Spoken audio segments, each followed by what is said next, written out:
patiently waiting for. Today's Opie and Anthony show starts now.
Hi, this is Larry King welcoming you to the Opie and Anthony show right here on Sirius XM Satellite Radio. What the hell am I doing here?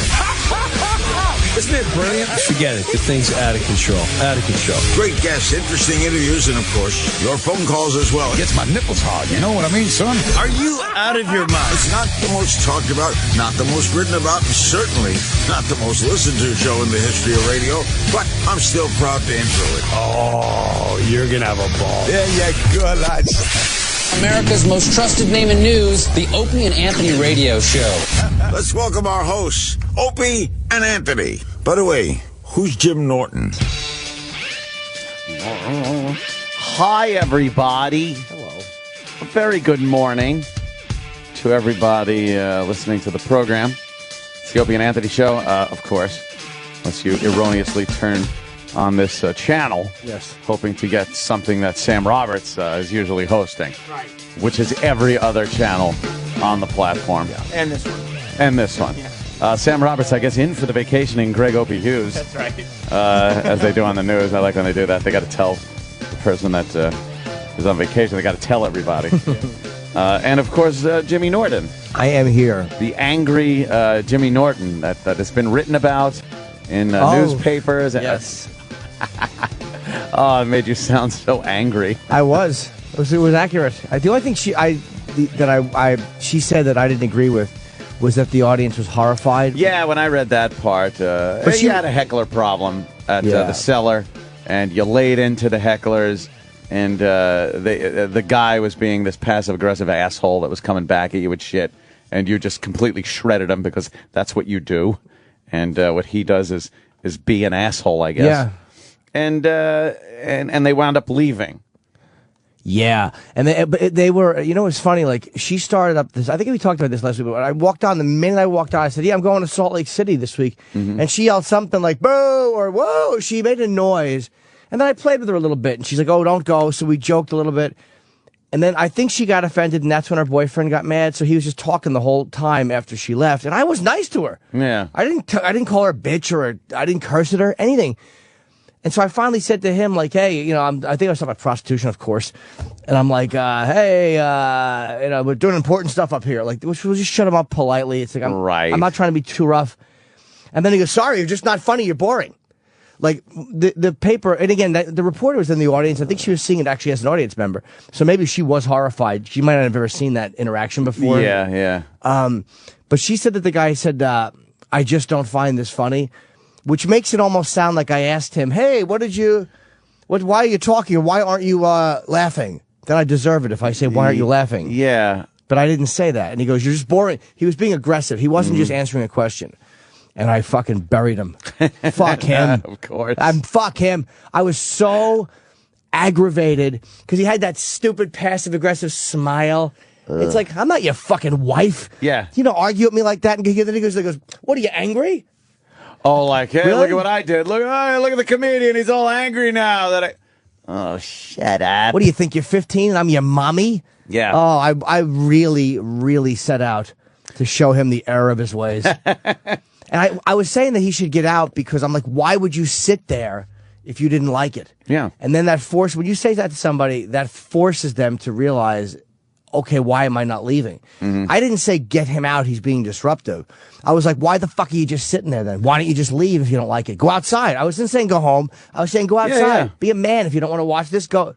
Yeah, you don't have to sit here and enjoy the unfunny comic. Yeah. And I knew he was only mad because of what happened with me and his girlfriend. That's why I got so angry, because it was like, if I would have known it was going to be like this with you two assholes, I would have taken the gloves off immediately. Yeah.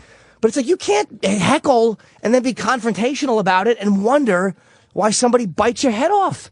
This is what this country is. People are such fucking babies, they can't handle consequences. If you're in a comedy club and you're being rude and then confrontational, whatever happens, all bets are off. And it's nothing new. No. It's not like any new ground was being broken there. You're in a comedy club, you open your yap, you're going to get fucking assassinated. You should. As you sit there, unless the comic stinks. But obviously, we've all seen Jim Norton in action, and wow, that can get ugly when a heckler decides to be an asshole. I'm sorry. What I liked was that she printed the one thing I liked the reporter did a lot was they did contact me. Yeah, which they never do. It's they amazing. never do. They always say they're going to, and they don't. Yeah. But she did, and then I emailed her, and she actually printed a good piece of my explanation, which I really liked. Oh, thank you, Trevor. Yeah. It said, Norton explained. She's like, comedian Jim Norton went ballistic on a patron at the Comedy Cellar in the Village who dared to utter, I don't find this funny. See, again, from an audience member's point of view, like, that's probably what she heard. She might have been on the other side of the room. Yeah. But it wasn't like he didn't just innocently utter something. Yeah. I don't find this funny. And then you unload. Right. It didn't happen. It was a build-up to that point. I've had that happen where you'll hear people talking, and you got to be really careful. Like, you never say to people who are yapping, what are you talking about? Because then you're asking them a question, so they could go, we don't think you're funny. It's almost like you can't invite that because then you got no complaints. Yeah. But I didn't say that to him. He just fucking said it to be aggressive and shitty. And then he goes, the Opie and Anthony regular attacked the man and his girlfriend who talked during his act. I wish it was literal. I know. You attacked, just like one of those chimps. You ripped his face and balls off. Yeah, I was biting his testicles. Thumbs and Jimmy just attacked him. He needs a face transplant. I bite his testicles, and then he taps my head. He goes, easy, easy. I'm like, oh, all right. And then we got along fine. And to talk during his act, which they did. He had the duo bounce from the club Wednesday after blasting the pinstriped office puke. I didn't really have him bounce. Right, that's another thing I read and went like, well, no, that, you know, there have been people thrown out of fucking clubs, but that, it seemed like they, you know, You didn't give them what they wanted as far as backing down, and I don't think his attack on you got the result he was hoping for. No. To like, wow, look, I shut that guy up so he could take his girl home and go, boy, I sure showed that comic. He looked like an asshole. You shredded him, and he was embarrassed and had to leave. I think they were embarrassed. They were with another couple. And I don't know, the other couple might have hated me too. I don't know. But I don't know. I think sometimes that will happen where you'll say something and then you know your people are watching you. But I don't believe I had them thrown out. When I was saying get out if you don't like it, meaning don't tell me you don't want to watch this and then watch it, dummy. Yeah. Get the fuck out. Be a man. Yeah, then leave. Then he could have come back in and finished his drink. I didn't care. But anyway. It's a short article. As a couple was escorted out, Norton shouted, "I hope you get AIDS and hit by a taxi." He continued, and I did say that, but I said it in the veins of like right as soon as you leave here. I think I said as soon as you leave here, I hope you get AIDS and hit by a taxi. Right. Which makes it a little bit different because the ludicrousness of that statement. Yes, you can't step out the door AIDS free. Yeah. And then the second you pass the threshold, you have full-blown AIDS. And then you go, holy shit, I got AIDS. Wham! And a cab hits you. But I don't think this is a case. I honestly don't think the reporter was being shitty. I think that she's going from what she remembered as an audience member. And then I said I would fuck his girlfriend. I actually said it to her. She wanted to throw a drink on me because she was standing there looking at me, and I'm like, look, all kidding aside, I would fuck you, and the fucking place went nuts. And I'm like, believe me, I would do it better than him. And as she was like, oh Jesus! And then she slammed me with something. I said something about how great my tongue was. The place was fucking going crazy. And then she said, "You probably just have a good tongue because your dick doesn't stay hard." And I was like, you know what? She has a point. So it actually, I actually kind of liked her. And then it said, and this is where I really like this reporter. She said, Norton explained to us in an email, "I would never slam somebody that hard unless they were being obnoxious pigs. He was every passive-aggressive, mid-level office puke I've ever encountered, and it felt good to slam him. I hope you get AIDS and hit by a taxi are obviously things that would never happen back-to-back as soon as a person walks out of the Comedy Cellar, but it was fun to say anyway. They were disruptive and then confrontational, and they got what they deserved." Yeah, that is what I said to her. So I like the fact that she printed that because a lot of times they won't do it. They'll just make you look like an asshole. And but that's my explanation for it. Yeah, they'll say shit like, we tried to contact Jim Norton. Yeah. Efforts to contact, and meanwhile they never did. But that's cool. You were able to actually get your own words in there. And she was a gossip column. It's not like the Tracy Morgan thing where this is page 3. Yeah. Gossip columnist. It's like if this is going to pop up in a paper, that's where it's going to be. It's going to be in the gossip. But it wasn't like this is being covered as actual news. Yeah. Which is not. Yeah. Who gives a fuck? That's good. I found it very funny. Thank I you. thought the tweets were hilarious that were coming in afterwards. I saw a bunch of people tweeting about the article of how the people with AIDS that have been hit by taxis, organizations are going to be after you. That was funny. I wonder, has there been somebody with AIDS that has been hit by a cab that was offended? Oh, I'm sure, but I guarantee you they didn't just get AIDS. No. Like, I had a lot of friends die of AIDS. It's a horrible. I was worried that this was going to be like someone's going to go, well, he made an AIDS joke. Yeah. But I was too annoyed. I'm not going to apologize. I'm not sorry I said it. I'm glad I said it. The guy was a piece of shit. Yeah. He was being confrontational in a comedy club. That's what you get. That's what happens. That's what you get. I think there are too many people with other bullshit things. If it was the maybe 80s, and you make an AIDS joke, even a reference, get in trouble. I think you're fine. And I got Twittered by a guy. It's funny. I was talking to this Brazilian comedian.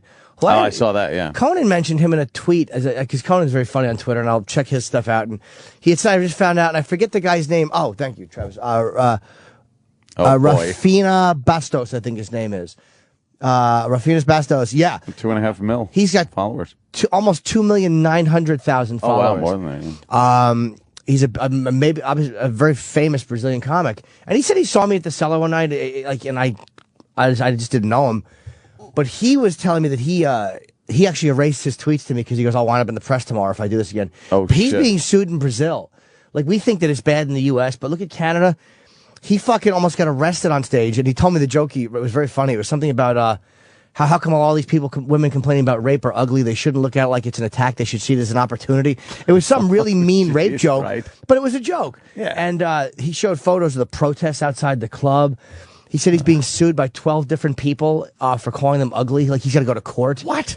Like, it's bad there. Like, so it's not just the U.S. where everyone's being a fucking baby about stand-up comedy. Wow.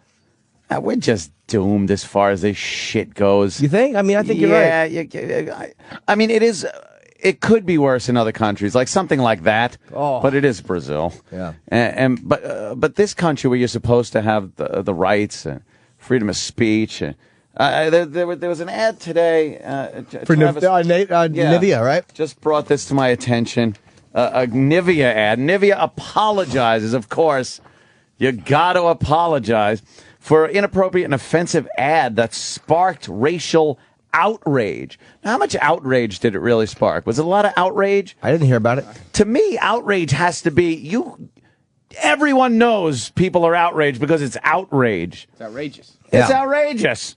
It's where outrage comes from, Sam. Yeah. Take rage and you just it's out. Yeah, it's rage out there. outward. It's rage. It's all over the place. Everyone's got it. Beauty brand Nivea is in hot water after its latest campaign has been called racist. The Nivea for Men's ad printed in the September issue of Esquire magazine shows a short-haired black man hurling the decapitated head of another black man with an afro and a beard, supposedly his former self, with the slogan, "Look like you give a damn. Re-civilize yourself." Now, that's the ad. He's kind of in a stance where it's almost like he's hurling a shot put or something, a discus, with his own head. And he's re-civilizing himself. He's got his old self, which has a big afro and a beard, and he's throwing that old head away because he's found a new way to groom himself with Nivea products. And the whole argument is if this was a white guy with a mullet and a goatee or something like that, and he's throwing his old head away, no one would say anything, Yeah. But the fact that he's a black guy sparks what I like to call outrage. I guess they felt they had to apologize. Thank you for caring enough to give us your feedback about the recent Re-Civilized Nivea for Men ad. This ad was inappropriate and offensive. It was never our intention to offend anyone. And for that, we are deeply sorry. This ad will never be used again. Diversity and equal opportunity are crucial values of our company. But you're right. Did you hear what the model said? You're right. The model The spoke guy up. himself, the campaign's supposed model, B.J. Williams, posted online that he wasn't offended by the ad, according to Forbes. Can't believe I'm asking this, but had the man been white, throwing a white mask, would the media respond the same? Answer that honestly, he wrote. And, of course, it's no. There wouldn't be any outrage. It just goes to show you the double standard there on that end, where Whitey will just look and go like, oh, boy. Oh, we better apologize. Oh, boy, the Negroes are outraged. Meanwhile, there's no outrage. There's no reason for it. Re-civilize yourself. It means nothing. The word civilize, I think it was poorly worded. Re-civilize is probably what did it. They should have just rephrased. It's like if you're looking at that, it's like a black guy with an afro. You might want re-civilize. They should have probably just phrased it a little bit better. But I don't think it means it's racist. I think if there was a bone through his nose and a plate in his lip, and he's hurling that, there could be an issue. Yeah, that's true. But with the big afro and the beard, he just looks unkempt. Yeah. Hey, this ad could have been me. I could have taken a picture of me from the 80s, early 90s with my giant afro and beard and everything and doing that. And, of course, I'd still look uncivilized, even in the picture of me throwing my own head. But you know what? We always say that they don't mention race in the media, and I Twittered a link. I was incorrect. They did finally during a flash mob they mentioned race, so I apologize. Oh, they did? Yes, for all the times I've called the media absolute fucking cowards. If any of you are listening today, all the times I've accused you of being just fucking sickening cowards. There was a rapper who called a flash mob, and finally the media mentioned race in relation to a flash mob when it didn't have anything to do with the story. They did. Had nothing to do with the story. There were no biased attacks. They just mentioned race. So congratulations to the media for finally not being cowardly twats. Finally? Yes. Wow, let me see. Someone posted a picture of a shirtless rapper revealing a huge MGK tattoo across his shoulder. Looks a little like Eminem almost. Yeah, he does look like Eminem. He's a white guy rapper, huh? Yeah. In handcuffs on Twitter.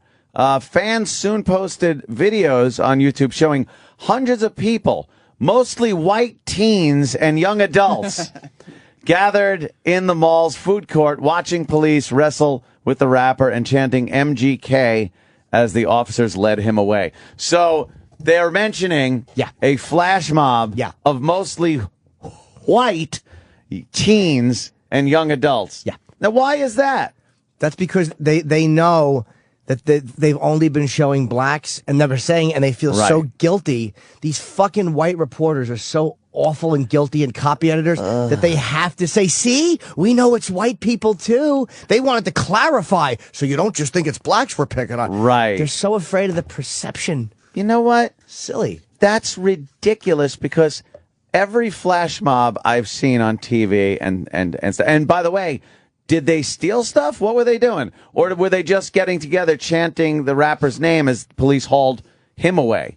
Or were they in the food court jumping the counters, stealing the food, and running off, not paying for anything? It looked like they were just running around through the mall. They were just chanting and being They assholes. were chanting. Yeah. Okay, I'm looking at a video. Was there any violence? Some violence going on. No, they're all Is there chanting. some sound on this? Yeah. Ah, Sam. Oh, Sam. There it is. They're all just jumping up and down. There's a celebrity there. I see a couple of hoodies. MGK. All right. There's some cops there. That's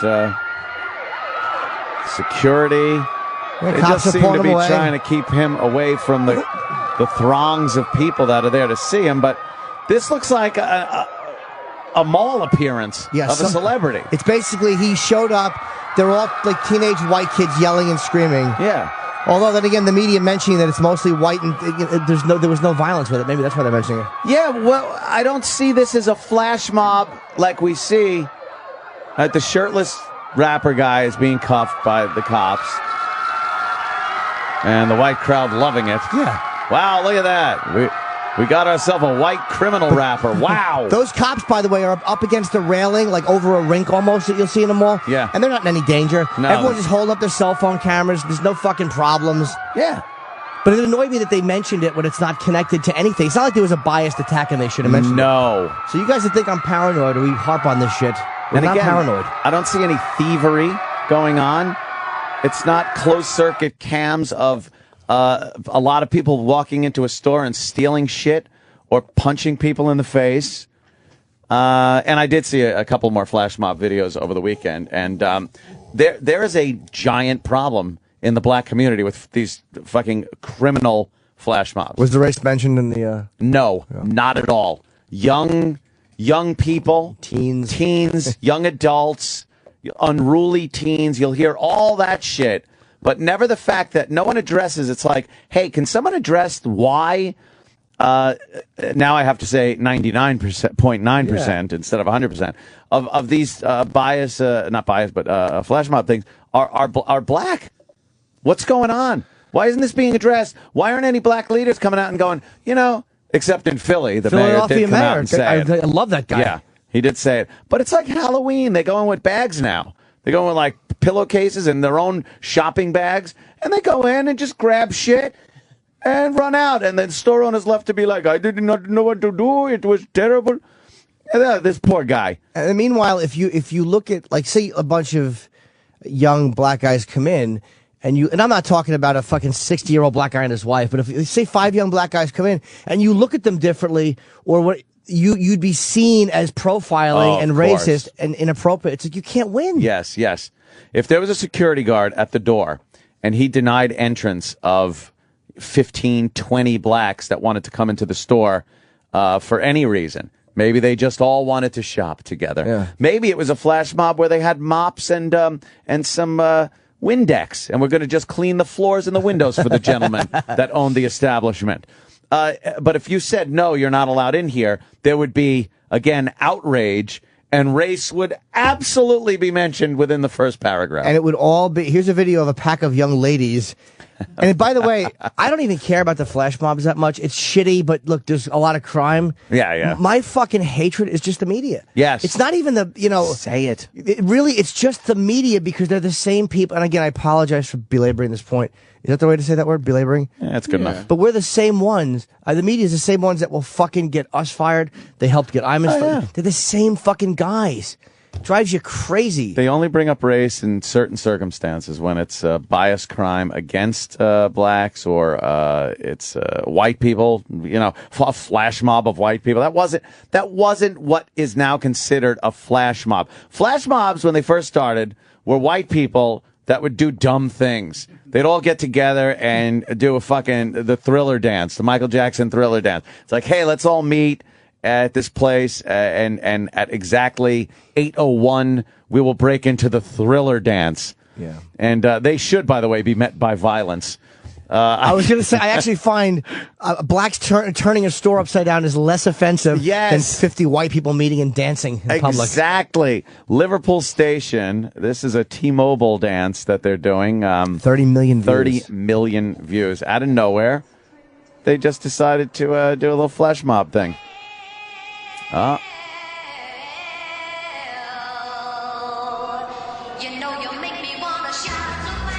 And people just start, dancing. Oh, my God, this flash mob is crazy. Yeah, they used to, you're right, there would be people who organized and met in weird places and blew bubbles or did all this weird shit, but they weren't out to attack people. No. And this is dumb white people flash mob. Look, they're all doing a dance. It's harmless. It's stupid. That looks like almost a rehearsed dance troupe because they're all in perfect coordination with each other. What the hell are they doing? Oh, no, hide your purses. They're going to dance on them. It's just silly. It's silly. But now when you say flash mob, you don't think of this. No. You're thinking of, because look at how well this is recorded, too. Yeah. Multi-camera shoot on the floor, down the escalator, on the balcony. But there's only one view of the new flash mob, and that is through security cameras. And by the way, this is obviously because the music is playing over the PA. Yeah. So this is obviously a coordinated event. So you think Howie Mandel's special that he tried to do where he was organizing flash mobs would be totally different now? Yeah. Than a year ago when he did it? It would be hilarious just watching Howie Mandel in blackface running through a store stealing stuff. But not touching anything. He doesn't want to get his hands dirty. No, that lunatic. Pointing at stuff. Could you take that for me? And could you take that for me? Blackface and white gloves on. Yes. Yeah. You look like a cartoon from 1910. I forgot about, good call. I forgot about Howie Mandel. Yeah. Fucking wanting to do that. Want to do the flash mob show. A couple got married via flash mob on his show. They did. Nothing got stolen. They had a wedding. That's crazy. You need stuff to be stolen now for it to be a flash mob. And violence. Flash mob. The word mob is now more important than the flash part. Right. It's just now a mob of people walking in and stealing things. Do you think people are here? It's like I feel like people do hear this. Like I get a lot of Twitters from people. I think that tweet that I sent was from somebody who sent it to me. Like I feel like people hopefully are listening and getting this because you feel like you're just alone in a room yelling it and you're crazy. Yeah. You feel like you're just over and over again saying the same thing and no one's listening to you. But then you watch the news and realize no one's listening.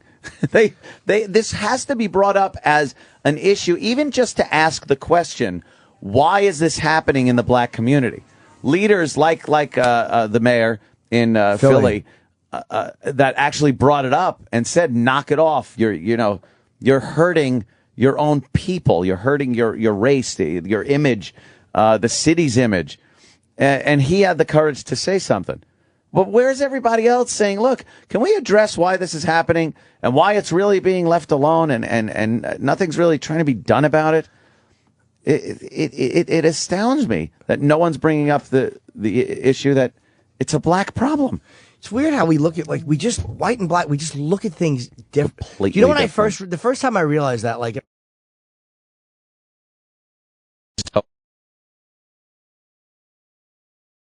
I hung out with weird kids. Like my friends as a teenager were black. I hung out with black guys from the projects, and I hung out with skinheads. I had like a really weird. I mean, talk about diversity before it was popular. Madman. I really had a fucking bizarre group of friends, and I remember me and my buddy Tyler went to see, I think it was Do the Right Thing.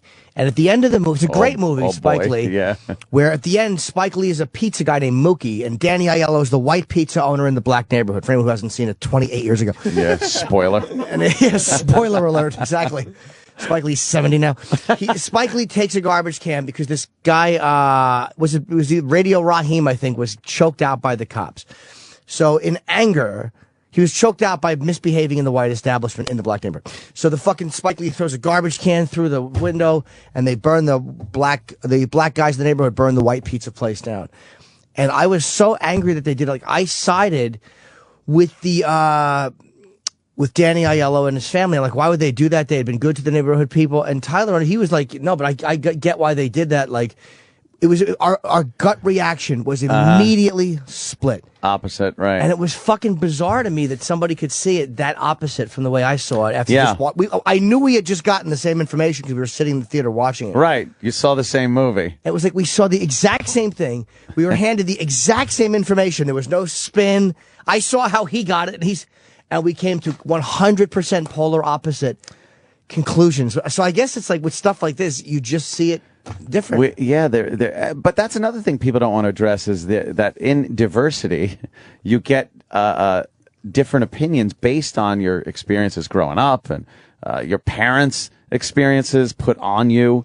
And we don't think the same way. We just don't. But people love to think we all think the same way. We all have the same ideas and ideals in our country. And no, you know what? No, we don't. Some people think much differently of the same situation than others. And for people to not want to identify that, or if you do identify it, you're called, racist or a separatist or whatever the fuck it is. But we have very different ideology. But the funny, and you know what? Can you look up the definition of diversity? Because it's very funny how they talk about diversity. They love that word, diversity. And the differences that make it. But if you come out and go, hey, blacks and whites are different in that, you're seen as a racist. Yeah. Or if you go, no, well, Mexicans do it like this and we do it like this, you're a separatist. It's almost like if diversity is bringing different people together, but if you mention what's different about you, you're considered a racist. Yeah, the whole idea of diversity is to be diverse. It is many things, many choices and differences. And, the second you talk about him, you're fucked. And they don't want to look at like the fact that diversity it's the state or fact of being diverse, difference, unlikeness, variety, multiformity, a point of difference. So when you say it means different. It means different. So when they say we celebrate diversity, that means we celebrate our differences. Yes. But if you mention the differences, and I guess if you don't mention it in a 100% positive way, you're fucking racist. Right, yeah. They have the deck rigged, where if you don't go hand in hand and fucking drink that fucking nonsense Kool-Aid, you're a racist. You're a racist. God, I hate them. And by them, I mean the people making these fucking decisions, which are mostly white. Yeah, black people aren't crying. That black guy wasn't offended by that ad. No, he didn't care. Most black people are not that hypersensitive when it comes to race. The fucking black mayor talked about race. It's fucking you pussy, racist white people that are afraid of being seen as racist. Yeah, somebody over there at Nivea for that Re-Civilize Yourself ad got some complaints. Probably got their board together. Bunch of white guys cowering in a corner. Yep. That, we look bad. Damage control. And then they got their press people on it, and the PR came in, and they all had a meeting. We've seen this happen. They all had a big meeting. They penned their apology and put it out there and said, we're pulling this. Knee jerk, black people, Yeah, and that's exactly how people react to this alleged outrage, which, like I said, I didn't even hear about this until this morning. Do you know, with people seeing things different, what made me think of that Tyler story was I follow Wendell Pierce on Twitter, who was Bunk from The Wire, who was fucking great when he came in with Clark Peters. Fuck movie did I just see him in as a young guy? It was an older movie, too. Oh. I'll have to remember. You play a cop? I don't think so. He was just playing some black guy. He did a thing on Twitter. He talks a lot about race issues. I love following him, and because he's in Treme in New Orleans, so he's kind of down in the shit there. And he said that he saw The Help, or his mother saw The Help, or somebody saw The Help, and he was saying how at the end of it, all these white people are just crying softly. And he said his mother, who I think had done that, like I guess worked in a black family, was just fucking seething, really was angry, and it was. Now I want to see it because. I was just interesting that he pointed out how this thing I think was, he's like something about how Hollywood always shows you the white hero. Yeah, and he's right, yeah. they do. Yeah. They always show the good white person that comes in and saves all the darkies. I mean, I'm paraphrasing by saying that. Of course. But to me, that's what it is. And I fucking loved that he said that. But I guess it's about a white woman who does the right thing. Do you know, Sam? Yeah, I saw The Help. Okay. It's like this one brave young... I thought I was sitting through The Help. I sat through half of it and realized I was in the wrong theater. Oh, I bet I know what it was. I don't think it was The Help. Oh, what happened? So what happened? Yeah, it's about this one, like, young, brave white girl, Emma Stone plays her, in the South, who wants to write about the experience of black maids. Right. Spoiler alert, they're treated poorly. Yeah. But all the black maids are afraid to stand up to their white bosses. But it's like Emma Stone brings them out of their shells and gets them to... In trouble. She keeps it anonymous. But you know what? I totally agree with him on that, Wendell Pierce, because that's what they do in Hollywood. They make these white hero movies. And again, these are the people who try to dictate to the rest of us how awful we are to notice race in a negative way, or even when it should be. But like you look at Mississippi Burning, which was a fucking great movie, a true story about those 3 civil rights workers, I think 1 black and 2 white, who were killed for pushing for black voting in Mississippi. But the movie is about the heroes, Gene Hackman and Willem Dafoe, the hero white FBI agents. And I guess that this is about the hero. And I think in Amistad they focused on the hero white people. They always focus on the hero white people. Yeah. And he's fucking 100% right. But if you were to tell the people who write this stuff, you're kind of subtly racist. You're fucking paternalistic. You want to show blacks look at how nice we've been to you as children. Look at us. We took care of you. Yeah. Everything's cool. Is By it the good, way, Sam? I'm sorry. The movie was Sleepers. I was watching that with those, was he in that? Those the young boys. Oh dear, young boys. And they go to that youth prison thing and get completely Kevin Bacon's raped in that? by Kevin Bacon and the other guards. And so when they grow up and go through that whole revenge segment, if you remember, they had a football game against the guards.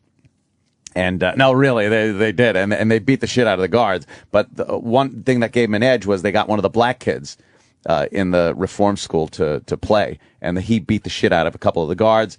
The guards beat the shit out of him and wound up killing him. And Bunk, very young Bunk, was the brother of that black kid that the guys came in and gave information to as to which guard killed him, and they bring him out by the airport, beat the living piss out of him, take him out, and when a plane's flying over to make a little noise, they just unload onto him. On Wendell Pierce? No, on the guard that killed Wendell Pierce's brother. Oh, wow, okay. Because Wendell Pierce was like he was a black organized crime figure. Oh, okay. Yeah, it was cool because I was watching, going like, "Oh my god, yeah, that's he's a great actor, young man. fucking Bunk." I want to see Tremaine. I haven't watched. It's hard for me to get into a new series, but I fucking love him. Yeah, I know it is. It's so fucking hard to just get into a new series like that, especially with actors you like from another series you were really into. Obviously, The Wire. Yeah, it's so hard to like just be. Yeah, it's a new character. I don't know. I'll catch it next week.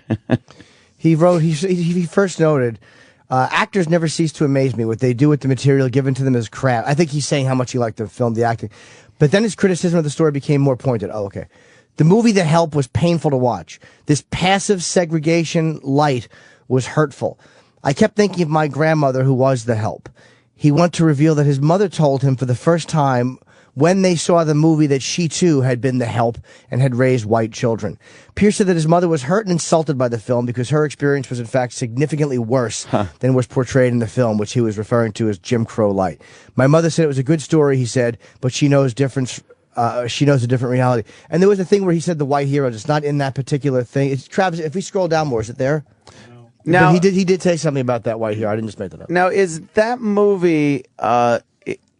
is that subject matter too heavy for the movie itself? If they would have gotten into like the real brutality that was going on, would that have made the movie like, I thought I was going to get some chuckles here? Yeah, there's a couple things working, because I think that in order for like mainstream to really embrace it and for the Academy to look at it and all this stuff, that I think they wanted, because they wanted women, because it's based on a novel that a lot of women read. Yeah. Oh, okay. And so they wanted women to go see it, and like, you know, That's hence you being in the theater. Yeah, I was exactly. there with a Fucking woman. twink. Fucking yeah, exactly. With a fucking, I can picture him with a house dress. Like, not even sexually dressed, but like a really shitty, long, ill-fitting house dress and fucking white lady slippers. Ill-fitting. I had pants on. Oh, you did. But yeah, I think that they couldn't go. Jess's pants. Exactly. They couldn't go much. Them in the family. Get it? They couldn't go much farther than the help having to use separate bathrooms. Oh, really? Yeah, and I think Hollywood also knows that if they didn't have a white hero in the movie, and if it was just about the black people, Yeah. white people wouldn't go to see the movie. Was the word nigger used at all? It might have been not a lot, obviously. Now that should have been used, because that probably was used a lot during Every other that word. Jim Crow. Yeah. It was the word. I think it was used, but not Yeah. not ad nauseum. And was Emma Stone cast in this? Because she's kind of known as the funny, quirky girl in movies. Is this a purely dramatic role for her, or was she being comedic so that it would have been awkward to throw in some really horrific racist moments?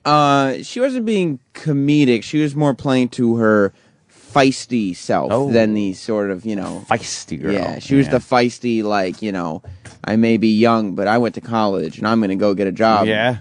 Even though women in this time period don't. She's hot, even though she does look like one of those fish you bring up from the deep water, and they kind of decompress and their eyeballs pop out of their head. Yeah. Here's the actual tweet that he is. Oh. Watching the film in uptown New Orleans to the sniffles of elderly white people while my 80-year-old mother was seething made clear distinction. Wow, that's great. The sniffles. I love the sniffles of white people. Wendell Pierce on Twitter, I really love. Oh, they went through so much. Meanwhile, it's like they just couldn't use the same bathroom. Hey, don't use my towel. Yeah. They're monogrammed. Yeah, I just think that what he's saying is he's just sick and tired of these fucking. On the tip of your nose. What do I do? I don't know. Something white. Oh, is it on something white on the tip of my nose? Yes. Then it must be good. Just sick and tired of white people have a really weird way of doing that. It's like the whole culture of throwing other white people under the bus. Yeah. To fucking to hide their subtle superiority shit. It just fucking makes me sick. Do you think? Because I'm always thinking, as a white person, that black people need to change some of their ways in order to assimilate into white society better. But is it the other way around? What would happen if white people stopped being this paternalistic, apologetic society? Would it make things worse? Would it make some black people go, oh, wow, now no one gives a shit about us? Or would it finally be like, look, you're just like everyone else, members of our society, and you'll be treated as such? I don't know. I think a lot of what, and again, it's. I really do believe that a lot of what goes on with like in certain black neighborhoods, I do think a good amount of it is poverty related. I'm not explaining away all behavior, but some of it I think is poverty related. I don't know if blacks need to assimilate into white society as much. I just the way it's talked about so dishonestly, it almost makes it look like the problem is swept under the carpet, so it's not addressed. So yeah, I do think if it wasn't as apologetic, a lot more would get done, because people would just deal with it honestly. Because you think Farrakhan doesn't look at that and go, "Look what these fucking guys are." He's not dumb. Yeah. He knows what's happening. He's been calling black people out for years, but he also calls out white people, and that's why nobody listens to him. Yeah, that's why white people don't like him, because Bill Cosby doesn't call out white people. Bill Cosby, who is right, calls out black people. And he calls them out. So white people are like, look what Dr. Cosby's been saying. But Farrakhan. That's when they call him Dr. William H. Cosby Jr. Because Farrakhan is fucking. Look, and I don't agree with a lot of Farrakhan. I'm tired of people hating Jews. I'm fucking sick of it. It's so old. It really is, and it's not accurate. How old is that? Like thousands of years? It's like they blame Jews for everything. It's boring. It's like, stop it. But the fact that he fucking attacks that fucking white paternalism too, and he doesn't want to hear it, that's why the white media just vilifies him. He also thinks, that spaceship is up in hiding up in space, waiting to take black people to some kind of paradise. That is idiotic. But you know what? If you didn't listen to people based on religious stuff, you would really say to the Pope, could you take that hat off and explain how the man pushed the rock away when he was dead? Go. That is true. I'll give you that one. No matter how dumb a religion is, we just kind of talked it like, all right, well, we're afraid of religion. It's sacred. Yeah. It's fucking nonsense. You're all assholes. It's hokum. I call it hokum. Language. I'm kind of hungry. I got my sandwich I'm here. hungry for you. And yes, people say no Opie today. Yes, Opie's on vacation. Yeah, he's on vacation this week. Where did he wind up going? I believe he's in his usual beach place. I don't know if beach place. I don't know if he says the beach house. Says, yeah. Oh, okay, the Outer Banks. He never, he didn't get that specific. No. What are they? Oh, Sam blew it now. Yeah. It's the Outer Banks. How are we going to track him down in the Outer Banks? Go down there Banks? and look at him on the beach? Jesus. Who's that standing next to the turtles? Oh, it's Ope. Yeah, he says it every year. Yeah. Well, that's he goes where there. he is. I can't believe it's a fucking year ago, man. Yeah. Was that the hurricane one? Hurricanes, Alice. It was the hurricane or something. Oh, you. Hurricane Irene working its way up the coast. Actually, the Caribbean. So, and Opie's going to be there the whole week. So we may actually get another hurricane. They said on the news that it'll be right around South Carolina, like Friday-ish. Yeah. And if that happens, it will be, if it does go up to the Outer Banks, it will probably hit on almost exactly the same day to the year. That last year, because it was the end of the first week. Yeah. He was on vacation last year. I think the townsfolk there are going to just pitchfork and torch his ass out of the Outer Banks. It's him? Because it seems to be him, yes. It's the Opie jinx.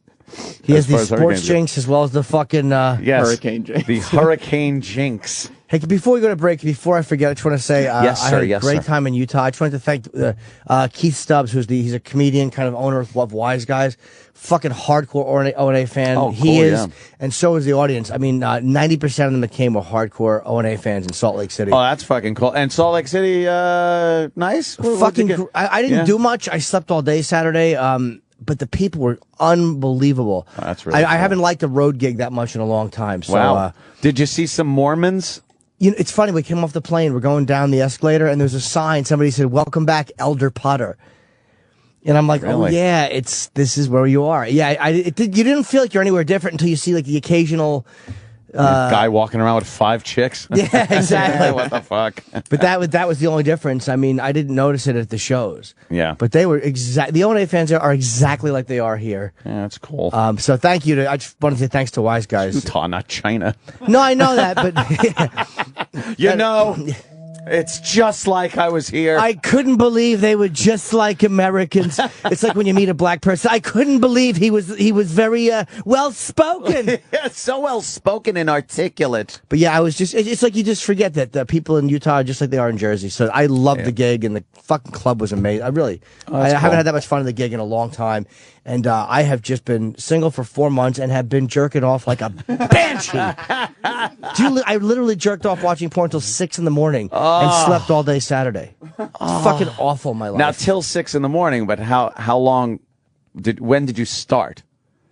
Like time was the gig over Friday night. I don't even think we ate. I think I'll see you later, Kenny. And I got room service. And I think I was holding a shrimp cocktail with my left hand and a shrimp Jimmy with my right. So we have do we say we have today? We have Bob Kelly's coming in shortly. Yeah, Bobby. Amy Schumer, and then Marnie Henry. She's a wing woman. She's like a chick who helps you get laid in bars. Yeah, and I just was interested in talking to her. Yeah, and I guess she's got a book that tells about how a girl can like help you out. Does she teach other girls how to? No, she teaches guys. She teaches guys to be wingmen. The wing woman. No, she's the wing woman. Help me out here, Henry. Yeah, I'm trying to bang this broad. The wing woman method. She tells guys what girls are thinking and tells them what's going wrong in their dating life. So When we that were they getting can... the coffee, he was getting the check. Shut up, you fucking hag. Yeah. You're not going to get off that easy. I'm going to ruin another series. Okay, Hill. Why would I go out with you? I don't know. Why do you talk like that? It's terrible. Karen, shut up, Karen. You're ruining the movie. They were going to find it, Henry. Why do you talk like you're half deaf? They never would have found talent from you, Karen. I'm just going through The Sopranos again, by the way. We can talk about it when we get back, but I forgot. I still prefer The Wire. I thought it was better, but I mean, it sounds ignorant, but I forgot how great. Even season 6, The Sopranos was so great, man. Yeah, I know. I think watching it now, knowing how it goes and how it ended, and how even each season, some things didn't tie up and wrap up. I think with that knowledge and without the expectation that I'm going to get some answers, you can actually sit back now and watch. Just enjoy the journey, not the destination, I like to say. You're right. Enjoy the journey. She starts crying. There's a great song I've been obsessed with. I don't know if we can find it, but it was at the end of the Gloria Trilling's first episode where The Sopranos used music so fucking well at the end of their shows. And like, it was when him and her on the boat, and they're like, they just starting to meet. It's called The Captain by fucking, what's this broad's name? I'm pretending I don't know because I just put it on my iPhone this morning. But they used it. Your iPhone. They used it at the end of the, what's her name? There's some Casey Chambers. That's it. Okay. But they Casey used it at the Chambers. end of a Sopranos episode. I'm like, God damn, they fucking picked out some great songs. All right. It wasn't that one, but Whatever. all right. I should go to break. Just wanted to hear. I'll eat a sandwich. Tomorrow we'll have sandwiches. See you soon, folks. Baggy music. I'm not as pretty as I was. I've kicked myself at times because I lied. So I will have to learn to stand my ground. I tell him I won't be around. I move on over to your town and hide. And you be the captain, and I'll be no one. And you can carry me away if you want to. And you can lay low, just like your father. And if I tread upon your feet, you just say so. 'Cause you're the captain, I am no one. I tend to feel as though I owe one to you. The Opie and Anthony Show. On the virus, SiriusXM.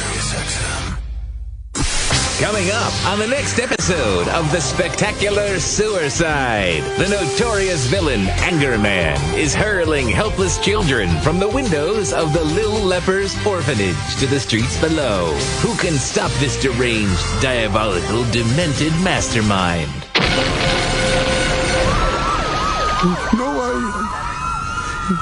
Nobody can stop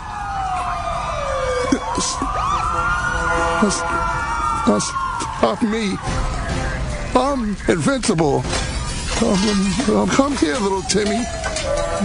Would you like to see? Would you like to see if you can fly?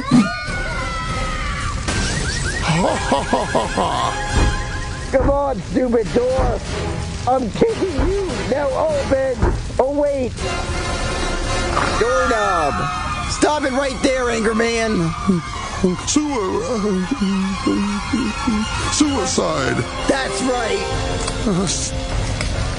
Hey, right where you are. Don't come any closer, or I'll throw another hopeless child to the streets below. This ends right now, Anger Man. Leave those children alone, or I'll... Or you'll... What? What? What? What? Okay, bye. That's what I thought. Up and away! Oh, crap. I forgot. I can't fly. My leg.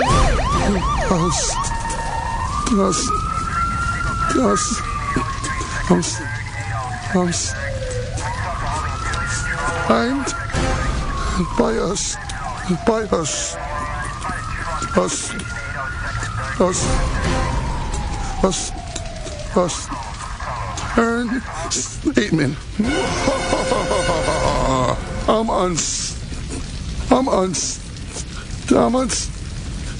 unstoppable.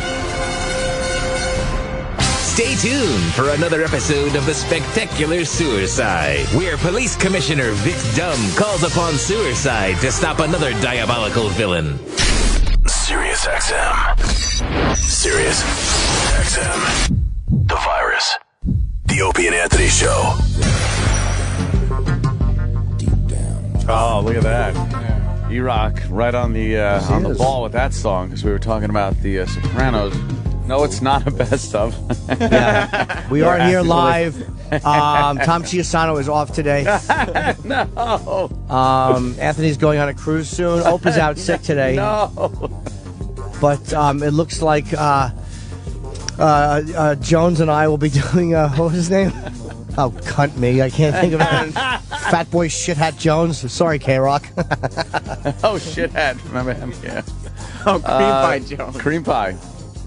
Yeah, we were just talking about how much better it is to watch a series like The Sopranos now on your DVD, or whatever the fuck media you choose, because you don't have to wait 2 years between seasons. And the best is to watch, I said it during the break, with somebody who hasn't seen the series or doesn't remember it, because Jess is pop culture illiterate in a lot of ways. Like, she doesn't know things have happened. Like, she didn't know there was a sequel to The Godfather. After we watched The Godfather, I was like, see, I couldn't show you the cover of Godfather 2 because Al Pacino is obviously in full mode. And she goes, they made a sequel? Holy shit. Wow, that is pure innocence. Where did she grow up? Candyland? Yeah. she's seen an empty vessel. She's seen the Father of the Bride series multiple times. Well. But she had no idea the big pussy gets whacked at all on The Sopranos. Oh, spoiler alert. So, yeah, sorry. So going through the first 2 seasons when we were watching on DVD, I just had to avoid any Sopranos conversation. Like, he was on a reality show, and I couldn't watch it because whenever you see him, somebody mentions big pussy and getting whacked. Getting killed off. Oh, man. But she finally saw it, and it was amazing because it was from over 10 years ago at this point, and he gets on the boat in that scene, and she goes, oh, no. Oh, no. She saw it coming? Because I asked her, like, midway through season 2, I said, who do you think's going to survive, like, all the way to the end of the series? She goes, well, Tony and Pussy, obviously, and then... Oh, Jesus. And then she starts... Boy, was she wrong? I go, the okay. first major character to be fucking whacked out was Pussy. But it reminded me of, like, what a surprise... Like, nobody really thought he was going to... Like, he was as big as all the other guys were in the first 2 seasons. He was massive. Yeah, that was it. We're talking about the layoff. You guys raised in the break the layoffs. I forgot how long the show would be off. And that would infuriate you. You'd watch a season, get to the season finale, and then they'd leave you hanging, and you'd be like, oh, great, now I got to wait like 2 fucking years before I know what's going to happen. So it infuriated you even more when you weren't getting the wrap-ups on some of the storylines, because it's like, I waited 2 years, motherfucker.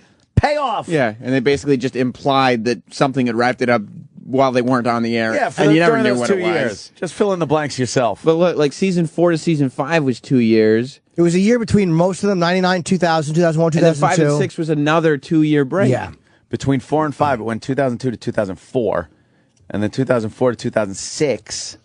Fuck. 2002 to 2006, you only had one. Like, there was almost 2 1.5 breaks with a season in between them. Yeah. So it was almost 3 years with one season in the middle. It's really weird. Menno and AJ are grown-ups by the time you... Exactly. They're children. They were children. And then they were just grown adults. Yeah. Kind of silly to even have them at the house. You're just, what? My dad's favorite line in the series is still episode 1, when little tiny 13-year-old AJ goes, So what? No fucking ZD? Yeah, that is a good one. We were talking about the fucking, how funny was, the lines, the best lines in the series were, you said Paulie, which were great. Paulie had great ones. So did Philly Ataro, though. Frank Vincent had some brutal fucking lines when he's yelling at Christopher's mother, and he goes, "Where is he? I'll shove that Walkman up your box." Nick DiPaolo is obsessed with fucking Philly Ataro because he is Nick. I mean, they're the same fucking awful person. But Nick always reminds me of what funny lines Frank Vincent had in The Sopranos, and goddamn, he had some fucking gems. They just know how to cast him. Yeah, he was amazing. Anything they put him in is hilarious whenever he opens his yap. But there was a great fucking line in the hospital. We were talking about that one. If you haven't seen it yet, just a spoiler alert. Yeah. Well, whatever. It's when Tony is in season 6. Tony is in his coma. Yeah. After being shot, and Paulie has not seen Tony in that situation yet. So Meadow is walking him into the hospital, and she's just telling him, like, Paulie, just, you have to be positive. All right, so he hasn't seen him yet.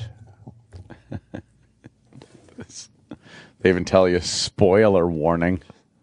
And then he gets to the door, obviously. Ma says now's our moment. The main thing, when people come to sit with Dad, the doctors want positive talk. It helps in his recovery. Got it. Gets to the door. Oh, Maron, he looks terrible. You can't say stuff like that. You have to stay positive. Yeah, it's just nothing prepares you for that. Nothing prepares you for One person that. at a time, please. She's a ball buster. All right, Finn's on his way up. I'll be back in a few minutes, okay? Oof. Remember, stay positive. And by the way, I almost talked over it. I'm just trying to let people know that that's what he's saying that at the door. What a worthless radio anchor I am. My apologies to the audience. It's like if you're hearing that and not seeing it, you might not know he said that as he walked in the door. Yeah, he's walking right in the door. Oof. Like Oof Maron wouldn't have tipped you off. I'm sorry about that. That stunk, asshole. Jessamy just started season 3, so she met Jackie Jr. And Jackie Jr. is, hitting on Meadow or whatever. She don't know what's coming to him. Coming, huh? Nope. So do you sit there and then peer over when you know something's going to happen to see what her reaction is? Yeah. Yeah, that's probably a tip off. But I love it because she's a very honest person with her. So she'll just go, "Oh no." Yeah. Or like she did not see, like she hated Richie Aprile. And so she thought there was something building towards, he's going to get in trouble. And then all of a sudden Janice just shoots him and she goes, "What?" Yeah. I hated that, by the way, when she shot him. I thought that was such a fucking shitty way to end that. Yeah. Like a cop out. Yeah, I felt like, is this when Paulie's talking to him? Or, that's Richie Aprile. Yeah. Can't hear it. 65% historical chance of rain on the 12th. So he wants to get a tent for backup. So she's just Janice. blubbering. I can't decide on shit like that. Janice, come on. Janice. But when you start bitching, when you see the bill, don't. My kid hit me up for $5,000 today to go to England for these dance contests. Yeah, but little Rick is still coming to the wedding, right? Rick. I gotta watch all these again. Yeah. How many fucking times I got to There's Bobby Kelly. It was little Ricky when he was 12 years old. Jesus. Take a seat, Bob. We're watching The Sopranos. Yeah. We're just watching. We're watching TV. Still coming, right? He wouldn't miss an opportunity to fucking foxtrot and tango. How long do they make this clip? They should have just shown us. Dancing is a legitimate art form. But you don't see it coming. No. You really don't. I think that's the whole thing. The build-up. I kind of liked this. This was not he was a big character, and this was the episode before the finale. Right. So you figured he'd get off in the finale, and all of a sudden... Yeah. Yeah. I've been in this house cooking Yeah, your 'cause fucking it's just- dinner and taking care of that. It's just fucking couple black blubbering. all day. And just arguing. Yeah. So you don't expect the... And they argue all the time. Janice is a Janice terribly is disagreeable... a fucking awful woman. Horrible. Not likely. My fucking dinner on the table and keep your mouth shut. There you Shut go. up. But just because he's a ballroom dancer, you think your son is gay. And what if he was gay? What difference does it make? Well. Oh, he socked her love right that. in the mouth. He punched her. It's like, you shut up. Boy, she was not having that. No. He just turns his back on her, too, like that. Yeah. Do that after a nice belt in the face. How's the Italian food here? Sits down with this fucking horrible shirt. Whoever picked out the shirts in this series should still be winning awards. They're fucking terrible. Ooh. Come on, don't touch me. Come on. He's eating his ziti. And she's standing there looking at him. You gonna cry now? You gonna cry. Oh, boy. That was the wrong thing to say. See? He probably should have just said, I'm sorry. Yeah, bad and timing. then left the house. Hey, I'm sorry. Pride will do that to a person. Yeah. She got that gun quick. Yeah. I'm in no mood for you. Oh, shit. The shot you fuck on his face. Right in the oil pump. His last words were, I'm in no mood for you. I'm in no mood for you. And she shoots him again. Oh, yeah. Twice in the fucking chest. Jess didn't even know that Tony's mom, the actress, died. Really? So she didn't know how long Tony's mom would. She figured his mom would be around forever. How fucking... Dude, to me, she was the best person in the series. She was so great. He should go shit in his hat. I don't know what you're talking about. She's the greatest. That's nice language for your mother. Miserable old bitch. Don't like that talk. Oh, she was fucking Pretending great. she has Alzheimer's. In the end, you die in your own arms. Oh, what a fucking... How sad that she died second season, man. Yeah. At the end of second season. And then they try to computerize her face. And It actually worked okay, put it in. though. I don't know, because you knew it. At one point, her head was too big for her body when she's sitting in the chair. And if you're watching the DVDs, like you had just seen the episode, you know where those lines came from. Yeah, like when you're watching, there'd been a year off, and you were like, oh, wow. that's true, yeah. But when you watch the DVDs, you're like, I remember the episode where she said that. Yeah. Oh, is that where it's Hi. sitting there? Hi, Bobby. Bobby Kelly. He should have said something like, I'm back from the dead or something. No, that wouldn't have worked, Chip. What about when Fucking hate you. Richie is fucking Janice with a gun to her head? Oh, yeah. And then Tony's mom comes down the stairs on that electric thing on the wall. The electric seat on the staircase. What's going on? She's just so toxic and horrendous. Killjoy. I can't stand her. Bobby Kelly, as we said, is in the... By the way, Bobby just showed me a picture of his wife with like a goofy eyes and glasses saying, I can't wait to see you. Fucking hate her. Is she doing the Chip voice? She's dead. Yeah. I went home last night and carved her eyes out, her real eyes out. She likes Chip. And I wrote tis on her chest. In excrement. Yeah. How are you doing, Robert? I think I'm going to die. All right, so Why? you're doing What's bad. the We're matter? doing great. I don't know, man. I think it's... You got a cough? Cold that won't go no, away? I don't. I'm not. I think in my heart is going to stop. Why? Well, why don't you just change what you just said and put a T on the end of it, and maybe you fucking extend your life a little bit. I think I'm going to diet. Wow. Not a great joke, but also helpful information. Yes, it wasn't meant to be a joke. It was just so fast and confusing. Now you put a fucking D in, put a bit of he, and I get about a hold him on a fucking limerick. Why? What's the matter? You Do feeling hand jive when you tell that. You're not feeling like a healthy guy? I don't know what it feels like. I'm just a piece of shit. I feel like shit, dude. I can't stop smoking. Yes, you can. Oh, I'm you fucking gotta chain knock smoking that now. Shit off. I'm literally coughing on the way over here with a cigarette in my mouth, out of breath. I can't. I feel like shit. I don't know. I get like pains. Oh shit! No. Wait a minute, dude. That's Don't heartburn say part of that. it, but I'm it's- just saying.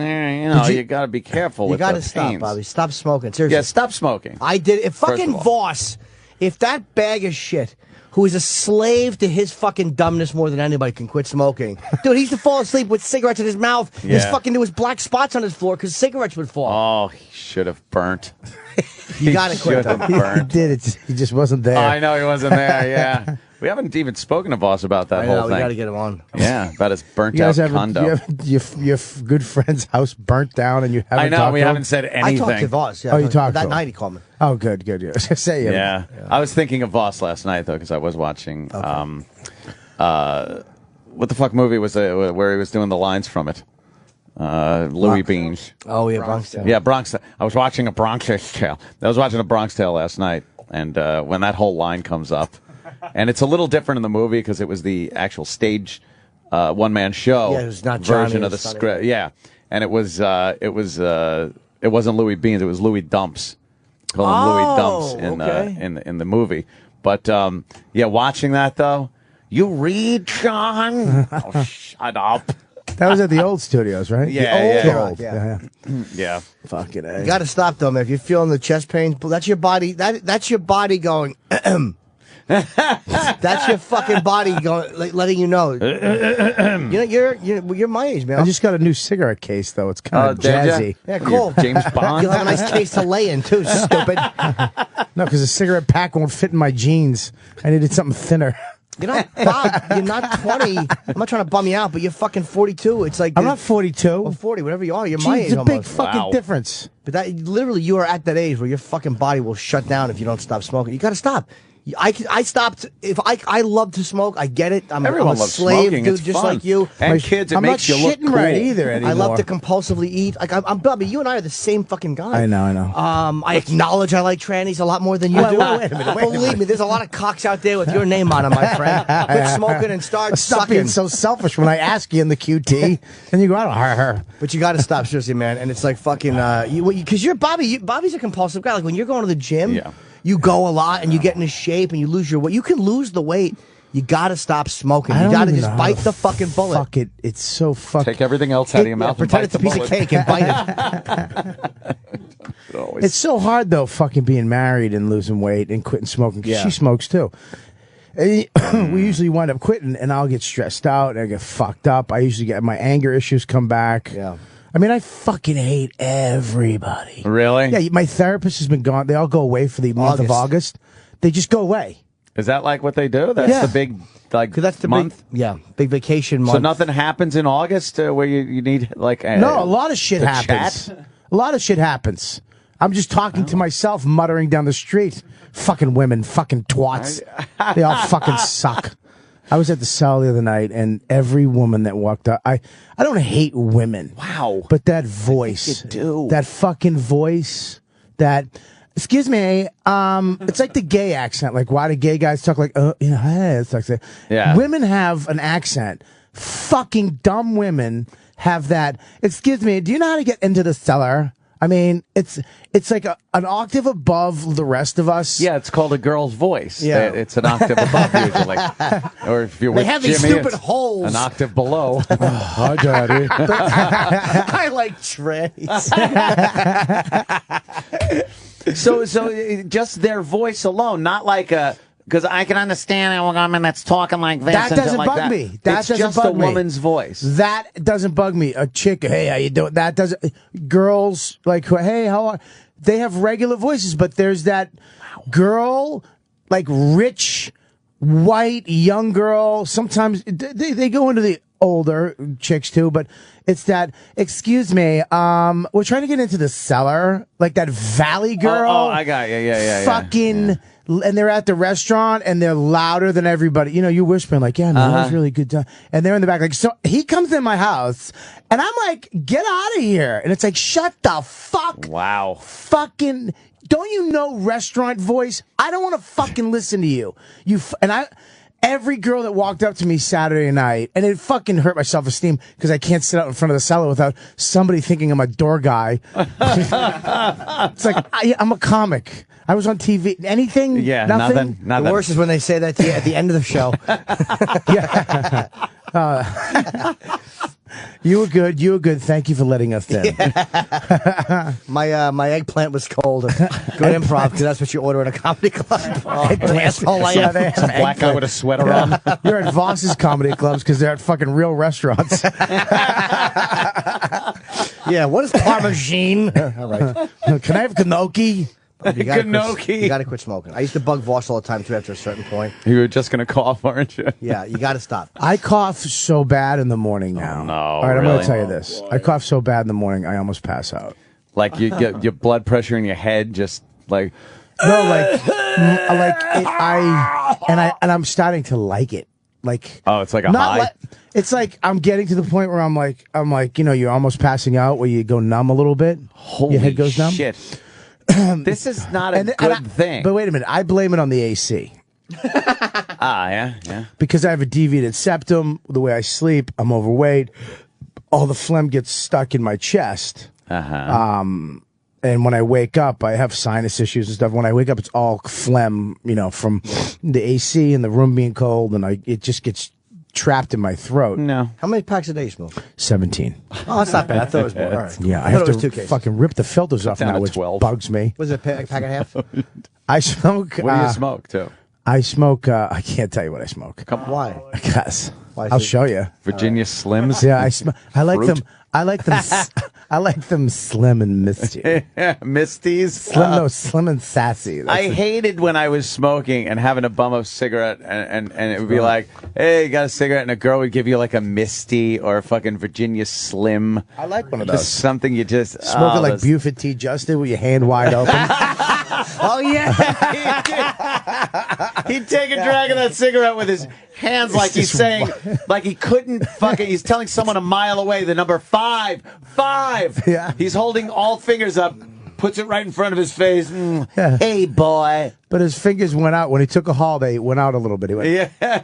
and then they closed back up. Yeah. Here you go. Funny, Here you Fucking go. This is what I Gleason. smoke. Camel. Jesus. Camel number 9s. Number 9s. A lot of people are smoking. They're very trendy. Well, they're actually smooth, but I used to smoke the American Spirits, but those really, Those are horrible. I would wake up all night and cough off of those. Indian cigarettes. I gotta say, I'm getting freaked out. Your body is telling you that if you don't stop, your health is going to fail for real. But I'm thinking that sometimes when people get a heart attack, it's the thing they need in life to jumpstart the rest of their life. No, it's the thing people around them need. Jumpstart the rest of their lives.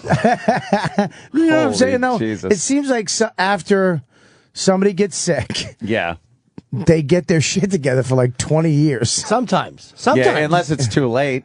Unless it's fucking too. There are some people that have health issues in like their 60s. Yeah. And it's just over. Just keep doing what you're doing. Oh, yeah. If you get colon cancer, was it prostate cancer in your 60s? They're like, you know what? Just keep it. Don't worry. You ain't going to die until you fucking would have been dead anyway. Yeah. And then, if you're a big fat fuck and you're, as old as fat fucks live to, just don't even diet. But also, you can have a stroke, man. It's not just a fucking heart attack. Yeah, It's Suck cancer. being that comic. Oh, no. Dude, We already benefits had for you? the bear eating your face We off had comic. Burnt Bobby. Burnt Bobby. We did Bear have- Bobby. Wait, what happened? We had Burnt Bobby, where he did the act after he was in a fire and he had no ears, no lips, and no eyelids, and he's up there still being funny, still got the spirit.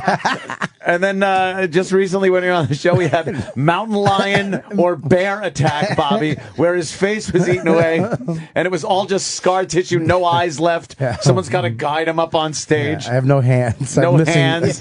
Your two stumps grab the stand, the mic stand. It has to be left there. But if it falls down, an audience member has to help you. Yeah. But I make jokes. I go, I didn't plot too, but I can't. Look. Oh, and then just smash your stumps together. Yeah, it sounds like wood clanging together. Uncomfortable chuckles in the audience. Everyone's just horrified. You keep it in your pocket like a smoking jacket. Keep both stumps in your pocket because you're repulsive to look at.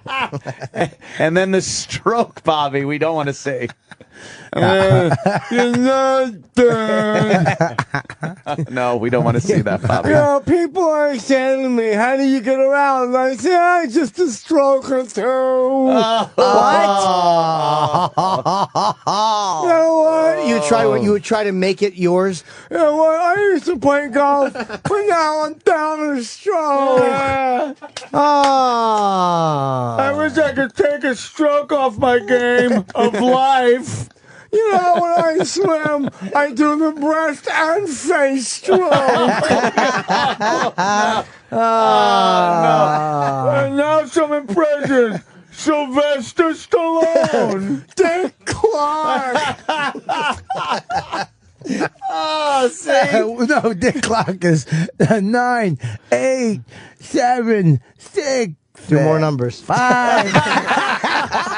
Two more numbers. Fucking asshole. Why don't you start with 40? I did start it. Oh, you really, you gotta quit the smoking. Smoking is probably the single worst thing you could do to your body. You smoked, right? I think. Oh yeah. How many I years you smoked for smoked many for? years. On and off from the time I was like 17 till like early 40s. Been smoking since I was 10. Oh, On and off. yeah. Sure. I quit for 9 years, though. Yeah. I quit for 9 years I when quit I for got like 5 sober. years at one point. Yeah. And then I'd quit for like a year. And then you just go, fuck this. I got to smoke. It's great. I quit when I got sober for 9 years, and then I started smoking cigars mid-sobriety somewhere, and so I just put you over the edge. Yeah, I picked up butts. Then I quit for 2 years, and I quit. And then I quit last year for like 6 months. I remember when you quit at one point, and like Bobby, watching Bobby, because again, we're the same dude. Yeah. Like when you start smoking again, I'm like, I can't have one. Like, it's tempting once in a while to have a cigarette. Like, you know, of course. But then I see Bobby, who's right back to it. It's like, well, why, if that happened to Bobby, it'll happen to me. I'm not better than him or different than him. Yeah. You gotta Except stop. Career, house, Please. women. I got nothing, dude. Money. After 2008. Penis. I seen your dick. It's nice. Thank you. It's fucking. It's nice. Yeah. Yeah. Looks like it's been in a lab getting tested on. It has been. What lab is should called? have a numbered tattoo on the side of it. The lab is called the meatpacking district. Fucking. They don't hang out there anymore. You gotta stop, man. And then you fucking come on. It's like there's no day that will be magically. You know what made me stop? I told you it was that contest we had. That guy. At WNEW. It was fucking December 7th, 2001. And I'm sitting there, and Anthony said, I think you were stopped at this point. Yeah. And I'm sitting there, and I smoked Parliament at the time. And I'm like, I would go in the hallway and smoke. And I'm like, all right, I'm going to quit after this pack. And Anthony just got so disgusted. He goes, just throw them out. Throw it away now. Just quit. Because everybody wants to have like one more pack or one more cigarette. It's like, if you want to quit, you got to just throw it away right now. And I always said, you never end up just with a cigarette in your mouth, lit, inhaling, going, what happened? There's a whole chain of events that have to take place before you are actually smoking a cigarette. Yep. And during that time, you're an individual. You're a smart guy. You know to be like, all right, if I put this in my mouth and put a match to it, I'll be smoking. Let's not do that. Well, I had one more. And then you're not smoking. I said, I'm going to have one more cigarette. And I took the pack, and I crumpled it up. I kept my last cigarette, and I went into the hallway at NEW. And I still can't believe that was my last cigarette. Yeah, but up to now, that was it. And I went right down to the cellar. They were still smoking in the cellar at that point. And fucking Esty marched me down the street to get the patch. And fucking, I just took it a day at a Didn't want you in the club. Yeah, but Esty, I'm supposed to be on stage. It's okay, don't worry. Eventually, you're going to call people, tell them to get AIDS and get them taxi and get bad press for the club. She put the patch over his mouth. Yeah, or over my ears or something. I don't know. Something like that. Fucking hate You him. got to quit though, bro. And I know. No, Yeah, but I here's don't like the thing to with nag my quitting, friends. right? If you like addictive personality, it's a gene. You have it. It's scientifically proven that Yes, some people are we do. Yeah. addictive. When I have addictive personality, you do, Yes. Voss Addictive does, everybody we personalities, know does, right? Yes.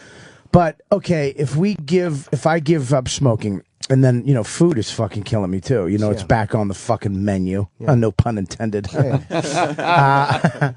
then I quit smoking, quit that, and you quit the sex addiction. There's nothing left. I mean, I haven't done drugs or drinking for 25 years. This is what goes through my head, though. I know. It's like, okay, and am I going to go to that, and then I'm going to ruin my fucking life with and at least with the smoking and the eating, it's sociably acceptable and tolerated, and people really don't fuck with you every once in a while, so you can kind of hide in the darkness with it. You can sneak that shit and get fat, get skinny. People make fun of you. They say you look good. No, they don't. It's a yeah. Wait, hold on, not Really? to interrupt you, but what you said right there, what Bobby just said, I'll look at sex like that. Like the rationale you're using to smoke, like that's what addiction is. Like, and I'll think to myself, like, yeah, so what if I fucking get a whore? I mean, at least I'm not fucking giving myself cancer. At least I'm not doing drugs. It's like every addiction is the at least. And if you're shooting heroin, you can't go at least. You go, well, at least I'm not as bad as that guy. But that's those at least are the fucking worst words of the English language because it allows us to do anything. But I understand that, dude. Yeah, it's scary though because I don't want to. I know how fucking weak my brain. Look, I know I've quit drinking. I know my brain is that powerful. I can do whatever the fuck I want. It's amazing to me. I can't imagine. Wow. But it's It'd be terrible. Like, what do you do when you don't drink? Shit. But there's something they call when you quit drinking. They say we're afraid we're going to be the hole in the donut, like we're not going to exist. And that's how I felt with sex. But that's how we stay addicted to shit. You feel like there's nothing that will replace this giant piece of my life. But then you realize it's just a horrible distraction. I get so much more shit done when I'm not like jerking off sexually. I write more. I'm fucking, when I'm not acting out, I'm being creative. Yeah, when I'm not passed out. Yeah, but like I was talking to somebody about alcohol. I don't get it. I don't care, if people drink, but I don't. It's fucking poison. It's fucking poison that they have to add shit to make it tolerable because your taste buds instinct. As soon as you put it in your mouth, your whole body goes ugh. You can't swallow alcohol without going ugh.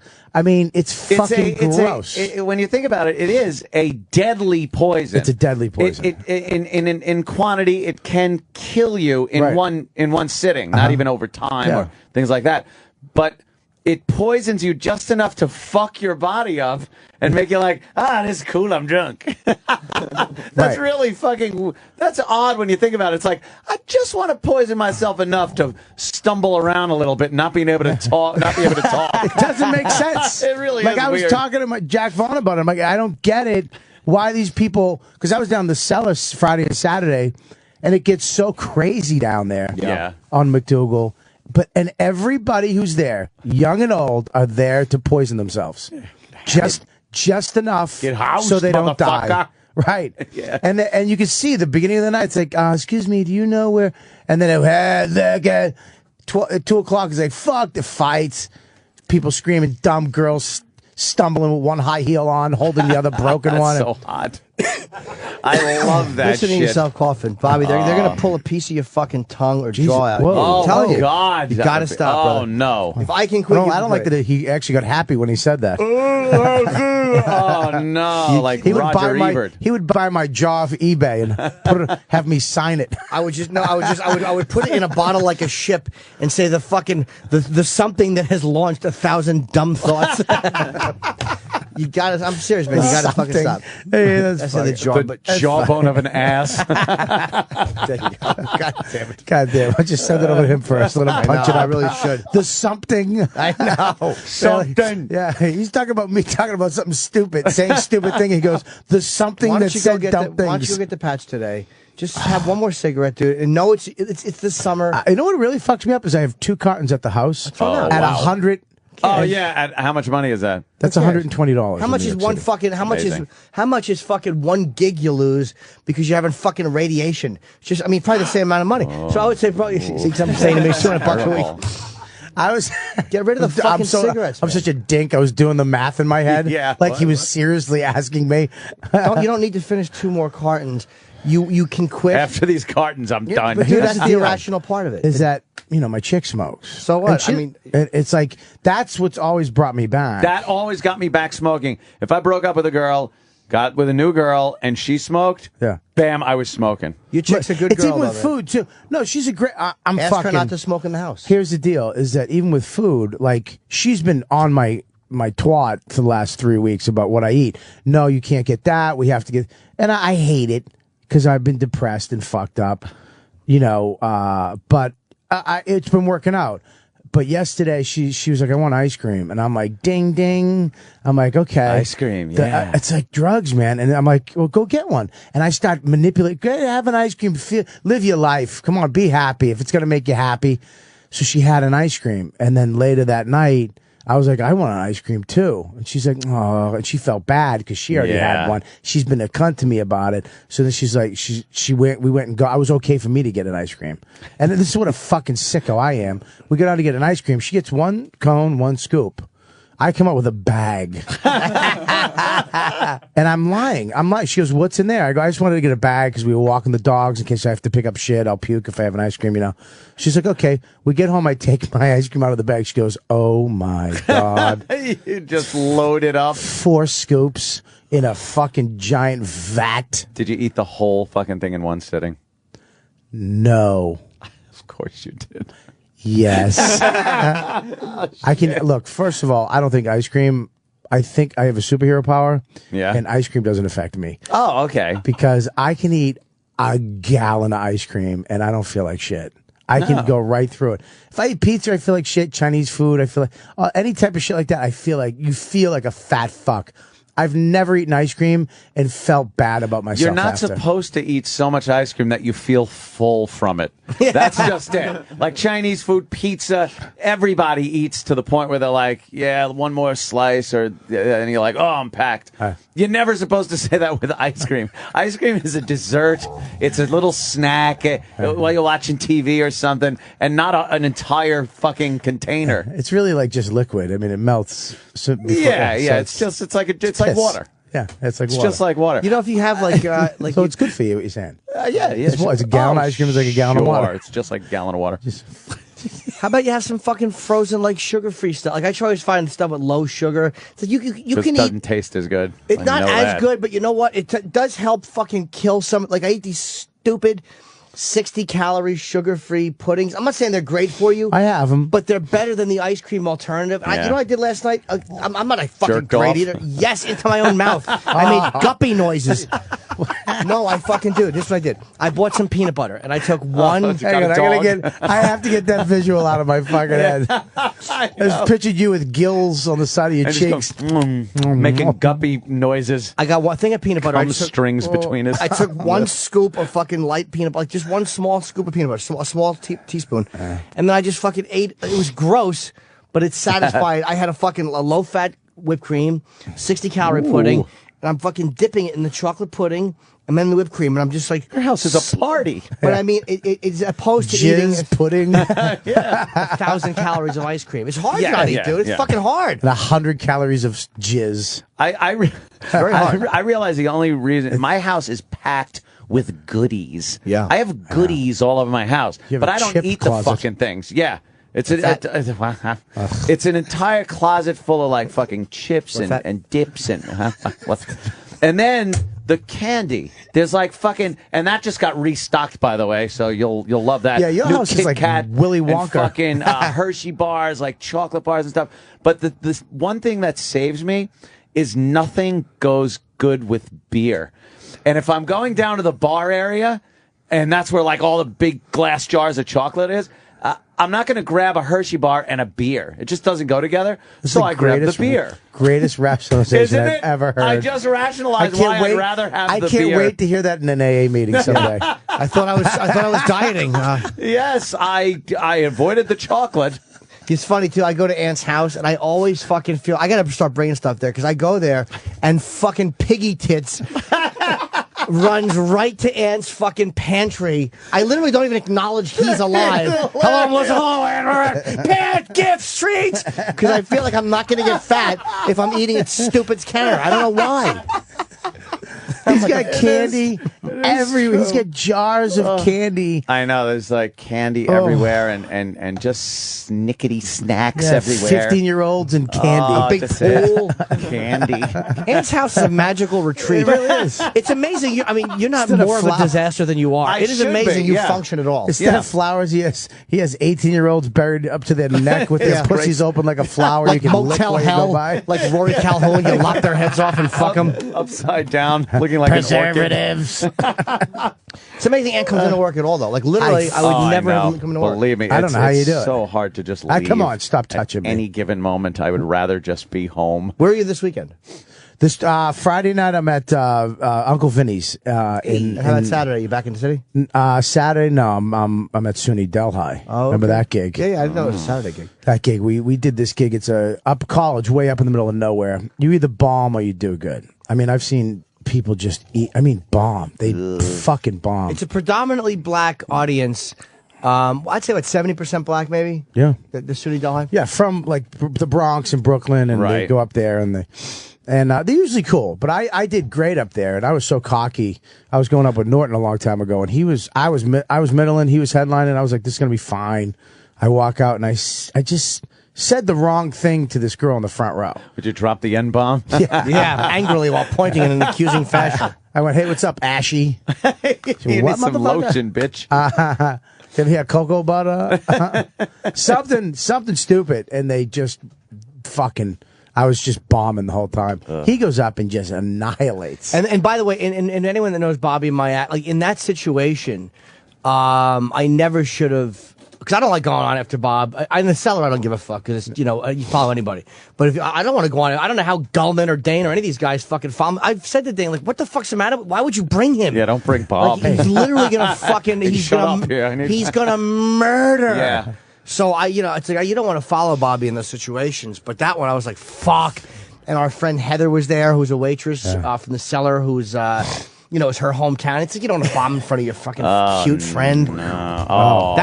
But if we did that 1,000 times, 975 times I would bomb after him, and then 25 times out of 1,000 that would happen. Really had a set. And I'm saying, I love Norton. I don't wish anything bad on him, but as soon as you bomb, in your head you're going, he's going to fucking bomb please too. Bomb, yeah. I walk upstairs to the upstairs room where you can look down on the stage at the theater. The guy just laughs at me like, ha, ha, ha, ha, like I bombed. Yeah, just starts laughing at me. Because he doesn't give a shit, the guy who books it. He's just a great guy. Like, you suck. I did one joke at the end that pulled it up at the last second. I got a ha, ha, ha, and I went, good night, thank you. Yeah. And he goes, you pulled it up at the end there. You were just crashing. And then I look out and Norton comes out, and I'm like, let me watch this. Because you don't want it to be you. When both guys bomb, it's like the audience sucked. Then the ride home is going to be awesome. Oh, that place, those motherfuckers. Right. They didn't give a shit. Yeah, it's going to, especially with Norton's rage and my going back for 3.5 hours, fucking, and all the it would have been brilliant. It would have been like music. And he goes out and fucking annihilates. I mean, really has one of the greatest sets I've seen up there. Just kills it. So the ride home must have been uncomfortable. Yeah. The ride home. Oh, you did good too, Bob. You did good too. Oh, no, the ride home was great. I'm like, dude, do you mind if I can get some food? He's like, I just want to get home. I just want to get home. I'm like, yeah, but I'm hungry. That, did I? He goes, I just want to get home. If we see something, we'll stop. But I really wanted to get home. Because it's a shit ride through the mountains and And then all of a sudden we see XXX book shop on the other side of the highway. Really? Cuts. Where the cops cut over on the highway, uses that. The no U-turn thing. Uses that U-turn, goes in. Now I'm starving. I'm depressed. I just ate my dick. I'm in a bookstore. And now I'm going to go eat a stranger's. I'm sitting there. I'm like, I don't even know what I don't know what the fuck's going on. I'm just trying to peruse porn, right? And then he comes out, fucking motherfuckers. He's angry. And I'm like, I'm running out after him. Like, what's wrong? Are you all right? He's like, the fucking assholes. Fucking goddamn cocksucking queer. The guys it was a gay jerk off booth. Oh, so he went in to jerk off to some fucking porn. The guys kept knocking on the door while he was in there. Just, hey. And he's like, I'm in here. I know. I'm out here. Hence the problem. I vaguely remember that. But fucking, believe me. Hence the problem. I doubt he said it like that. When I just yelled, let me suck your cock through the door. He was one of the Three Musketeers. When I went into a place like that, it was like J-Lo walking in. They fucking, you can almost see the lights dim and a fucking spotlight go on me. Young, nubile boy. We all started doing a musical. Oh, yeah. They loved You can me. sacrifice the sacro sitting in the back row. No, I would actually walk in. Tunes. I would go, cha-cha. Everybody wants to get into my mouth and asshole. He really was a gem. But he wouldn't stop for food.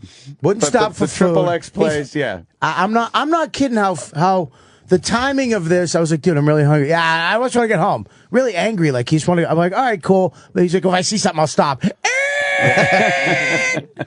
I don't remember that Fucking right across, comes out, we're gone. That's the night we went and we saw the guy. We stopped at the McDonald's next. Washing his dick in the sink? Washing his dick in the sink. Maybe he was down the road. And then we sucked him off. No, me and Bobby walked into a rest area. It was like 1 in the morning, whatever it was. And we walk in, there's a guy standing, he was probably a trucker, or he just fucked somebody in the air. He's standing at the sink with his dick in the sink, washing it. He probably had just fucked either one of those lot lizards or whatever. Oh, you know what? And his dick probably stunk. Never thought of that. He might have just fucked a lot. Anthony's probably right. Yeah. You know what's great? And then he sat to leave, and just goes, and realizes his dick is reeking over the diesel fumes. He can't even smell the diesel fumes. It smells like viper shit. Just horrid pussy all over his dick. But the best part, he penguined back to the stall. That was with his pants around his ankles. he had to swing his hips from side to side. That is a guy that just doesn't give a shit. Why care? I don't remember that. I remember that, but I remember him going back to the. Why care? Yeah, it was That was a fucked up night. Yeah. Fuck. We've all had the wash the dick in the sink episode, but you do it in private in a regular bathroom, not in a public bathroom. It's hard to do in your. You ever had to do that like before you leave or something? I've had to wash if you're somewhere you're not supposed to be. If you have dogs too, especially I have dogs. Oh, they'll come right up and fucking start sniff like a drug dog. If I like jerk you got off, a kilo in your pants. If I jerk off, they'll fucking rap. They'll come up. Really? Yeah, but if they smell like pussy on they smell like 100 times more than whatever the fuck that stat that some nerd just went. It's 1,000 times. It's 1,000. I gotta type in. Somebody call. Sam, I want to tell him it's 1,000 times better than humans. How many? We have a caller for you, Bob. It's 1,000 times. Fucking stupid. Yeah, they'll fucking rat you out. Wives should watch that, I guess, huh? The husband comes home and the dog just sticks his fucking nose into the crotch. Fuck yeah. You want to know if your husband's cheating? Get a Shih Tzu. Get a Shih Tzu. Why? When he comes home and he's got fucking bacon in his crotch because the dog won't stop smelling his asshole and balls. That's fucking foreign pussy. That's wow! I never thought of that. That's kind of a jigs up now there. guys are just going to come home with real bacon in their fucking balls. Yeah, here you go, boy. What did you fuck somebody? No, I just dropped a Cobb salad in my shorts. Hey, look, I brought some bacon home for the dog. It's like throw him off the hook, like in a video game when you got to get the guard dogs off of you. It's like go to the room, put in the combo, get the steak from the fridge, throw it to the dogs. You got to come home with fucking bacon and throw it around your house. So you leave a trail as you'd run to the shower, and wash that whore off your dick. Yeah, kibbles and tits or something. See, that's funny, Chip. Not really. Fucking hate Chip. Oh, we do have from what I hear, there's a Chip, a new Chip production piece. That's right. Ooh. Chip getting just so famous. Well, Chip is very sexy, and a lot of the women want to fuck Chip's brain out. Really? Yeah. Women want to fuck Chip. You bet they do. Women love imitating Chip to annoy their significant others. Yeah, apparently. They found a new way to just bug the shit out of their loved one. And I can't wait till I make chips out of my wife's teeth. What's that? Next time she does it. Yeah. You like Chip? Yeah. How about this? Whammo. Yeah, ice chips or something, right, Bobo? Oh, God. Bobo. Oh, Fuck. no. Oh, I hate when he enhances the character. Every day he makes it more real and real. Bobo, fuck off, Less Chip. funny. More real and less funny. I think we're going to have Amy Schumer coming in, too. Ah, the lovely Amy Schumer. Yeah, she's That'll into be me. nice Well to see. said, I don't Sam. think she is, Chip. Yeah, I know she is. I don't think so, Chip. Yeah, Amy Schumer should be Amy later instead of sooner or something. I messed up. Amy's the best. She got me a picture with Ad Rock in Montreal. She is fucking. Oh, from the She's Beastie Boys? fearless. She came out. Ad Rock comes out of the fucking elevator. Amy's with her, this other comic, and she comes out. You know, Amy's a real pretty girl too. She's just a fucking pretty girl with a sense of humor. Where does that come from? Molestation. Yeah, Yeah. Can only hope. But she comes out. And I I'm plan like, on making some comedians. Your history so far, I think you've caused 8 Roseannes, 1 Rita Rudner, and a Latifah. Yes, she's coming. She is great. But she got me. She goes, Ad Rock. I'm like, oh, give me a picture. She ran like to the elevator and went, hold the elevator, and faked like she was getting on to go to the floor. And then we all got on the elevator, and what a shitty. I caught his eye. Tried to look away because I didn't want to. I wanted to pretend I just recognized him, but I already saw him, and I fucking kept it. I just kept going with it, and then I turned around again. I went, "Hey!" I literally did a circle. Hey. I saw him, went to the ground, came back, action. Hey, you! Oh my God, who is it? And then I go, "Can I get a picture?" He goes, "Absolutely." My wife goes, "Oh, this is creepy," like out loud. I go, "Shut the fuck up!" Yeah, stop. And then He goes, no, I'm creepy too. Take the picture. And I got the picture. Oh, it was a fucking brilliant picture. In an elevator, they usually say yes because it's like no one else Where are is they around. going? Yeah. Well, I was nose to nose, And I had him in the corner of the elevator, so Yeah, will you that's take a awkward. picture? Me and Kenny followed Springsteen onto an elevator back into the building. And that's how I got my picture of Springsteen. We followed him onto an elevator. It was me, Kenny, Bruce, and his And guy. he knew Really? Of you course he did. followed him in the Dude, elevator. we followed. It was the same thing. We followed him on, and I just like, hey, and Bruce, can I get a picture? He's like, yeah, man. He just worked out. He didn't care. And we fucking went up to his floor, and he goes, you guys got to hit a button or something, because he got off, and we had no buttons. We just rode back down. I'd point to the camera in the corner and go, ask the security guy for picture, because he's got them all downstairs by the desk. I don't like that you would think that you'd be like that guy that would point and say that. No, you wouldn't. You're a nice guy. No, I said Bruce should have said that, maybe. Like, hey, it's on security. Wow. Chip piece, or- We should have went to the chip piece. Your fucking goddamn mustache almost fell off on that one. Yeah. That's all right. No, he should have pointed. So should we break or no? Pilot to Bombardier. Pilot to Bombardier. Yes, we will break with Amy will be in this. shortly. Yes, Amy. Chip TV show on YouTube. Do you want to get off to the world's #1 cyber star? What's up, baby? You want to get some dirty talk going? Then log on to Chip Chipperson's cybersexchatandstuff.com. Yeah, get it. I'm going to give some cyber sex. Once we have all your credit card information, we'll connect you directly to Chip himself for your very own private video chat. Oh, that's a nice dark nipple. I wouldn't mind getting some milk out of that. Watch and listen as Chip tells you his innermost desires and things. I'm going to lay you back or something, and I'm going to lick all the way down your neck like this. I'm going to take my tongue and just go like, He knows what you want. I'm going to get down there and just start licking your fucking cooter really good. You're going to come so much that your shoes are going to make sloshy noises. He'll tease you. I'll open up your cooter. I got like long nails on my middle fingers, so I'll dig my nails into your cooter lips and I'll open them up and I'll just go like, explore you. And I'll get in there until you come so many times or whatever. Dominate you. I'll stick it right in you too. I'm gonna climb on like you're a tree or something and just cram my oats in you.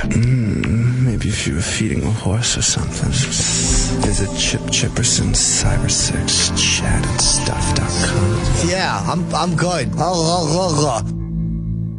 The virus. Sirius XM. Hi there, this is Troy, phone screener for the Opie and Anthony show, here to help you with a helpful tip. When calling into the radio show, it's a good idea that you turn your radio down. Oh, and hey, what's your name? Where you calling from? Yeah, make sure Opie knows he don't know shit from shit. Turn your radio down. What? I can't hear you. Am I on the air? Hey, asshole! Am I live right now? Hey, turn your radio down! Hey, you! Turn your radio down! All right, thanks, man. Punching out. See? Wasn't that easy? It gets you on the air faster, and it makes you a better caller. Oh, and if you want to call the show, just look down at your radio. Yeah, right there. Take your eyes off the road and look down. See the number? Just call 866-WOW1-WOW. That's 866-969-1969. Thank you, and have a nice day. Sirius XM. The virus. The Opie and Anthony Show. Any reason we're playing AC/DC? Is there an anniversary? Nope, nothing. Something? No, you just decided that was a good song. Yeah. I agree. This is good. I have to start off Bobby's cough.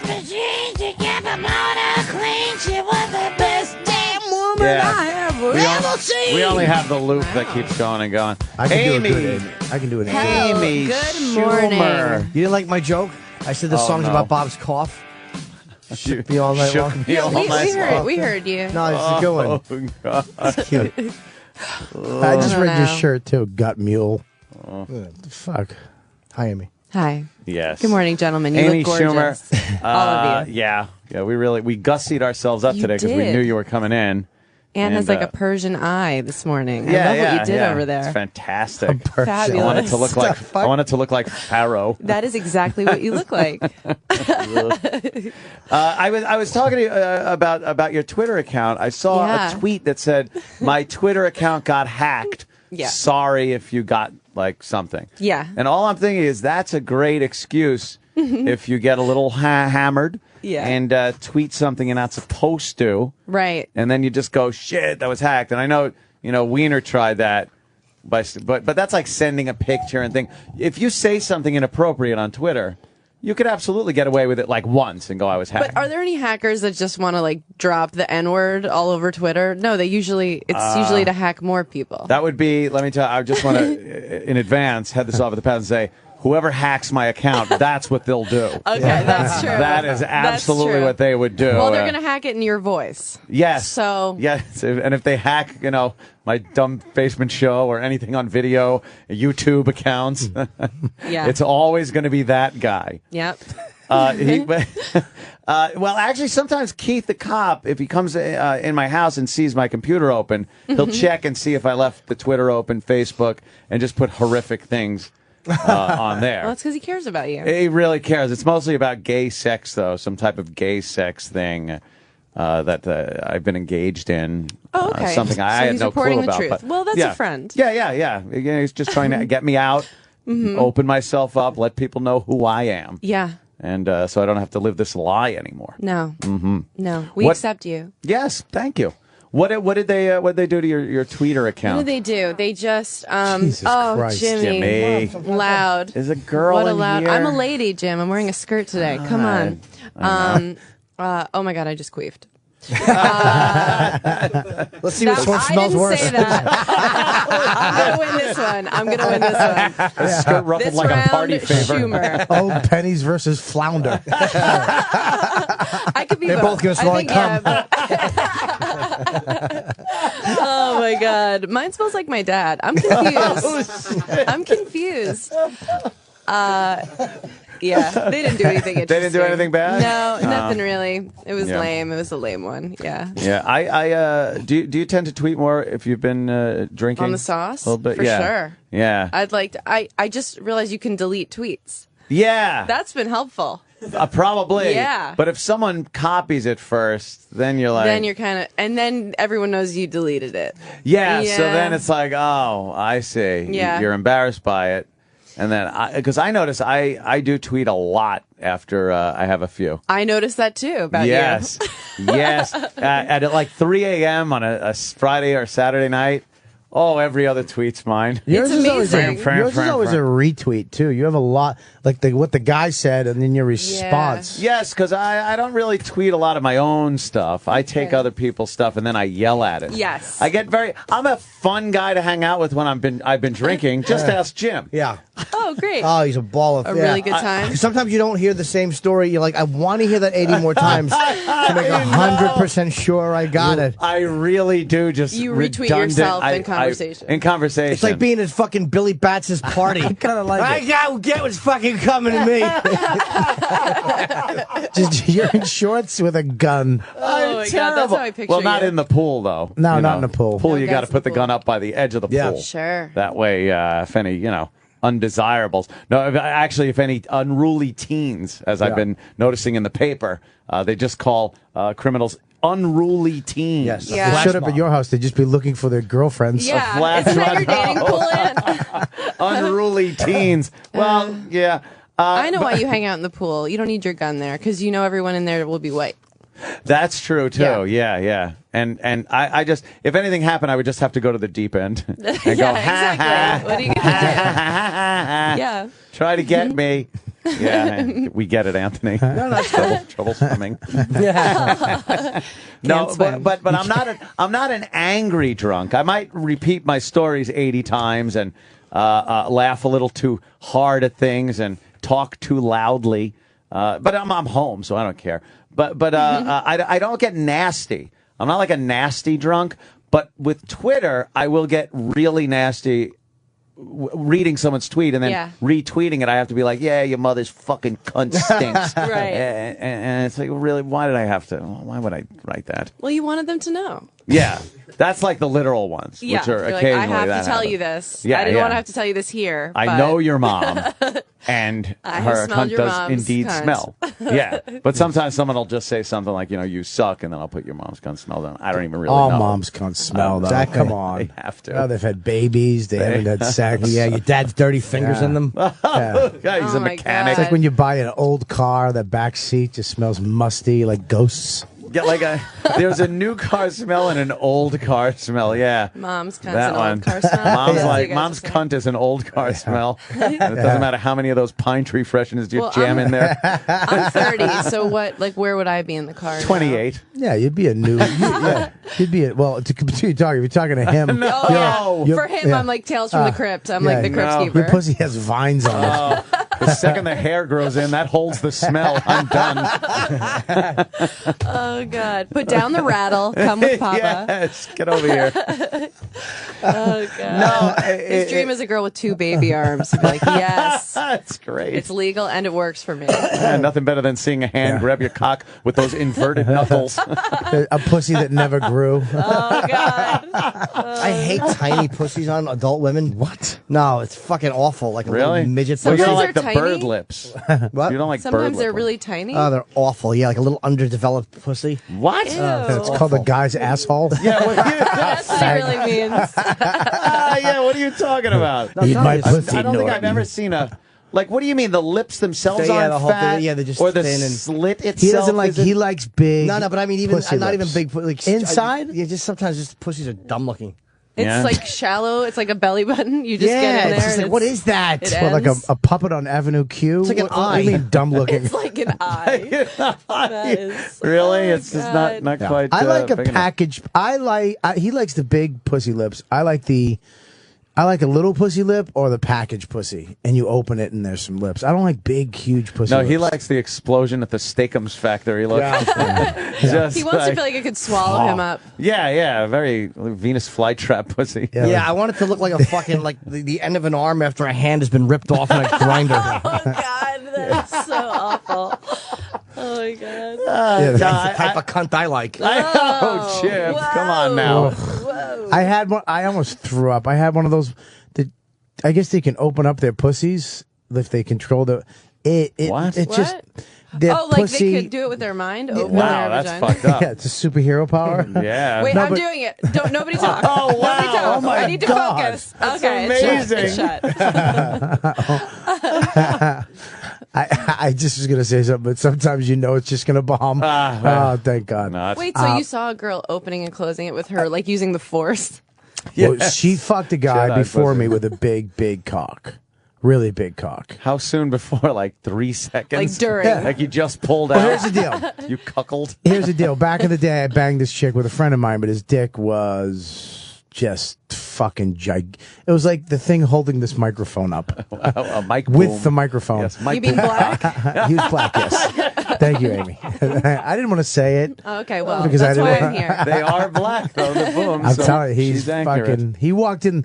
We were hanging out. He walked in, and we both went, "Wow, Really? wow." And yeah, I had to get like You got to watch how you say wow at a guy's cock. Yeah, you're getting excited. If it's I told him. amazing, it's I go, like, I go- wow, that's big, or wow, Well, hello, No, Yeah, that sir. wasn't sing-songy, fag. I go, wowie, wowie, Hey, wee, big wow. spender. No, it was. I told him, I go, dude, I'm not gay, but I'm gonna look at your cock for at least 10 more seconds. Yeah, Because just I've never seen a dick like this in my life. Wow. Not even on a fucking move. Like, holy shit. Well, let's hear more about this. yeah. So he laid. He into wound up her. fucking her, and she was. I was supposed. You know, when you do a threesome, you're supposed to get. One guy Two gets girls? One guy gets head. One guy gets head, and the other one fucks her. You stay away, and then you make goofy faces Finger at each other. cuffs. You're supposed to go, high five once in a while, and then go back to ooh, ha ha. Maybe in junior high. That, What are you doing? High But fiving. he I would was play fucking her. one-on-one Texas Hold'em on her back with your pal, Uno. throwing cards down, flock, just smacking on her sweaty back, sticking. You have a dealer. Now that's a threesome. That is One the in real the one in the deal. pussy, one in the mouth. She's on all fours, a dealer, and you're just playing cards on her back. Fantastic. And the river. Oh man, yeah. Oh, that's gonna hurt. I'm all in. What? The hand? No, my cock. Buried to the balls. I'm all in. Oh my god. So you're tag teaming. You're Yeah, you're but- making pancakes. She was screaming like she was being murdered. Like really, like I was kind of looking down, like concerned. Do you need help? But you're still like making her, like fucking her face. Are you okay? Just raise a hand, raise an arm. Yeah. Listen, lick Blink my twice. nuts. Mumble it around my fucking dick like Muggsy talking around his cigar. Tap on my balls 3 times with your tongue if you need help. My pussy hurts, see? So he's banging her bad. Yeah, but well. I kind of backed out of it at one point. I got a little, for me to get uncomfortable, I can handle some freaky shit, but I was like, fuck it, and I backed away because she was real. She couldn't even blow me anymore because she was going, ouch, Or maybe she just made her choice. police, dad. So I backed off. Yeah. I came off, and he wound up banging her doggy style, like on the couch, and I went in the other room, and I kind of took my shit, my rubber, all the shit that I had on. I was like, fuck it. Rubber. And I came back out. Galoshes, he means. I would assume. He's wearing rain gear. Yeah. Oh, Mike Vecchione wears galoshes when it rains out to cover his sneakers. That's His awful. feet should be chopped off. He's To cover his sneakers? Oh, He's from the past. That fucking Galoshes. barrel-chested Superman douchebag. Is he OCD? No, he's just he's fucking dumb. I don't want to get my sneakers dirty. Oh, fuck off. They're $60. Yeah. Stop Gives a it. shit. What happened? So, I got to know. So like, he was on the couch.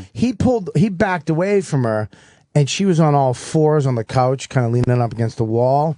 And she felt bad for me. Like I was still naked, and I walked in, and she went, "Come on," and she kind of like looked at her ass, like, "Come fuck it, come on, try." And I looked at it, and it was like you could see inside. Oh, it had been. You could see her ovaries. What was that? What was the monster in Star Trek? The sand monster. Oh, I don't know. I That was came raised up- by my what was it? biological parents. Star Wars. Star Wars. Sorry, Star Wars. Yeah, Sorry. yeah. The thing they tried to land on, but then they flew out? That could be that one or the No, one. the sand monster. That That was Jabba the Hutt's little fucking. Do you know any worm monster? How they have Any worm monster. if they have the mouth inside of the mouth? Yes. Like a mullet fish. If you Yes. Google mullet fish, if you look at, they have a mouth and then another mouth and then a mouth, and that's what her pussy looked The like. Sarlacc pit. Apparently, we're getting a lot. People know it's the Sarlacc pit. So she had Sarlacc Those people pussy. should light their What fucking. did you do? Of course. What'd They've you never do, seen Bobby? real pussies. Well, now they know what pussy looks like. It looks like a Sarlacc. You fucking geeks. I almost threw up because I have a weak stomach, but Wow. I put it in, and my dick is not. I have a rattling 6-inch around. dick. That's all I It was have. just like putting a camera in there to look around. Nothing else. Like grandma hitting the triangle for dinner time. Clang, clang, clang, clang, clang. Bob can actually put his cock in another cock hole and see fucking prostates. And Put a camera on it, like scientific purposes. Yeah, it's like inner space. Yeah, and then tag it. Put a National Geographic tag on it so we can follow this cunt around the fucking world. That is brutal. Fucking black guys in hotels. Did you? I almost threw it opened itself up like a what is that? The prolapse vagina. It opened up. And it looked like a fucking monster. It was huge. Wow. Huge, big, fat pussy lips. Ugh. Jimmy's like, Red, yeah. fat, big, meaty. I think that's the fucking the storyline for the next Sex in the City. All of their pussies just prolapse, and they feed each other peanuts with it like an elephant's trunk. And it's from a pepper spill. They all start sneezing, and the force of the sneeze is pushing the vagina out. All their organs fall out on the floor. Yes, and then they have to get a vaginal mesh, and it doesn't work, so they call the lawyers from TV. Her cunt falls out like a foot going through ice. Yes. Well, let me tell you something. My pussy just fell I out. am so a Samantha. Oh, God. Which one are you now? Girls, if we have to pick each one that's from Sex in the City, who are you like? I'm the redhead. I'm You're the lesbian. I'm the cunty redhead. Oh, gosh. I'd have to say Samantha, too. But we can't have two Samanthas. So we'll have to kill one off. Okay. Fucking They're making making another one, though. No, they're not. Joe DeRosa tweeted yesterday that he's happy that they're making, and seriously. What's wrong with him? He's an idiot. He's Egyptian. Oh, that must be That's it. the problem. He probably liked the last one where they went to Egypt. They went to his homeland. Like, oh, let's ride this camel from the underside. Yeah. Every Get scene, it? I fuck animals. every scene he was looking for his real parents. Are you my mother? Oh, God.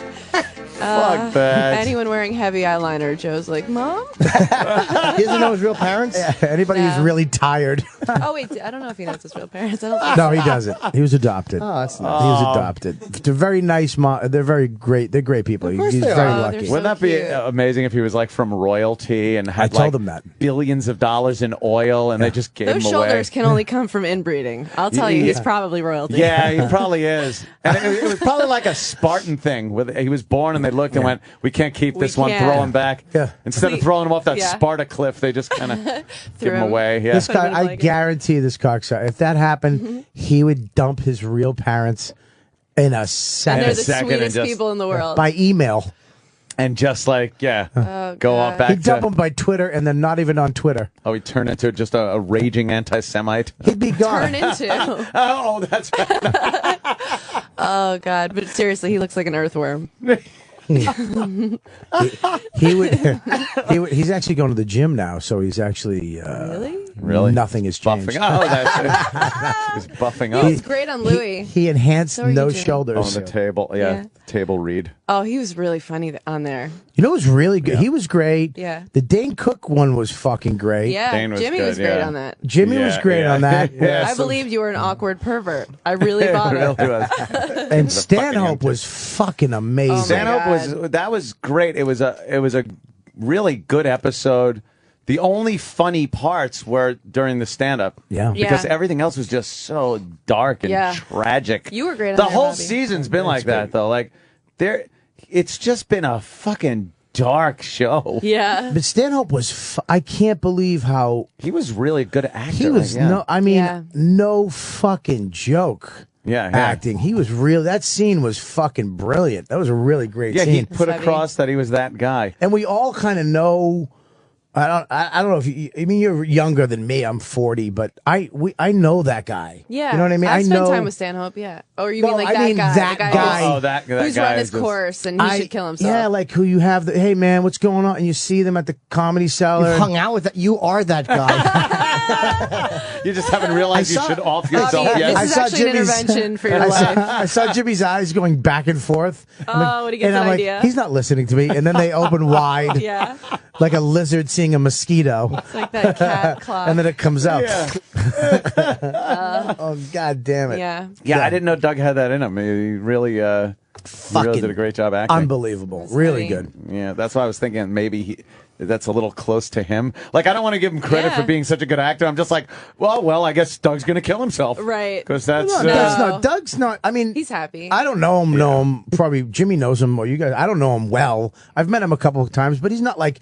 He's kind of, hey, what's up, man? How you doing? He's kind of out, hey, what's up, fuckers? He's like, what's up? No, he's kind of actually a quiet pretty guy. reserved, mellow guy. Yeah, reserved dude. Even when he came in here a couple of times, I mean, he's does.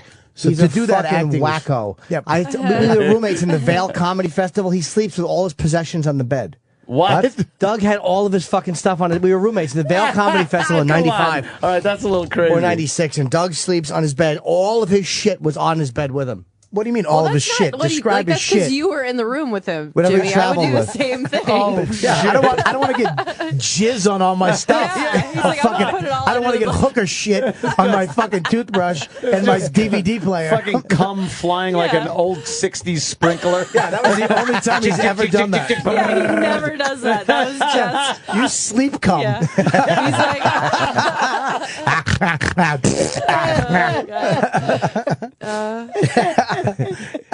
So do you. He likes. He's good. He likes drinking. He's awesome. He does like to party. Yeah. That's one thing I've He's not I've afraid of a known from great him. time. I think Rogan introduced us to him initially because I guess they know each other. He And won these. Rogan likes his. He won the San Francisco comedy. It was him and Dane. I remember that's when I first heard about him. Dane Cook. Taylor. I was in Taylor Boston. Dane went out to San Fran. It was him and Stanhope in the finals and Stanhope beat him. Oh, wow, really? Yeah, Stanhope was living in his car while the competition was going on. And he wound up fucking winning and, getting his shit together. So that's kind of a living in the car thing, like the character. It was kinda cool. Maybe there was a little Stanhope in there. I'm sure. Maybe he isn't that good a fucking actor. Well, he doesn't live in a car now, dickhead. He's got a house. Just kidding. Right? He's got a house in Arizona. Yeah, Arizona. Who can't have a house in Arizona? Yeah, true. What are they, $10? $4 a square foot for land in Arizona. It's fucking great. That infuriates me when I pick up a paper and you see ads like for houses in Arizona or Colorado or some fucking place you'll never live. No thanks. And I'm going. I could literally have like a Waco compound. Kind of a thing. You see your house for $8. Yeah. Same exact house. Same house, Yeah. only on 100 acres of land. Yeah. I would move to Arizona though, because in the summer it gets like fuck you hot. It's crazy hot. Yeah, you can't walk outside in bare feet because the tar will stick to you. But who burn cares? your face. Why is that the thing you want to do? Well, because you don't. I mean, that's fucking hot. You Desert. turn the air conditioner on. You're in your house. 120. You have a pool, and then you fucking you never go out. That sounds like my life. And I live in New York. But you can shoot shit right in your backyard. There you go. That would be cool. Oh, yeah. you'd be smile if on you that. could kill coyotes and lizards. I have to wait for intruders Accidentally in order shoot to do Jimmy. that now. Why would you want to shoot me? Because you look like a. Not Jimmy. That's my new guy. Hey, we have this girl showing up. What's her name? She's this wingman thing. She's a wing woman. Marnie Henry? Marnie's a very cute Why name. is it in Penthouse? Ooh, I didn't see this. Pardon me for a while. Well, let's just excuse him. Who fucking looks at? Look at it. What's with the blurry pictures? Are they trying to be artistic now because you could just get hardcore smut on the internet? Yes. Yeah. Can they? Oh, good. A naked cowboy fucking article. We haven't heard enough out of this fucking tool. What's he up to? Oh, look at him. Oh, look. There's people around him and he's in his underwear. They have a finger in the vagina now, huh? Penetration? Oh, a little penetration. Wow. You know what that would have been like in 1977? Looks like she's shooting gang signs at her pussy. That's accurate. This this is very ethnic. I don't know. Her vagina and asshole are very close together. They're almost a team. Yeah. You know what? I used to have a much better time looking at the ads in the back of some of the porno than I did the actual You wanted porno. You wanted a hovercraft? Popular Mechanics I'm jerking off to, asshole. Yeah. But like sometimes they would show like blowjobs and stuff in a little thumbnail before we knew what thumbnails meant. And that was kind of better than some blurry fucking Playboy picture of some girl with a giant bush. They always put the fucking little obscure, dirty, little edgier ads in the back. Yeah, in the back. And that was the ones where like... We used to jerk off to photos. Anything. Photographs. Yeah. I haven't jerked off to a photo in 20 years. You gotta try it. Do it right now. Go ahead. And they Here, it's Elizabeth Taylor. Go. Ah, there you go. Liz Taylor. How hot was she? Boy, did you pick the worst photo in there, though. You could it was jerking off to photos and mostly just photos of nude girls. There wasn't like a sex act going on. If you could get one of those magazines, I remember very rarely you'd hit pay dirt and get those magazines. They had about 8 pages in them. They were all thick, like glossy pages of blowjobs and penetration, and that was just insta fucking hard on. Well, you had to pretend. You had to actually, that's why the old holding, you would pretend the centerfold was for you to hold up and pretend that you were fucking her. Point of view, yeah. It was You point get of the view. point of view shot. Yeah, I used to hold them up and have to fantasize and look at her and then look at her and look back and forth until I created this video in my oh baby, and then you cut in. Oh, you like that? You had a Nickelodeon eyes going. Yes. Where you crank. Were you ever surprised when you looked at the Moving picture and it was frowning? Sorry, I stepped on you for that mediocre No, joke. that's fun. It just looked. I like that. It looks disappointed when you're done. It's like I don't remember her face being like that when I started. Why does she have vomit on her collar? Oh. Oh, good. I remember Did you accidentally jerk off to that? Is that a rhino? Those are big sheep balls. Oh, that's not Look okay. at that. See, this is the stuff I'd find like in the thing that I would that find you would hot. a little two Girls? chicks kind of. Girls Yeah, together? like this one's a little dirty. She's got a little Japanese tattoo. There was a And magazine, where's this dick? an old I need that. Hustler years ago, and a buddy of mine was like, "Check this out, dude! It's the first ever scratch and sniff." And leave it to Hustler. Yeah. And they had a scratch and sniff vagina centerfold. Really? And you'd No. scratch and sniff. And I refused to do it Why? because I just didn't want to know. I was a kid at the time, and yeah, it was pre. I had never seen or Would they use old potato skins? I don't know what they. Hey now, Hey, it's stop some being potatoes. accurate. No, I didn't know, and I didn't want to. Like it just freaked me out. Was it just perfume or something like that? I don't know. To this day, I That's don't know probably what what it it was. was. To this day, I don't Is know there what it was. pussy perfume? Do they have that? If they do, the think cab so. drivers here wear it. Hang on. Rank pussy perfume. And then finally, when I was with a woman for the first time, with woman, He said that in quotes and said with woman. with woman for the first time, Partially woman. yeah, it was, and it wasn't the first time I was with her. She was the first one I was with, so it was probably 2 or 3 times since I had first had sex, and then she started wanting to delve in a little deeper. So she turns around and gives me a blowjob, and I'm like, "Oh, this is great. This feels really nice." And then she was like, "Well, you could do that to me." I'm like, "What? You don't have a cock?" No, I did not say that. But I was just like, "Oh, no." I was just petrified of it. Yeah. It was big, black, hairy, like very coarse black hair, pussy, and like, and just a meat cleaver whack in the middle of it. Ooh. And the Pussy's thought scary. of putting my face in there was just, I didn't want to do it. I made up for it later. Let me tell you, ladies. Wow, you really got her. Pussy, back. pussy is something you have to get used to. It's an acquired and you have taste. to That's you it. have to do it. You get used to it, but it's not something you initially go, it's awful. You know what helps? It's wet. Booze. Because the second I had a few drinks, I was down there like it Like, was let me fucking at it. cotton candy. I don't think I could do it ever. It's No? it's No. fucking crazy. It's a fucking hole in somebody's body that's wet. It's weird because we never see our own pussies, so like, there's no reason for They it. have the app. They have the pussy. No, see they your have the pussy pussy app, The and I see just your saw mine pussy for the app. first time. You hold your camera under and it leaks on it like when fucking Alien was looking at Sigourney Oh Weaver. God! The slime just comes dripping out. I've the been slimed. second set of teeth comes and rips your fucking heart out. It's like your pussy sneezed on your fucking camera. Oops a daisy. Oops a daisy. It is daunting, though, to want to do that, especially the first time ever. You're just kind of young and you don't know what the fuck is going on. And I didn't have any confidence either that I would know anything about that area at all. Did you ever try to lick inside? I didn't know that you were supposed to, lick around the clit, the pussy, put a finger in. I tried to get, I thought you had to get Just in. get your tongue in Get there. as Your deep in tongue there is- as possible.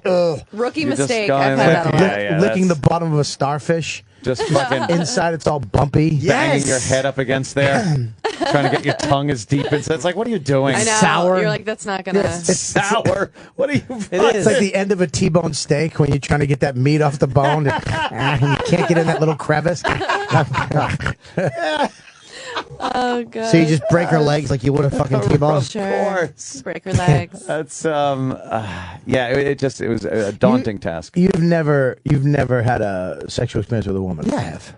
No, Jimmy. Oh, Jimmy. He's talking to me. Amy Schumer. No, I haven't. No. But I would think I would. Like, I've been attracted to girls, Really? but I cannot Girl imagine. crush? Yeah. That doesn't go sexual though. No, it goes.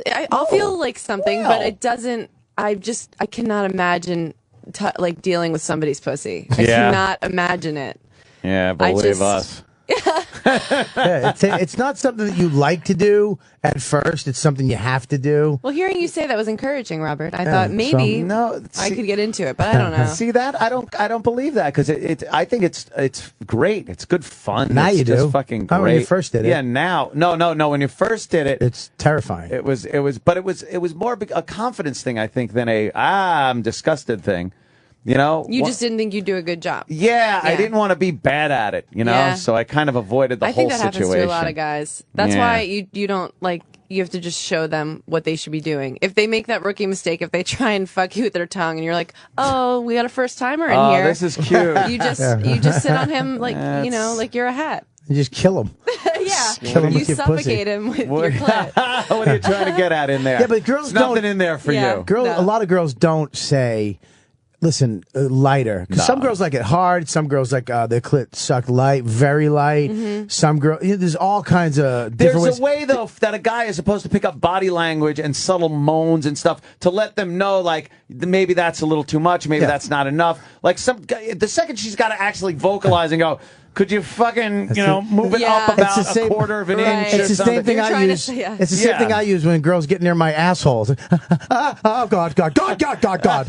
Yes, yes, yes, yes. And then they go back up to my dick, and I stop talking. Subtle body language, like fucking doing the hula dance, is it's kind of they go down stay my away. balls. They go down my balls to my asshole. It's like yes, yes. Oh God, yes, yes. Eat my pussy. Eat my pussy. That's how they know. You got to let them know. Wow. Subtly. Sure. No, it's little clues. I give a thumbs up or thumbs down. Is During that sex too. Like Big Fonzie. thumbs down the whole time. You got to occasionally look up Yeah. and see Amy she's just giving a going, thumbs down. Yeah, like a Japanese MMA fan.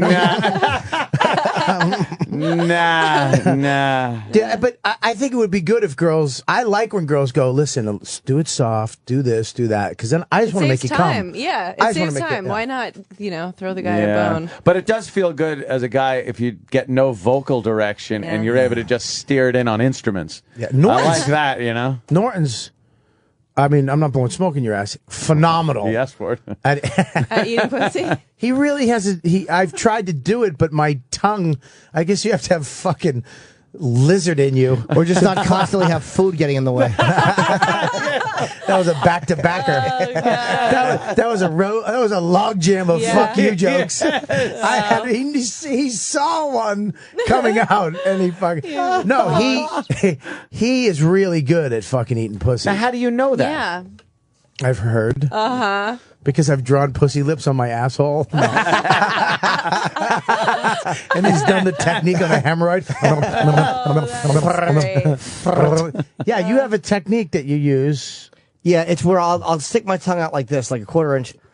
Oh, that And then is I take her ankles and arms and I move them back and forth very quickly. Like a harmonica. I play the pussy like a harmonica. Yeah, It only works on Like you're eating corn on the cob. Yeah, that's why they don't call it a harmonica. Oh, God. Horrible. Chip Jim. Yeah. Oh, God. I guess we should break at some point. Yes, I we don't know when should. we should or shouldn't. I don't even care. Oh, wow. I'd rather not, but I know there are commercials, and if I don't do them, then I get stuck having to do them at the end of the show. And We break now. We can play 34 seconds with Jerry Springer. I want to hear that. Me too. Yes, we had Jerry Springer on the show. Yes, we did. And we love just taking some segments from these interviews of these little celebrities, and we take them out of context, and they sound moronic or something. Why is Bob Kelly What's the matter, pointing Bob? at me? I just don't like how fucking comfortable this little fucking Did twink you like is in how that chair. smarmy he got? He Yeah, waved. he's Can I just stop? smarmy. He waved just me be in this quiet. morning like it was his show. Waved He went- you in. No, he was Yeah, waving you waved not to me come in. in. No. all right. That's When what it the goes problem like is. this, Yeah. no one waves with the back of their hand facing them. No way. Bobby's from the school of no means yes. Which, It's called rape. yeah, it's just rape, basically. What do you mean, no? All right, I guess we'll play this. How many seconds? 38? 34 seconds Oh, with Jerry shit. Springer. That's 4 seconds we're being robbed of. Yeah, I feel like that 34 seconds of Jerry Springer. We'll be right back. And now 34 seconds with former politician, talk show host, and solicitor of prostitution, Jerry Springer. Let me tell you something. Okay, here you go. Well, I won't be. I won't. Oh, yeah. He's. No, it's just. But what it. You know. I mean. You know. No. In the. Okay. I mean, it's.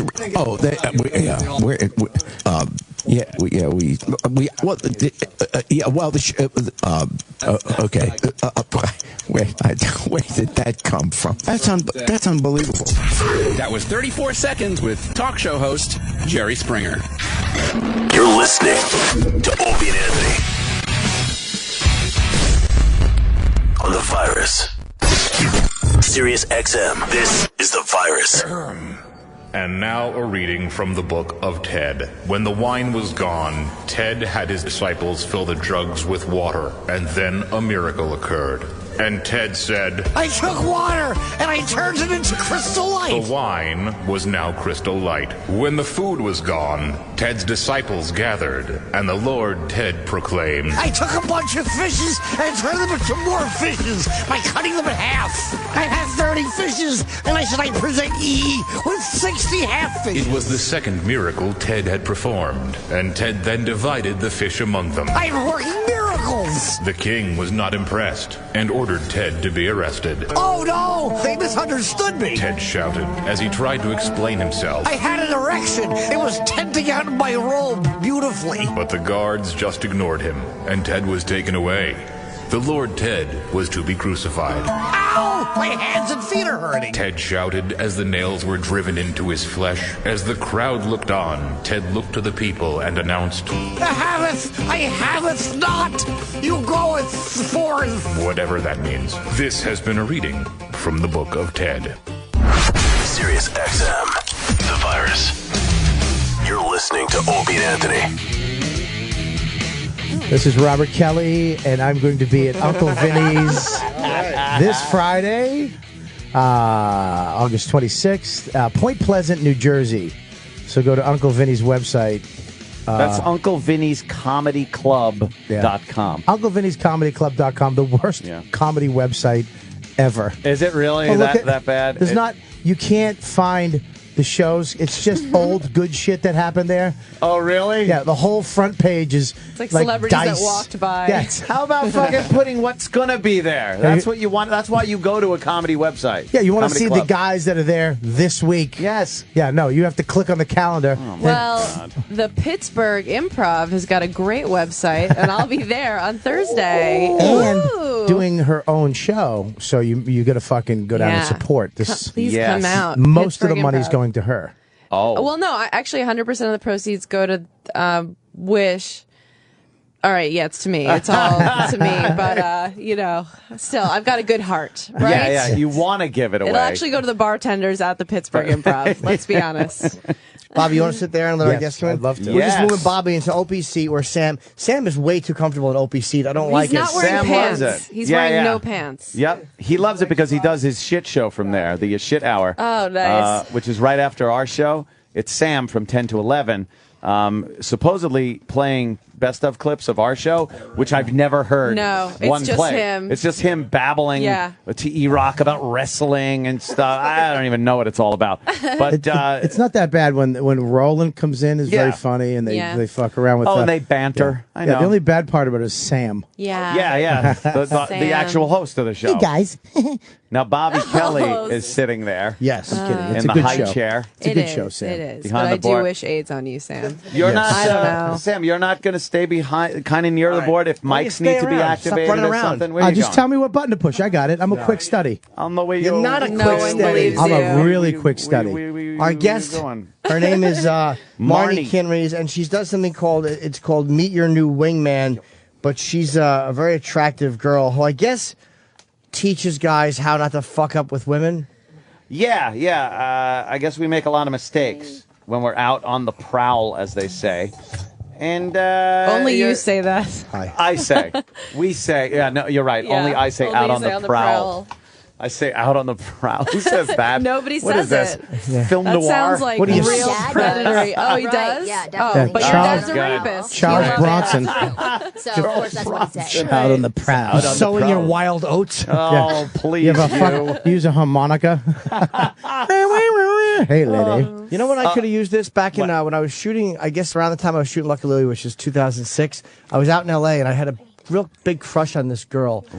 and there was a guy named Neil Strauss who wrote a book called The Game. I read it. And it was a good book, Great book. about meeting women. Oh, not that one. And I wanted his help as to how to get this one girl I wanted to hook up with. She was way hotter than me, which I always bat out of my league, but this one was like too far beyond for even a sense of humor to work. So what is exactly that you do?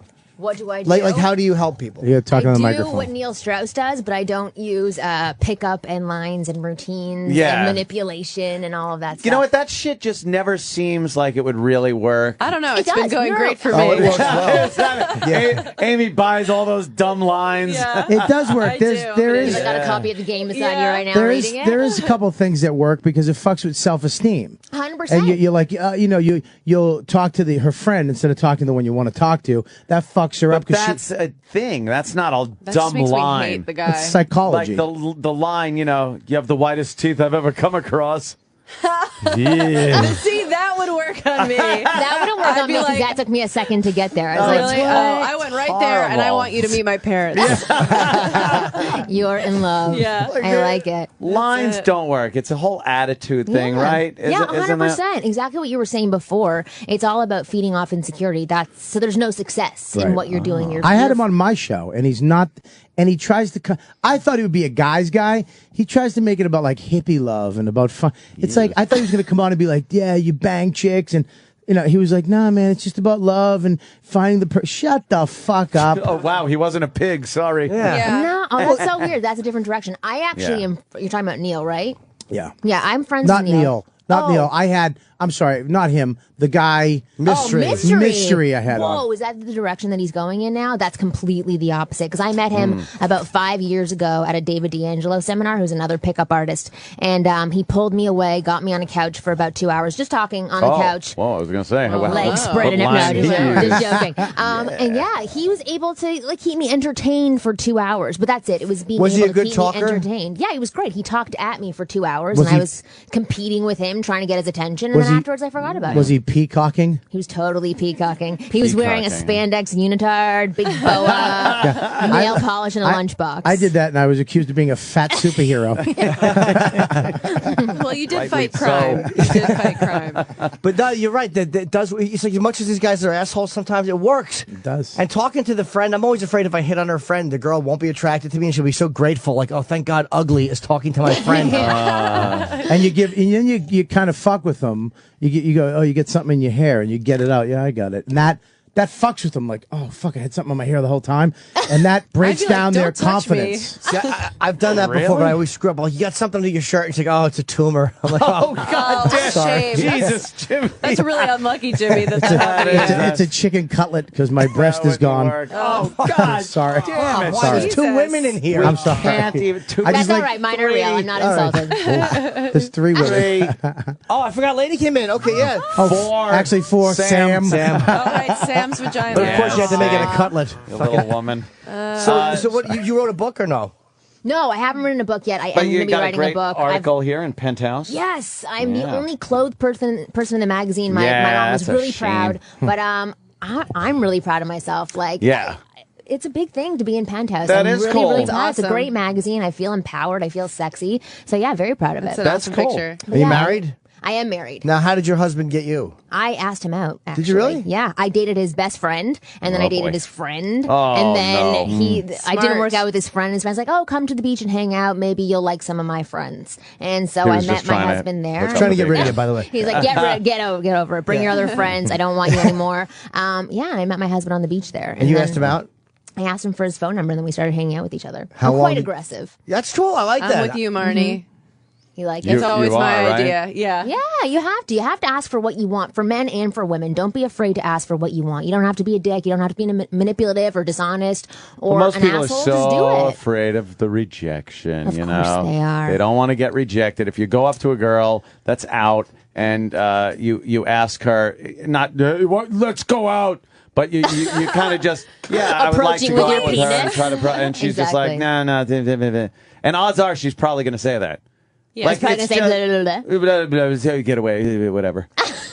Something to the effect of, no, I'm not going to go out with you. No, that's not true. So it's better that you reject yourself before she even gets a chance to reject you? Yeah. Really? So you never get what you want. That's horrible. Oh, no. If Bobby starts pressing fucking buttons, I am going to pull the plugs out and throw that machine. I am going to throw the machine. I've never sat here before. There's buttons. What do you do? That's what I do too. I start pressing all the little buttons. See, there's little buttons here that do the, Boring. Oh, what do you do? Rejection. I don't know how to. See, that was a good rejection one, though. Marnie, have you ever met a guy and you're like, he has no chance? Like, there's nothing I can do to help you. She's in a room with 6 of them. I know. I was going to say right now is the first moment when that happens. I got the SH out on that one. The truth is that, I have met a couple of guys where I'm like, it's not going to happen, mainly because they don't want it to happen. They fought me back on everything that I was saying, didn't want the help that I was providing. Really? So I fired them as a client and was like, listen, you're not going to, you have to give up this bullshit. And they were like, mail order. Yeah. I see what they do. So wait a minute. Oh, so you actually charge to help? Like I'm fucking. I've gotten so jaded doing stand up and radio. It's like I don't know how to approach a stranger. I literally have no idea how to approach a woman who doesn't like know me from the radio and go, all right, I was abused as a child, so Yeah, I'll you fuck do. you. I know you right now on the radio. Try approaching me. Dude, it's in a car at the meatpacking district. You do fine. With You the- roll down your the window and roll you down halfway. I don't like the fact that Bob made the roll down the window with his fucking hand, the circle roll. Yeah, Right. like- You're on evening at the Improv. Oldie time. I think what you're talking about also is becoming like a lost art because of Facebook and Twitter. Yeah. And there's so many other ways to meet people and get even intimate up to a point without even having to, face the rejection face to face or anything like that. And by the time you hook up, you're all ready to fuck. Yeah. Because you've already You've got gone the through all build-up. the bullshit part. Right. If you meet anybody on the internet face to face and the preface to it hasn't been, I want to fuck you, I'm going to suck your fucking pussy, you're an idiot. Yeah. So by the time you do meet face to face, you both know what you're in store for. Everybody I know who comes over, and there's not a woman that shows up at my house that doesn't know that my dick will be out within 45 minutes. Your mom? Give me correction, within 15 minutes. Mom's very aggressive. Oh, God. So, what were you saying? What was No, I saying? I was just saying No, that's I kind of a you're lost art. So Oh, it totally is. The thing is that not enough people are asking for what they want, and they're too afraid to look up while they're walking around to work and actually interact with people. Start interacting with people at Starbucks, walking on the street, so that when a hot girl comes along, you have no problem saying, "Hey, what's up?" Because she's just another person in your day, rather than a freaking hot woman who you're afraid of being rejected Do you by. think being married, though, that your technique or your skills or your knowledge, is not as good as it was when you were single? I would say maybe not as good, but that's why I have about 10 to 15 other wing girls who can help me be single and give me that point of view, but I can still feel attraction. I love going out and flirting. I love feeling the buildup of attraction. When I'm with my clients and I feel feminine and flirty, that's when I know that I'm doing a really good job. now, how does that work with a client? Are you helping them with other girls at a location, or are you playing the part of the other girl? Everything. I do a lot of Skype coaching calls,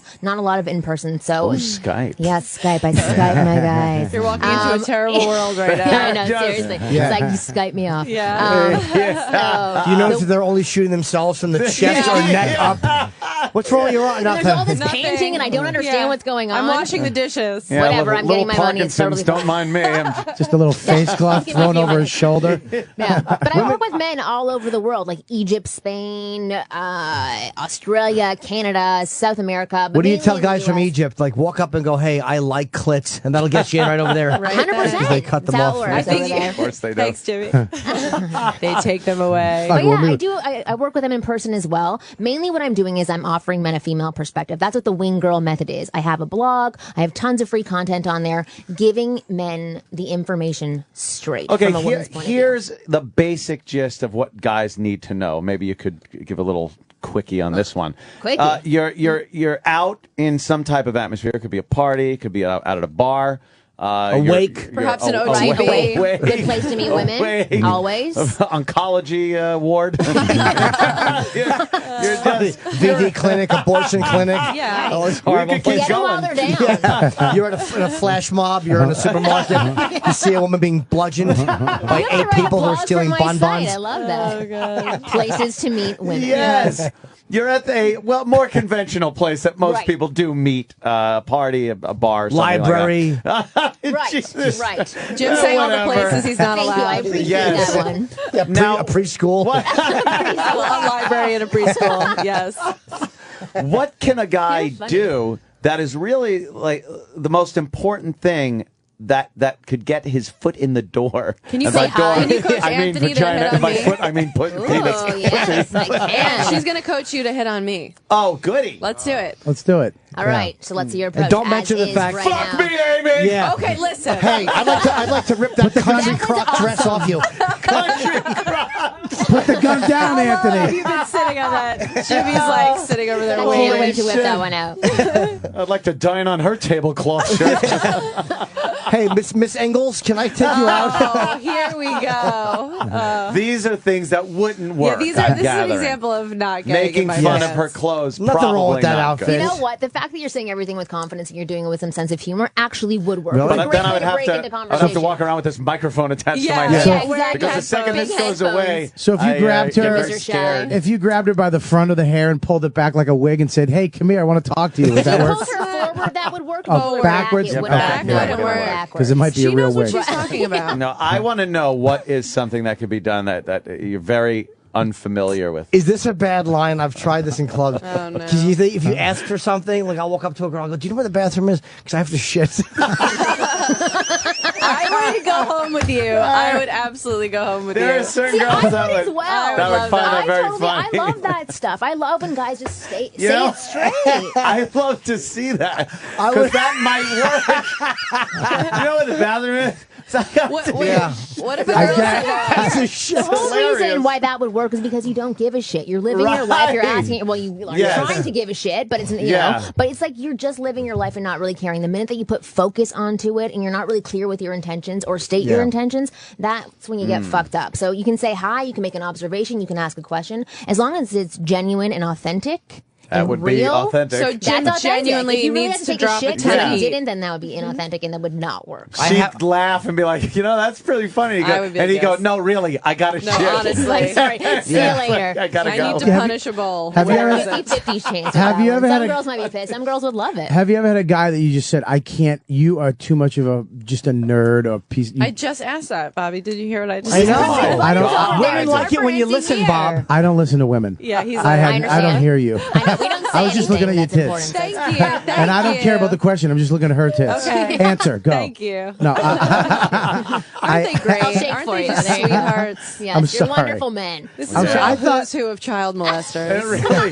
is Yay! the worst yay. group of people you could be in with No, you right guys now. are wonderful. It's I've been terrible. up It's since like a cell 5:30 in the block. morning. It's wonderful. Well, I guess you guys got up earlier, so Yeah, that doesn't no, mean anything. actually, no. No? We don't prepare for this shit. How would you help? Show How up. would you help someone? Because literally, my game sucks. I stand up and all this. These are built-in things that help Right. you. But on my own, left to my own devices, if she's not familiar with Live me, game. I'm finished. Don't know Exactly. the girl. Have to go up cold.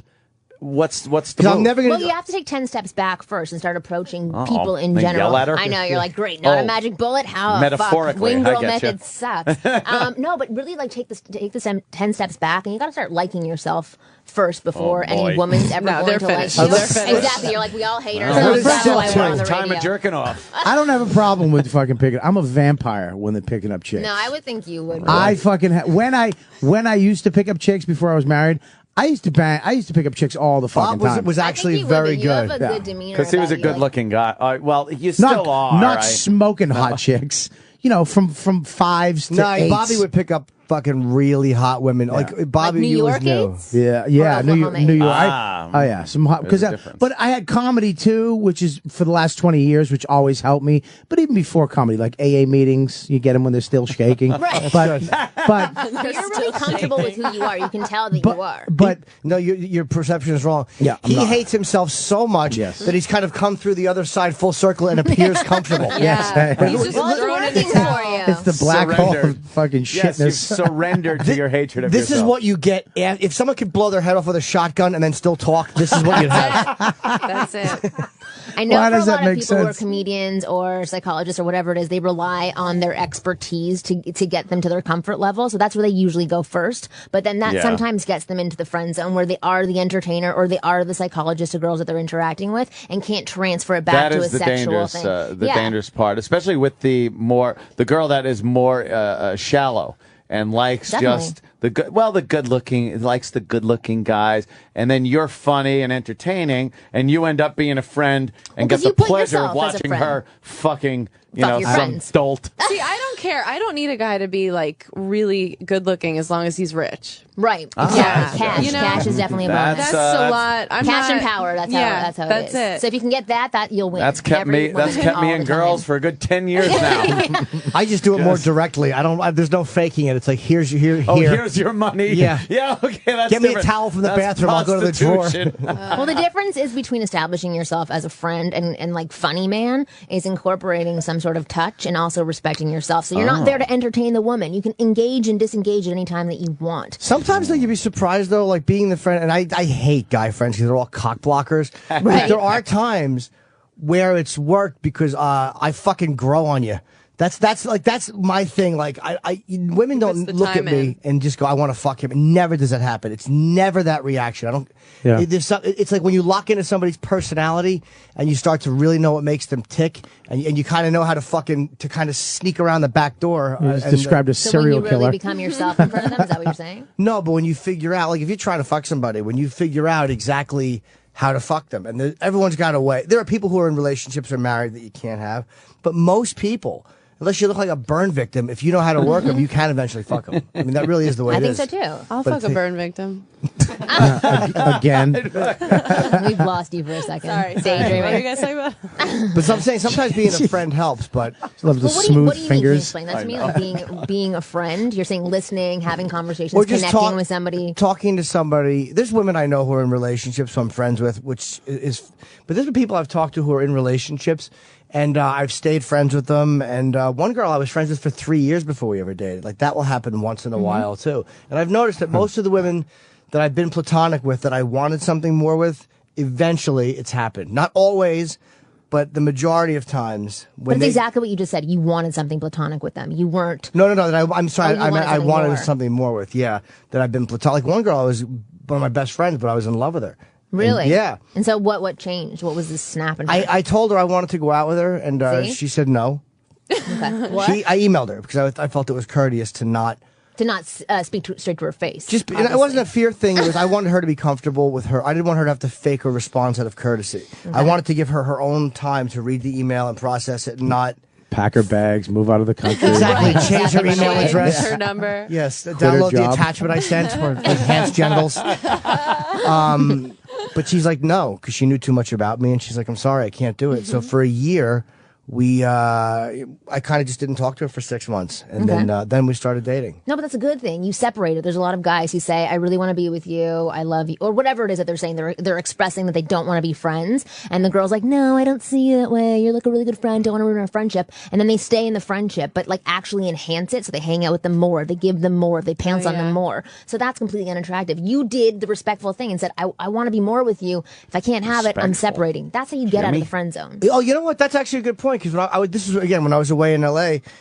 For a while, and then she's like, "When did you come back from L.A.?" And I was like, "About 6 months ago." And she's like, Why didn't you call there me? you go. Yeah. No, but that's the whole thing. It's because it's not because you've taken away the attention, but it is partially because you've taken away the attention, and you've taken away the neediness of needing to be with her, where she finally can see you as being an attractive option. As soon as you stop giving a fuck about her, she starts giving a fuck about you. Almost That's true. saying that treating a girl like shit is the way It's to not- get her. no. And that's always been No, the... she's but saying that's ignore always been her. the... Not treat her like shit. Ignore her. Ignore That's her. the best. Exactly. Someone no, told me- it's not about that. It's about respecting yourself first. you You're have not to- getting what you want. You got to walk away and You separate. have to be careful though, because you can develop a hatred towards women Right. when you start fucking around with this psychology shit, where you start manipulating and getting. You can develop... Let me rephrase. That's what the PUA stuff is. It's like referring to it as tactics and routines. It's when you start thinking about it that way, that's when it becomes negative and actually really hurtful, because it fucks around with you and it fucks around with women and ruins your chances in the long run. Yeah. Yeah. Well, I guess so. Yeah. No, it's true. A lot Can of you do a girls. scene with? I mean, can you teach him something right now with Amy? Can Yeah. you do? Yeah, Because no, I I definitely read in can. the article you actually do. You do mock pickups. Yeah, no, I definitely Well, do. I would love to get picked up. It's Yeah. I'm like you, like it's always like my idea. I'm like, we're gonna go out, and the guy's like, no, and I'm like, yeah, You're like, yeah, you're going out with we're me. going out. Okay, yeah. so you're gonna go up to Amy and you're gonna squeeze her boobs. I think you could squeeze mine. Fucking fat pig I am. So let's see it. I want to see a pickup. I'm really bad at it. Do you listen to Opie and Anthony? See, there you go. No, I don't. Well, no. then you won't fuck me. Try saying like, "Hey, how you doing? My name's Jim." Thanks, Bob. Oh, look, you're gonna be a coach for me. It's Yeah. wonderful. Try it. No, you just say, "Hey, what's up?" Hey, how are you? Good, good. Cool. And then I'm just thinking, all I'm thinking after And the then hey, what's ignore up her and part. walk away. And No. she says, no, nothing. All I'm thinking No, is in her that- head, she's just thinking, oh, shut the fuck up. Listen, she's not Away going to from me. carry on the conversation. If you're not approaching her with something or with purpose, Right. then what's the point of her talking to What you? do you? Is this your first time here? No, I ride the subway all the time. Oh, okay. Because a lot of times I'm here earlier where there's a lot better asses to press up against. See, I like that. I like that. I love that. Observation and sharing, even though, okay, then you would have continued after that to like make a more serious statement, but I like that. You're just being I think yourself. it was good too. I just think you should blink more. Wait, you're on Yeah, more blinking, more twitching, Jimmy. I blink and twitch a lot when I'm talking to a girl. Yeah, that's good. So, okay, so we're on the subway together. Yeah. Do you have a cell phone camera? Yeah. I won't jerk off in front of you. Oh my God. No matter where you are, make it sound like that's the place to be. Hey, isn't this Exactly. great? Exactly. It's Isn't so this exciting on the great? subway. I am so fucking bad at Kiss it. me, you won't you're regret not it. that You bad. actually are pretty good No, at it. because to tell you my the sense truth. of humor is very barbaric, and I go to things like that. Like that's really like things I want to That's say. really what I he know would that. say. Okay, you got to say the things that you want to say. It's as if you have Tourette's or to insult anybody who has Tourette's, but like literally say the fuck 'em. things out loud that you want to say, so you're not keeping them inside your head. But then show the sincere side of you that you just showed 2 minutes ago. That was super sexy and attractive. If you have a balance between those two, This is why you can she's- get very good attention from women. Here's why fucking Marnie is great.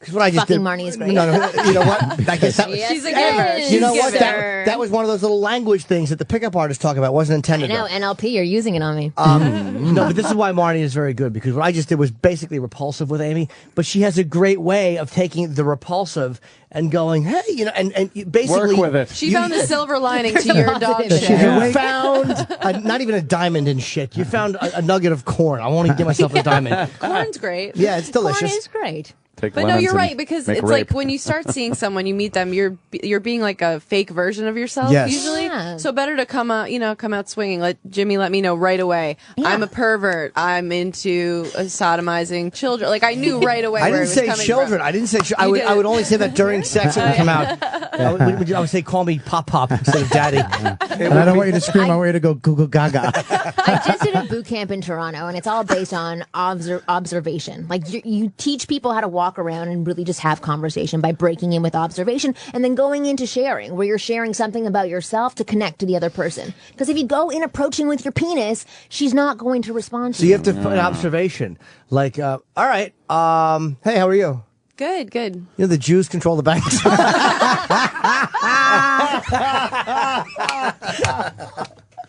I'm Jewish, and I appreciate that. Observation. There you go. We love it. Observation. Quite an observation. Oh my God. This guy really knows his stuff.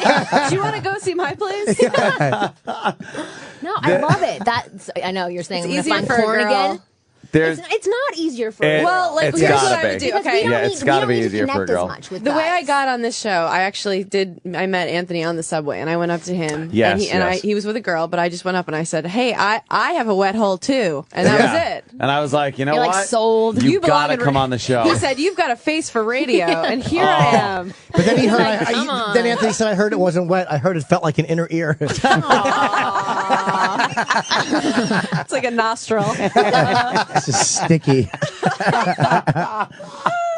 Oh god. No, No, it's- you're right. It's not easier for a girl. I also need to use. It's really hard, especially because these guys have a good level of fame. It's easy for them to just people come in already like loving them. Right. So to be just a dude at a bar. it's like, fuck it. Why would, it's too hard to go back to the drawing board, it feels like. And you're not the typical that might be woman good either. practice for It's harder them to go for back women to to the drawing board. It's harder for women to be aggressive too, because if you're a comic and then you want to fuck a dude or you come off, that could weird a guy out. Like, what is this chick's? What does she got? Talking about yourself? What AIDS does she have? Yeah. What herpes? Yeah. I always get flipped out at sexually aggressive chicks. Flip me out. Like, what do you think want? about diseases before you come? What's wrong with you? Wow. This is my method. As I'm wiping my dick off with a sock, I'm like, you've been tested, right? I have my diseases circled. I have my diseases circled on my cock where I got them originally. Here you got them with a map. Yeah, like the warts over Idaho. here. Yeah, he's got to pull C. pins out of his dick like fucking like Mask. What was that movie? Mask. Yeah, Rocky Yeah, Mask. you got it. You nailed it. You got it, right stupid. on. I'm not sexually aggressive. Like, I was with this dude about a month ago, and we did not have sex because we didn't have a condom, and he said no. So I was like, listen, everybody has HPV. Like, I just let him know that we all have it. So, and he's probably just a carrier. By Right, the way, the exactly. best. Can I point out the best part of Amy's bomb Nonsense. is the way she's trying to make it into a serious thing. I saw you do your eye contact, you pieces of shit. You guys just stared at me like, feel it, bitch. Take it. Enjoy it. Really? No, it was funny to watch her turn that into a serious thing. She's like, a condom, and he said no. But condoms are important. Be careful. People. I wasn't trying to make it serious. HPV. That's the one where the your pussy Cervical gets cancer. Hewlett Packard. Oh no, I'm thinking of something else. What's the one where it makes your pussy look like someone who's talking, but they have dry mouth? They have the white stuff in the corner of their mouth. That's What probably is a that? yeast What infection. disease Oh, is that? yeast. Probably yeah, a it's a yeast yeast infection. infection. Yeah, it looks like your Oh, pussy is that's manic awful. depressive. Yeah, it's on Prozac. Hey, look, your sleepy eye vagina. Did your pussy just wake up? Oh my god. Pussy is God. eating its curds and whey. Marnie, what can you do for these guys? And then there's a I don't spider know. at I'm enjoying thumb. all of them. Oh, God. I think it's great. It is horrible. The wing girl method cannot do much for the men in these rooms. That's true. That's true. That's why you suck at that button. That's why that's why I was just asking, like the cold walk up seems impossible. It's not impossible. As I was saying before, with baby steps or little steps, if you do the cold walk up to people during the day, then you can work yourself up to unattractive women. Yeah, I but mean, you're most not guys attracted to don't hot want women. to do a cold walk up to just the fucking, somebody just sitting there Well, they're gonna smoking be a fucking cigarette somewhere. shaking in their booties when they have to go approach a really hot girl. Do you know how uncomfortable people? I do that friendly Bob shit in the elevator. Oh, I know. Friendly Bob is the worst. What's that? Oh, hello. I get into an elevator and I just go, hey, how are you? I'm Robert. How are you? And it's like, how are you? hi, I'm good, but What- that would freak me out in Yeah, the elevator. but I'm just love being that you're friendly. doing it. I know but, that you're doing But it. if you walk up to a girl and go, hey, I believe you have energy. I believe you have energy as well. And you can send my orange beam of energy to a woman and make her like me, or open up the channel. And Really? I've done this. I agree. In a massage, I kept my hand open and I shot my orange beam of energy to the masseuse To your hand. What a to hold pumpkin. my hand, and Is that what she it's called actually now? Is that- held my hand. Yeah, it's from the a Celestine province. And then she massaged I it, like 'cause that's what no, she does. I like that you, I like that you walk into an elevator and And I- engage people, but the hey, how are you is freaky to most people. But if you continued having conversation afterwards and didn't Right. get freaked out by them not responding, then But you'd be my the point most is- attractive person in the elevator. My point about that is that people get so uncomfortable when you actually say hi. Because Yeah, they're he not does used to it to make Everybody's people walking uncomfortable. around Wait, like do you live in New York? zombies. Are you a New Yorker? No. No? Okay, because Where I are think you it's from? different. From Toronto originally. Oh, I think it's different outside New York. Like in New York, if someone talks to you in an elevator, you're like, you get off at the next Weirdo. floor. But Yeah. in other states, I feel like people just More say, friendly. how's your day going? Hello, And you're like, what? how are you doing? Yeah. Very good. Oh, that's No, definitely. wonderful. But I was in the elevator coming up to here, and I was like, "Hey, what's going on?" And nobody said anything. I just and go, then I made these a joke things about the plummet, numbers. you know. Yeah. And it really makes everyone nervous. How about a the good right laugh, wire. though? I'll say, like, the elevator's got, it's a good job. It's got some ups and downs. You know. Oh, Fucking hate Chip. If you continue past the hi, how are you, and continue conversation, I either do. breaking into a, then you're fine. Then you're attractive and sexy. But if you're just the guy who says, "Hey, No, how are you?" no. it scares people a little bit. It does. I but go- then you can continue, and you're open. You're an open person. Right. That's attractive. What is a girl thinking You're sweating over time. See, that's what she was thinking. She's taped. Sorry. It's an assault joke. Yeah, of course it is. 1500th one of the show. Misogynistic slobs. For the most part, a guy approaches her at a bar or a social situation and starts talking to her. Before she could even figure out what he's saying, what his intent is, what is she thinking? What is she thinking when a guy's what is a girl approaching? thinking when a guy isn't she just thinking, oh, here's another guy that wants to get laid? Yeah. Yes. Initially, Okay. yes. And then it shifts. All okay? right. Depending on which character he presents to her. So if you start having a real conversation that isn't approaching with your penis, then you might throw her for a loop and she starts thinking, do I like him? Do I not like him? Do I want to sleep with him? Do I not want to sleep with him? Don't you is think he it's just if you're interesting? attracted to them? It is if you're attracted to him. See, and Definitely that's where the you get difference, though, excited, with but the if you're girl. not instantly attracted, you are evaluating. Because if a and girl thinking about walks what up you're thinking. to a guy in that situation and just starts talking, the guy's instantly thinking, God, Right. can I fuck her? Exactly, because men are single focused, so women are multi-focused and they're multi-scanners. So we're constantly evaluating and seeing whether or not you fit into certain slots for each of us. Slots. So it's you're like See? slots. Let's fit into her slot. I like See? it. You're not even listening to me anymore. I know. No, Concentrating on my slot. But yeah, that's what we're doing. So when we're like, a lot of guys think that women are testing them when we ask them questions. We're really just trying to find out more information about them, because if we do let you fuck us, we can get pregnant, we can get diseases, we can get fucked over like crazy. Can I just stop for good 1 or second? bad. Could just We have a caller. I'm just going to go to the caller. I think we should just take this call. Hey, what's up, Al? How you doing? Really? Fucking Stupid callers. Hate the callers. Turn the stop the okay. So yeah, it's really, So where were we? literally, Yes, I've yes, been slots. single for 4 months, and it's like honestly, I've not fucked anybody. It's like it's brutal. The Have listeners. you been trying to? No, not really. Well, then, the audiences. The listeners, audience. Yeah, your friends, after day. your friends, family. constantly trying. The government. I think a girl knows like pretty quickly if she wants to fuck a guy. Yeah, that's always been the thing. Is like, how quick does a girl know that? I think this race- ain't gonna happen? I think you Race know you're has something to do with attracted it too. very Oh, yeah? Yeah, Puerto Rican girls, black girls, they know right off the bat. I'm gonna fuck him. I'm fucking you. Because white girls, you have to kind of give them the excuse. You have to kiss them, rub them, get them all horny where they're like, Well, they I also just have to can't. get up for work in the morning. All right, another racist joke out. Keep them going. Racist dick molestation. Racist dick molestation. Rape joke. You can wear a woman down though. Not always, but a lot of times if you know her, they don't always know if they want to fuck you. Like they might know initially, but once you figure out, I've had a lot of women that I think are fuck me just because they know that they're garbage deep down. Like they know that they're perverts, and they know that it's Garbage. okay with me, and they're not going to be judged. I've had Yeah, but women you have fuck to me get for them. weird reasons. You have to get them to there. I think yes. other like Puerto Rican girls or black girls that I've been with, I had them go, relax. You don't have to do all this shit. I'm fucking you tonight. Let's just have a good time. Where it was like, wow, okay. But for them, Bobby, you're a racial difference just like they are for you. So maybe they're not like that with Puerto Rican and black guys. Maybe it's because the way they So are I'm not with hitting you- them.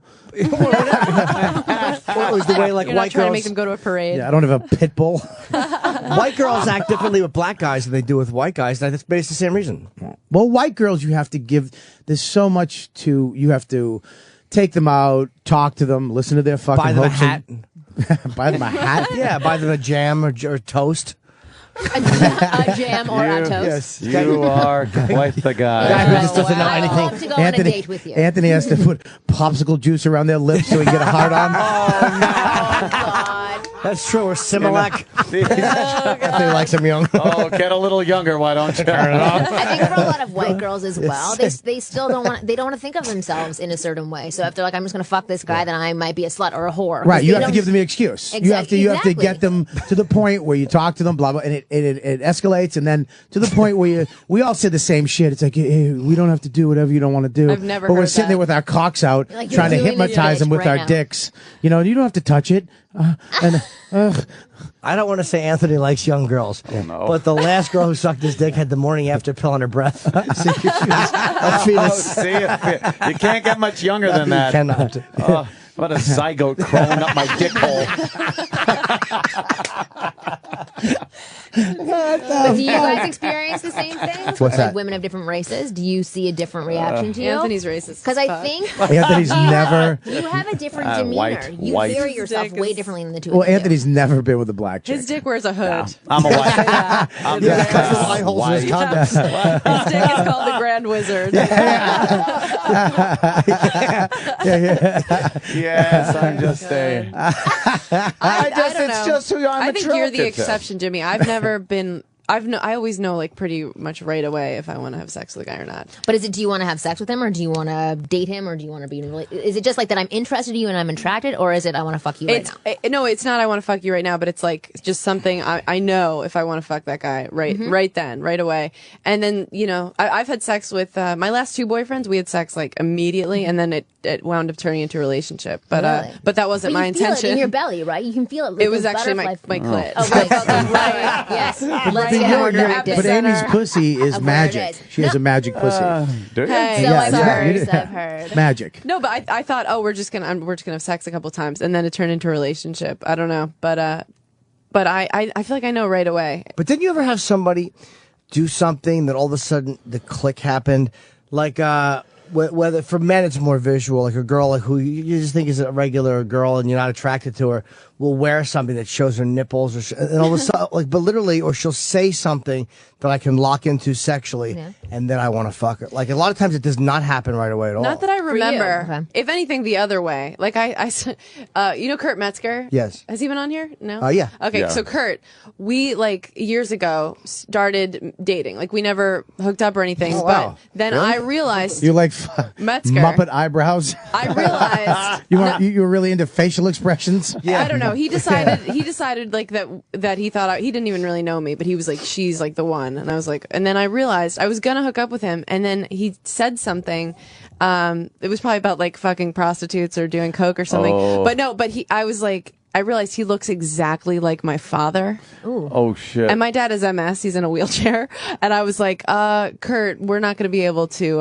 And I showed him a picture of my dad, like to get out of fucking someone by literally showing. He's like, this is why I can't do it. He understood. He was like, oh yeah, I do look Yeah, exactly I can't, like your dad. Can't fuck you. I had girls that like reminded me of my sister, and I was like, I gotta go. Really? And how 'Cause she he had to go kissed. jerk off. She reminded me the same way they kissed the same. Like her tongue, she kept her tongue hard, like a dick, and I had to suck it. No, I'm joking. Bob, why? I'm kidding. I just went too far, Jim. I go feel too like far. I know right away. You don't think so? Have you like over time started to want to have sex with somebody? For being attracted to somebody, I know right away. For sex, yeah. I don't know. Yeah. Right away. But I know when I feel that I'm attracted to them. Like, I know when I'm trying to impress them. I can tell when I'm nervous. I can tell when I'm uncomfortable. I can tell when I want them to like me. Yeah. Does this fuck with your marriage at all? I mean, does your husband get pissed that you do this at all? No. At first, yes. He Okay, did. because I met him a month before I started my company, and I went to like a Jewish singles mixer, and Really? Why don't you just fucking meet somebody on the street Yes. with your techniques? What was it called? Complain Fest USA. But I had just started dating Jordan, my husband, who is the best man in the entire world, and Why are you doing this? Sorry, they have to This is celebrate cold. for us. My you back were hurts. funny. I'm You were hungry. funny. It's too hot in here. When It's someone too makes a good cold. joke, there's like an award ceremony. I get it. No, I'll reward you. It's Amy knows fantastic. this shit. She got this shit down. Yeah, this. Like I've I been gotta here before. Hold on, high the trophies five are each Whip other. them out, Yeah, show the 'em awards. around. The awards are going to be given out. most improved. Best Yeah. You met your husband at a mixer. No, I didn't meet my husband at a mixer. I met him on the beach. And then a month later, because I was still open to meeting other people, I went to a singles mixer with my best friend, and nobody was talking to each other. So I started grabbing guys and making them go talk to women, gave them instant feedback, telling them, like, tucking your shirt, stand up straight, don't approach like this, don't hold your hands here, you're shaking Cut and those looking curls like a off. freak. Yeah, exactly. Cut the pants off, get rid of them. Exactly. Yeah, take And that I went crucifix home. off. And I put an ad on Craigslist, and 75 guys responded by the next morning. Yeah, I'm and sure my they did. husband was actually away over the weekend, and he came back. I'm like, I started a business, and he's like, what are you doing? And I told him, and he's like, Craigslist. yeah, exactly. Yeah. That's Look at these awesome. pictures. He's Yes. like, you're an escort. I was like, no, You're an I'm escort, not. yeah. And then my parents thought that too. They're like, great, we send our little Jewish daughter off to LA at 23, and she's become an escort in Los Angeles. That's awesome. And then after I got got my first article, like in the LA Times or something, they were like, "Oh, you have a business. That's great." And then it started molding and changing, and I started doing more coaching with people. So I would help them really grow their self-confidence so that they can attract themselves and then attract other women. And then they became very proud because I started getting emails from guys saying, "You're awesome. You changed my life. Wonderful." So my husband's really But proud you're of what I meeting do. guys, these single guys, all the time. And Mm-hmm. it would be hard for me because I don't know what type of person you are, but for me, I'm a sexually weak deviant. I am And not. If you, okay, so, because you meet guys that are lonely or whatever, but they could be attractive and there could be an energy between you because you're helping them. You're kind of in with them talking. Do you ever get attracted to these guys or have something where it's like, ugh, this is getting a little too fucking hairy? No. It's never like that for some reason. You never crossed the line. No, I've never had that. I've had some of my wing girls have that, where Really? and I love that. If that happens, they make a connection of some sort, do it off of my time, but absolutely amazing. I love when people Are your connect wing in girls some way. pretty? Oh my, Oh my wing God. girls are smoking hot. Are they all Really? penthouse And girls? wonderful and Those girls are attractive. too hot for me. Penthouse girls, like. I mean, I'm saying, like, are they all like penthouse type girls or no? Do you have like an ugly no. intern maybe that Jimmy can Yeah. I will Slightly find one for quirky you. looking. You have one with an eye that leaks? Yeah, One that you A hired kind of weepy for affirmative eye. action. Weepy eye. little furry as well. No, I got One it. that made it out I'm of on a it for fire, you. but not fast enough.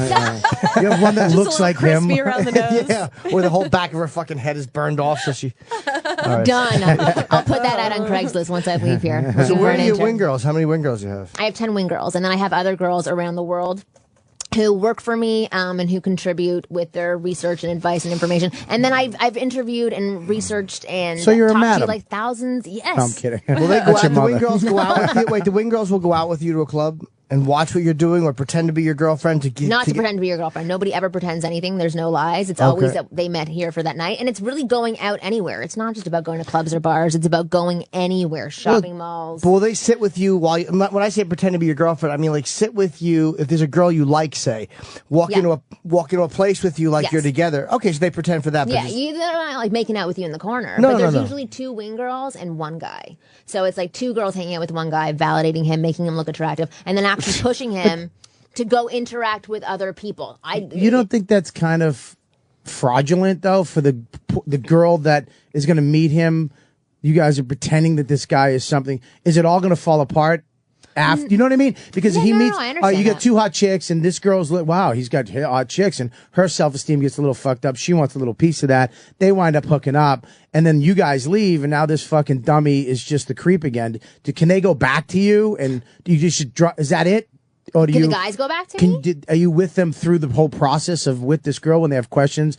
When she's taking her definitely. clothes off and he's panicking because Right, he we're came right already. beside them, right in the bed, exactly. Like they're coaching him the whole way through. That's amazing. Like when a woman sees you with, it's almost like when you're in a relationship, women know it because I guess you're not hunting as much.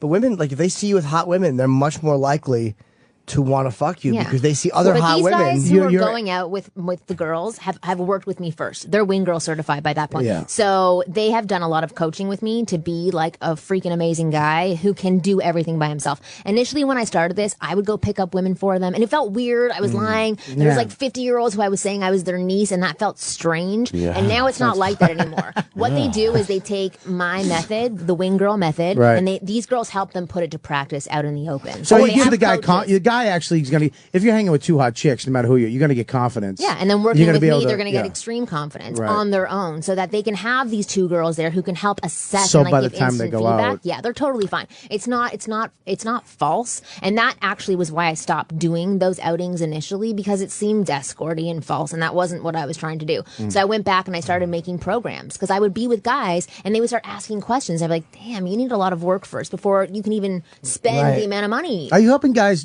get? Let me ask this: you helping guys get relationships Anything they or want. pussy, as long as they're, whatever as they long want? As, yeah, they're just options. Get laid. What options? Whatever as they long want, as they're okay. still being That's honest cool. and non-manipulative. Like, I don't want guys to fuck girls and screw them over. If they're going to be dishonest and douchebags, I do not want to work with them. Mm-hmm. But if they just want to finally have options in their life where they can look at girls and say, yeah, I want you, and you, and I want to see if I want anything more from any of you. Those are the guys that I want to work with, and those are the guys that I want to help. Because every guy is fantastic, but sadly for a lot of women out there, the only ones who are being aggressive and actually approaching them are the douchebag assholes, because those are the ones who have the extreme confidence. The really great guys think that they can't approach a woman and ask her for what they want, and they can't. They absolutely can't. What is the name of your company? Wing Girl Method. And obviously, how much is it? How's it work? It's different. There's like tons of free content on my blog. You can sign up for my newsletter. You get even more free content and discounts. And then I have instant download programs you can do by yourself. I can do coaching with you. Do you have an no matter app? Where you are. I don't have an app yet, but I do. want one. You do? Jimmy Show does. Off. Oh, yeah. My app fancy is- boy. Wait. So if a guy, do you do like a one-time consulting thing with people? Yep. All right. Well, how much does it cost for a one-time consulting? A one-time consulting is free. Oh, okay. It's 15 minutes with me, and we talk about what you possibly Jimmy, need. you Because can some guys afford may not need it. You can afford that. What Done, kind we're of doing guys it. usually get in touch with you? Are they kind of geeky kind of? No, you know what? That's you're the main doing. question guys ask. They're like, "What kind of losers are coming to you?" They're actually amazing guys. They're Yeah. wonderful. Yeah, I did a boot camp in London where we had 22 guys. We went around the room, and there was doctors, analysts, entrepreneurs, engineers, like great minds that were in the room, all well dressed. There's not something that they all have in common that you they see a have low pattern. confidence. Yeah, some kind of pattern like Pattern, it's like called missing baldness. a limb. It's called England. England, it's No just fucked up limbs are teeth. missing. Premature They're amazing. ejaculation. Amazing. The guys that I work with, every girl who is listening will understand. It's like you always have this one friend, or even like guys, you always have this one friend who you're like, why aren't you with anybody? Like, why can't you they're find gay. My friend somebody? Teddy B was like that in Florida. Bundy. Oh, see, It smells bad. Yes, you Did someone fart? I did. Who? Way, Bobby. way over here. you're the though. worst, Oh, man. fuck, it's really It's bad. wrong. Isn't Wow. it? See, that's So how That's now? bad Stop to right do. now. So now we're on the train. I just did that. Hey, how are you? No, we hate you. I was me. That We was hate me. you. That was me. Spoiled meat. That was Bobby, me. is horrible. I would Yeah. have sex with you right then and there. see, that's a guy. I could throw Yeah, up that from is this. strong. I know. Actually, something just popped in my That's the ass. That's not a ultimate fart. confidence. I feel That like I was could just- cry right now. I'm gonna start crying. That Yeah, literally that's bad. It smells like spoiled meat. Shit. Yeah, it's spoiled meat. It's something I ate a week Bobby, ago. there are girls in here I'm- today. Get out of here Dude, for a I You're didn't. fucking horrible. Open Amy's, the door. Amy's leaving. I didn't. She's leaving Do you the under- premises. Can I just tell you how small it was? Look what you've You've done. chased Look what Amy you've out. done. It was this little. I didn't think it would affect the world. It went like this. This is how it went. That was it. I have something wrong with me. I told you there's something wrong. I'm shitting like ribbon candy. What? I don't know. What is it coming out like? Yeah, it's all- not coming out ribbon like a candy? nice. It's coming ribbon candy. Oh, like when it goes. It's when you tease candy. Get it, you ribbon. Of course you are. My fucking Wow. mouth should have fallen off. Are you okay, Amy? I feel That was I bad. feel like I'm never gonna trust Bobby again. So this Her- is going too her hair far. is That's different. the step that it takes. Her hair is my curly. My hair frizzed up from that fucking egg McMuffin that just came fart. out of your taint. That was awful. Oh, jeez. That was really awful. So now, how can people get your services? I can go to my website, Go to the website? winggirlmethod.com. And again, there's tons of free content on there, free information. Girlmethod.com. Yeah, sign up for my newsletter, and anybody who mentions this show gets a 25% discount. Are you gonna get your own TV show? Is that in the works? I can. So because they have the other show, The Millionaire, whatever it is. Oh, right. I've met with a lot of producers, and I've gone around to networks before. I actually went around with Jennifer Love Hewitt last year as the producer to pitch me, and has so I cankles. thought I had a good chance of getting a TV show. What did you say? She has cankles. That's not really the point we're trying to Does make. she really? Yeah. Though. Who cares about her cankles? She's gorgeous. Her- Somebody bummed me out about it. I think Dane told me one day he knew her. Dane. What? I, But and who now cares? every Dane, photo, no, McCarthy. Oh, okay. My I friend was from high wondering school. which Dane it was. He told me Dane that, and it Edna. ruined it. Every Why? No, she has a beautiful body. Honestly, she has a beautiful body. she's beautiful. But if you She's look at the very, photos, very nice. Yeah, but as like well. Jamie Kennedy that wasn't has even the come point. inside her, so it's over. Oh, Right, geez. that does Sorry, ruin it. I'm It does sorry. ruin That it. might spoil things. so because that show is kind of has its own. She has her own technique, but I don't agree with her fucking No, technique. neither do I. But it's weird. Many people said the exact same thing. They're like, "You're not fucked up enough for television," Yeah, which because- is a compliment to me. But I want a TV show, so Yeah, but the guys you get are fucked up. That's, Right, exactly. She gets millionaire guys who don't need her. If you're a millionaire, I don't give a fuck. no. But if you're a millionaire, you actually need me probably to work with you and whip you into shape so that you Right. stop being a douchebag and flaunting your money because you're never going to get a quality woman if the only thing you have to rely on Quality is your schmality. Yeah, exactly. Who needs Like, quality? more quality. quantity Give in me here. breasts. That's I all need I a want. backpack and a lollipop. Get over here. What, I want a fucking You want a pleasant puppy? gimp. I know. Oh, what a personality she has because she had to develop it. Oh my god. Yeah, like the girls that don't need After any I'm done personality. working with men, I'm going to start working with women as well, Really? and just relay the information that I've learned from men and tell them, because women are not taking enough charge either. Like, as an assignment to anybody who's listening, I want you to go up to 3 people that you find attractive and say hi, number 1, and then say, I find you really attractive. Let's go hi. for coffee. That's And the then- assignment right there. And in this, you give up no-fail pickup tips Yeah. to guys in the penthouse issue. Yeah. What's, So the you no, can get what's some. one of the no-fail pickup tips? I don't know what's in there. I've given so many tips. So Tips from a pro? Wait, no one fail. thing I will tell you, it's Tips. not about what you say, it's about how you say it. I can have 10 guys lined up in front of me saying the exact same line, and I'm going to have a different feeling from each of them. It says play the odds. Yeah. That means hit on a lot of people. Yeah, it means What? put yourself Yeah, out there. yeah, How hit on a approach lot of people. Yeah, so how so go ahead. Exactly. how Not you say everybody's something? gonna like you. How you say something. something's important, right? Yeah. How you wait? What? How you say How you something's say it. important. Yeah, exactly. Like if you own it, say it's yours. hey, how you doing? That's cool. But if you go hi, hello, and blink a million times and like really close in front of her face and That's grabbing her Jimmy's boobs, that probably won't work. How about if you go, hey, how you doing? Oh no. Oh, that's a good one. Yeah, that'll have him just fucking wet. Yeah. Or how about if you're an Indian and you Panties go, will be thrown how off. you doing? how about if you go into the racism. bathroom and you go, you want to come with?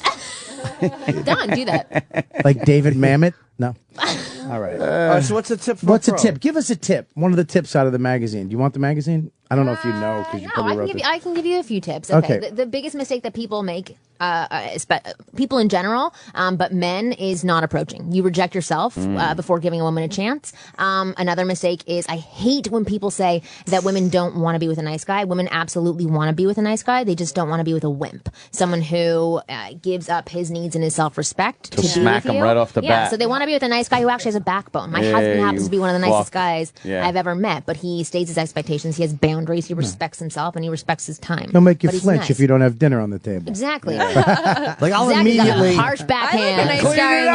life. I like a guy who's nice in life, but in the You ruined bedroom, the he's a steak. little bit of a degenerate. Like he's a little bit. As do is that I. you? I was As do gonna say, I. like you're very, aggressive and like I don't mean controlling like in a bad way.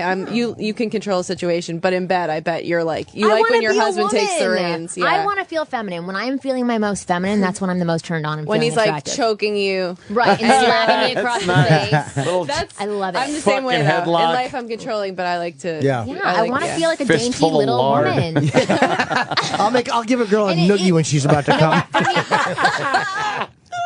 I would probably like that. No, but for women, especially women of New York, who are a little bit more aggressive Take charge, and yeah. take charge, yeah, you do. It takes a lot more for us You to wanna be feel feminine. dominated. Yeah, So don't hold the iPad over your wife's face when you're having sex. right. With your picture of yourself on it. That's what Bobby Somebody does. else on it.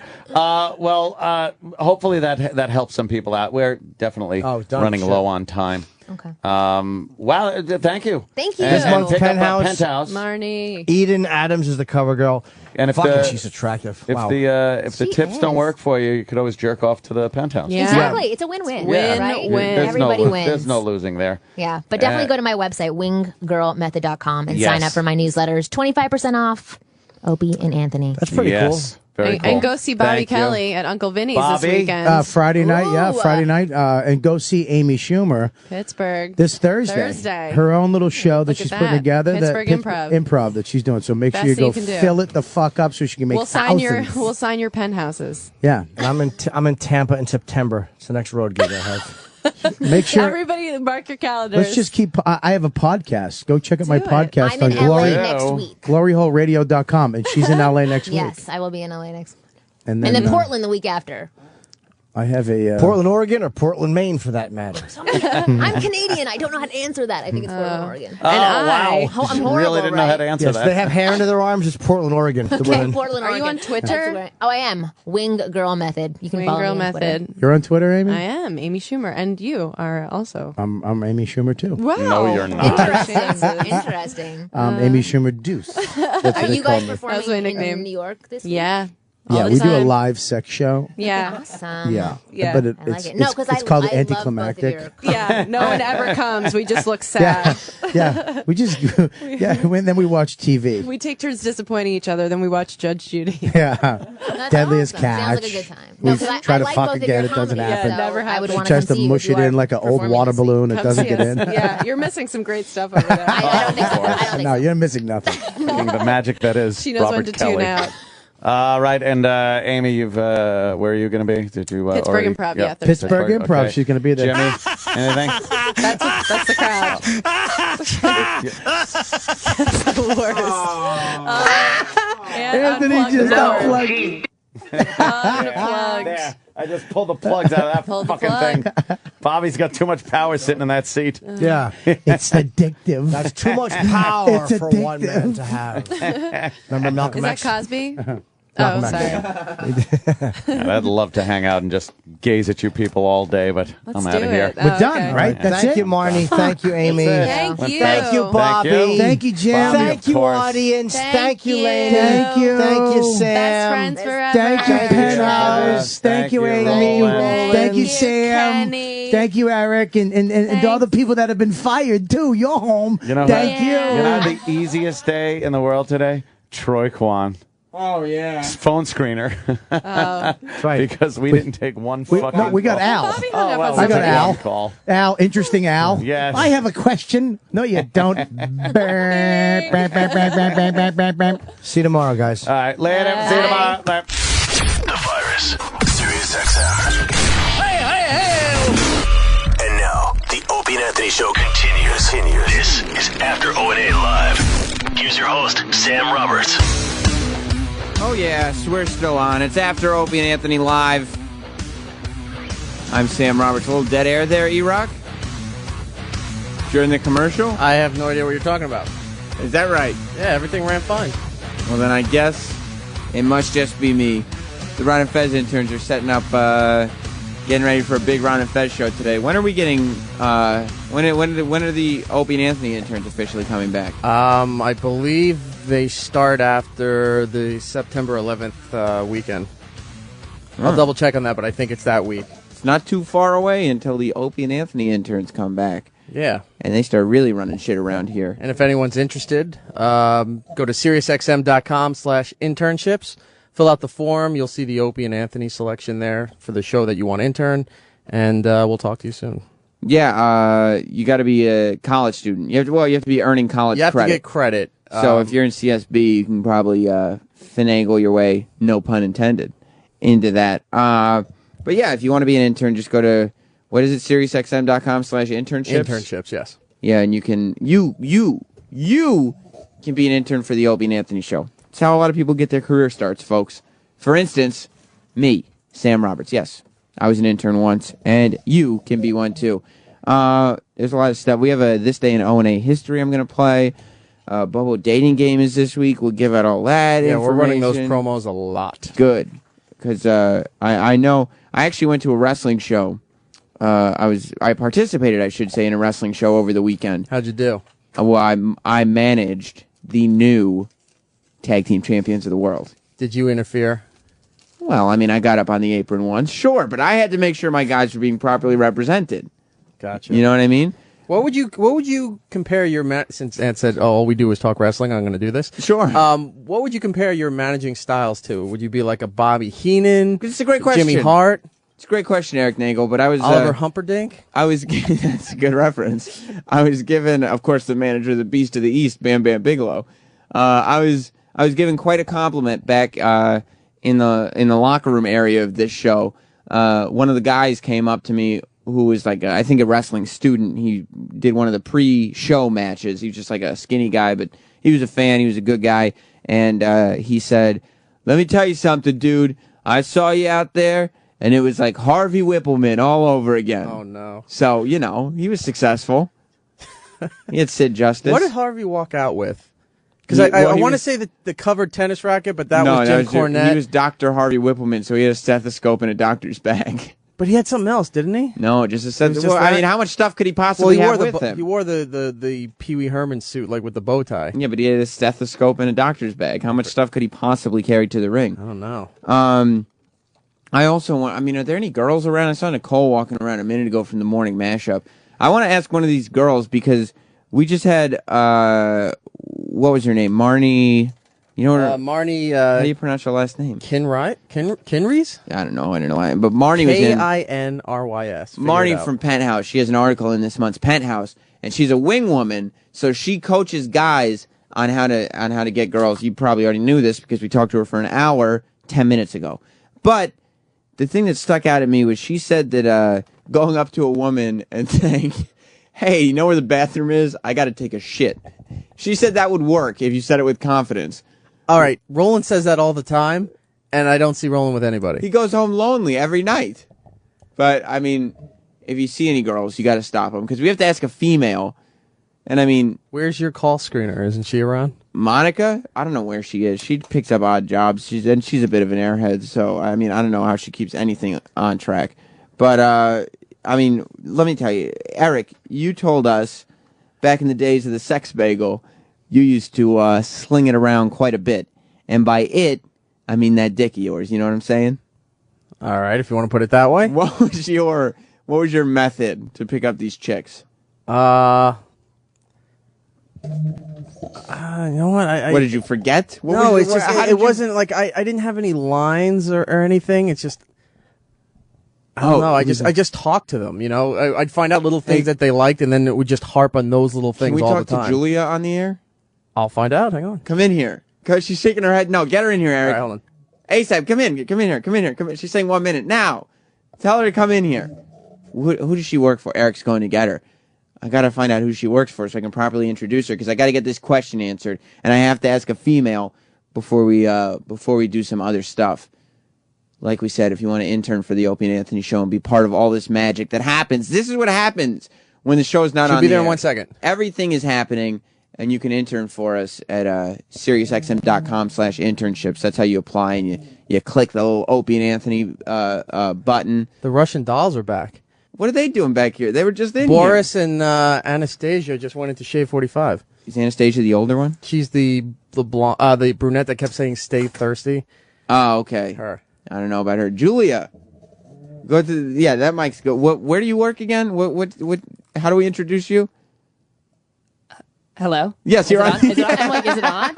I can't hear anything. Well, you're on. Trust me. What a horrible producer, E-Rock. He's terrible. I have nothing to do with that. How come everybody who works here thinks that you're horrible? Steve Sterniolo comes in here. E-Rock's great. Yeah, well, come on. You were being honest a minute ago. Steve Sterniolo comes in here and is stressing you. Now, Julia, what do you do for SiriusXM? I work for SiriusXMU, Indie Rock Channel. Oh, that's the channel Chill. that Rob Cross works for. Yes, chill.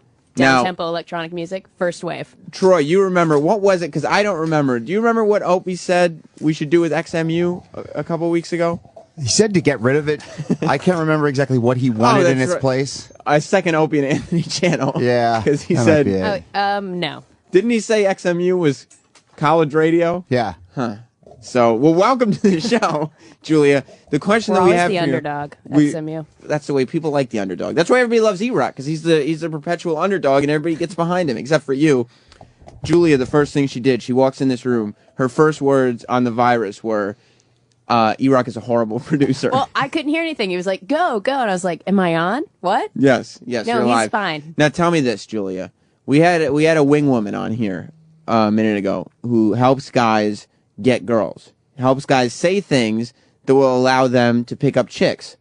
And she claimed that if you go up to a woman as long as you do it with confidence, and you go, "Hey, do you know where the bathroom is? I got to take a shit." Really? She said that as long as you do it with confidence, it'll work. I don't know. You know, my go-to that I say to my guy friends is sometimes I'll even purposely spill something on them. Yeah. And then I say, go to that group of girls and be like, my friend just spilled stuff all over me. Do you have napkins? Do you think- Start talking that way. I wouldn't go up to someone and be like, Oh, I'm sorry. Go ahead. Somebody watched me chick flicks. no, that that's doesn't work. not, no, that's a much better Well, approach. what if I go, I pee my pants? Yeah, if you pour it all over there like crotch area, If you and then said, you say, "It "Could you looks like I pat peed me in my down?" pants." I'm so embarrassed. Will you Yeah. please Would you like give to me lick it some off of me? napkins? No. That's I what you don't know if say. I'd say Would lick you it off. please wipe this off Yeah, for would me? you help me? Yeah. Please wipe my pants down. What if somebody like Troy came up to you in a club? Troy's tall, dark, and handsome, and he comes up. That's how I always describe If you. he is drunk, he is angry sometimes. Sometimes angry, but he's not drunk yet because he's picking up girls. And he just walks up to you and he says, "Excuse me, my name's Troy. Do you know where the bathroom is? I have to take a shit." Once he's done taking a shit and he came back, does he have a shot? Or are you just thinking about him shitting? I'm going to tell you why that does work. It does. It does. You're gonna okay. Go Because if Julia's in the bar or the club and she's getting hit on all night, it's like, hey, can I buy you a drink? Hey, you look pretty. Oh, I like your dress or whatever. And you do something so far out of the realm of what's going on that night, you're going to stand out in her mind. And as long as you just have a little bit of game and know how to kick it after that, you've already broken the ice. Is that right, Julia? I mean, Or are you thinking to yourself, wait, this is the guy who took a shit? yeah, I don't know. I mean, no one's approached me with that line. I had a friend when we went to senior week. We would go down to like Ocean City, Maryland for Sure. senior week. And my friend would walk up to the hottest girl he would see on the boardwalk. And he would go, he would just start talking and he would just fart really loud. And That's he'd be my like, move. And he'd be like, oh, I'm sorry, I'm really nervous. See, that's funnier than I think. And they'd be like, oh, you fucking pig. And he would, sure enough, he would end up hooking up with these girls. Really? Yes. What? So do you think that would work on I you, think- Julia? If Troy came up to you, he's like, "Hey, what's up? I'm Troy."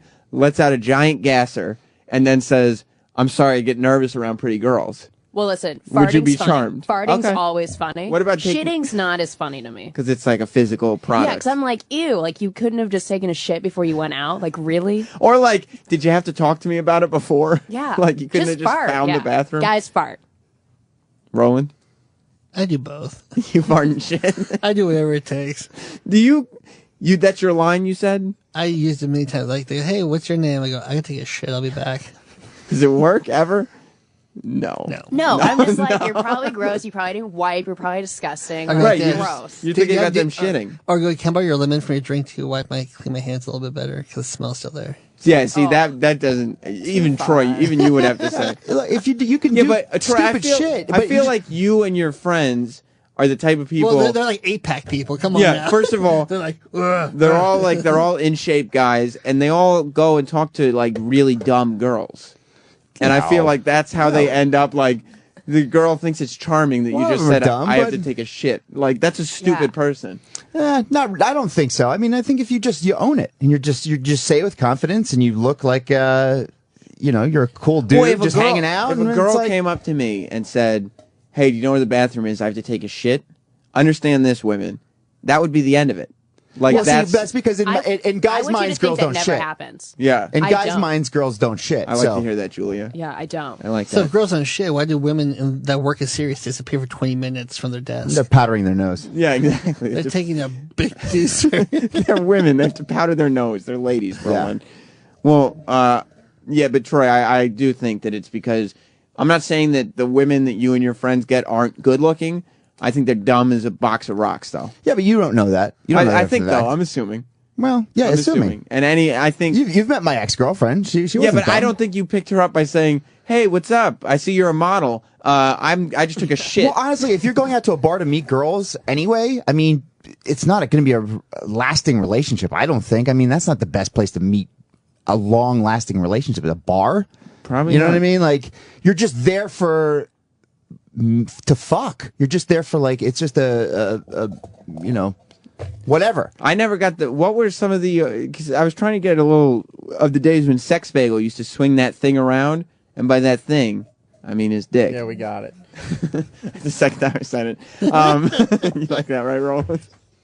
What were some of the lines that the sex man used to use? Because Julia, I don't know if you know this, but the Sex Bagel told us, Eric. Oh, that's Sex Bagel? You didn't know that was his name? No, I didn't know that. Sexy B. Got it. Yeah, the Sex Bagel. He said, because he used to go by the Sex Bagel, and he said in his Sex Bagel days, he used to be with bed so many women that it got to the point where he was taking his used condoms out of the garbage can, tying them in a knot, and putting them in his pocket to take them home because his Nagel DNA was that valuable. The Nagel seed. The seed of Prince Nagel. I love how this story has evolved. Was of such value to the ladies of the United States. That is so gross. That he had to carry it with him. And he's afraid that they're going to cut it open and like a cookie batter. Yeah. Like you're squeezing out the last little bit, like toothpaste. Like a designer cake. Yeah. Like you ice. You know how when you're writing on a cake and icing, you have the bag and you squeeze out. Like they thought they were just going to squeeze a big N for Nagel inside themselves with Prince Nagel's seed. He thought it was that valuable that he had to carry it with him. So what I'm asking, so gross. But that's all besides the point. What's wrong, Roland? Are you okay? He loves the idea of that. What do you? That's what he referred to himself as. I never said that. It's so valuable. This story has grown so much from when it was originally talked about. It's a valuable seed. It is. It's so much more valuable than anything else in that garbage can. Right. You know what I mean? It's like he throws it away like common trash, but to that young lady who's in the bed, that's as good as gold. She's never seen such pristine sperm. I mean, and she knows the family he comes from. There's a lot of wealth. Yeah, oh yeah. So it's like she's taken care of. To her, each spermatozoa is of such value that she can't possibly let this go to waste. She needs to take it and once Eric leaves, squeeze it inside of herself so that she too may one day bear a Nagel. Ew. Well, that's what was going. That's what was going on in Eric's head. Right. Yeah, she wants her very own Prince Nagel to carry in her womb and one day unleash on the world. Where did you go from shitting in the bathroom to Prince Nagel? Prince Nagel. That's the after show. That's after Opie and Anthony Live. What I was trying to get, that's all besides the point, though. What I was that was just a backstory so you're more familiar, Julia, from XMU. What I was trying to get to was Eric didn't really have any pickup lines or strategies that he remembered from the Prince Nagel days. The sex bagel days, he calls them. Do you remember, Troy, seeing the sex man in action? I do. The only time I've seen him, though, in action was with the band that I was playing with at that time, and he was there hanging out. And, you know, I mean, at that point, you can just say you're with the band. And, like, if you're in a band, it puts you in a whole different world. So it's like what Jim was talking about, where for him, comedy and being a comedian, he has that, so it makes it easier. He said if you strip that away from him, he doesn't have a lot of game anymore. Right. It's the same with a band. I mean, if a girl watches you play in a band and there are people there to see you. Well, we're talking about Eric, though. Did he play in the band? He was on stage. Oh. He was with the band. Okay. So, you know, they see you play, and then you just, afterward, you have that. She's already seen you play, and people have liked you, and the people are kissing your ass afterward. So it sort of makes you attractive. So you don't have to tell her you're taking a shit. You don't have to be charming at all. You could be as disgusting and as filthy as you want to be, and they just sit there with a smile on their face. Weird. I thought that's what telling her you're taking a shit was. Yeah. Eric, is that true, or is Troy short selling you? I was never filthy or disgusting. I didn't say you were. Okay. When you're in a band, you can be filthy. I could not compete to the level of filth and being disgusting because you're a prince. That Troy and some of the other guys could take it to. Is that right? Yeah. Okay. But there were a certain like they had friends that were also hanging around. So when they would hook up with Troy and some of the other guys, their friends were around doing nothing. And if you just talk to them when they're lonely and desperate, then you can really rack up some numbers. It's like shooting fish in a barrel. It wasn't a skill thing, Eric. It was like, It's like girls with low self-esteem. At that time, that time of my life, yes, it was just right place, right time. But you did have the skill before that. Before and after, yeah. That's what I'm talking about, baby. That's true. That period was a little different, though. I've seen the woman that Eric is married to, way out of his league. Woman. Oh, I thought you said women. Yes, you're a polygamist. He's a Mormon. He's a polygamist. No, I've seen the woman and had conversations, interacted, not in a sexual way, Eric, but interacted with the woman that Eric is married to. She's way over his head. Yeah. So I would assume that somewhere buried deep down inside, there's a beast. There's a sexy beast. There's a real beast. Yeah, is that right, Eric? I'll go with that. I love it. I love it. Well, Julia, I hope that your trip to After Opie and Anthony Live has This was been great. informative, educational, and that you've learned something new about some of your coworkers. Yeah. And you see Julia at the bar, tell her they have to take a shit. Exactly, because apparently it works on anyone. Julia No. says it doesn't. We'll give out your email in a second. Yeah, Don't. we will, and your phone number. That's okay, right? Are you on Twitter, Julia? I am You on could plug Twitter. your Twitter. Why don't you give her your Twitter? You can follow me at Julia Sirius XMU. You really didn't want to for a second. That's a I know. public I was like, I don't you're- know if I want. Are you a jock on XMU? I am Sundays. All right, so you're a public figure. You can give people the Twitter name. Yeah. And But your, you don't have to follow And me. your personal No cell pressure. phone number. Yeah, if you guys want to give me a call, Well, listen to Julia Sundays. What time on XMU? 4 to 9 Eastern PM. PM. Because AM, it's like Yeah, nobody's AM. That's listening. that's not It's even. like a when real I'm on shift. Hits One, it doesn't count at all. And she also runs a great channel called Chill. Yeah, Chill. What's First Chill? Wave. Chill is an electronic channel, down Oh my tempo. gosh. Easy Like, just breezy. real like mellow electronic music. You It's cool. You know, Super cool. you know Roland. You don't like it. No, but just the Bruce channel. You just like Bruce.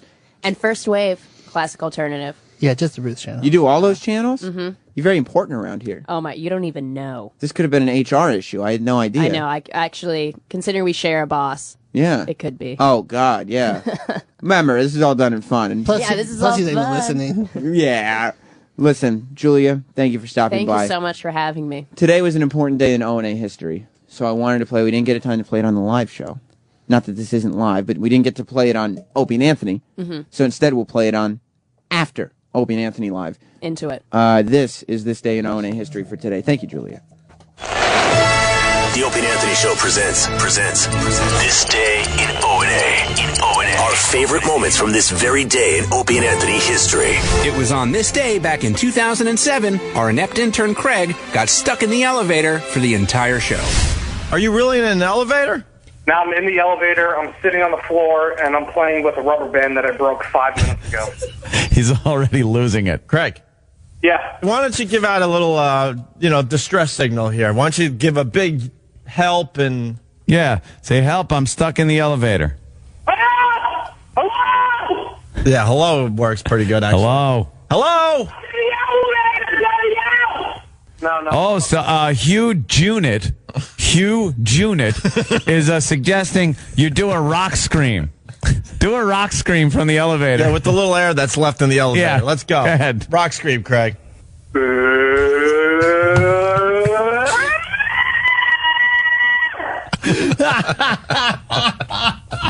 This has been This Day in O&A. Our favorite moments from this very day in Opie and Anthony history.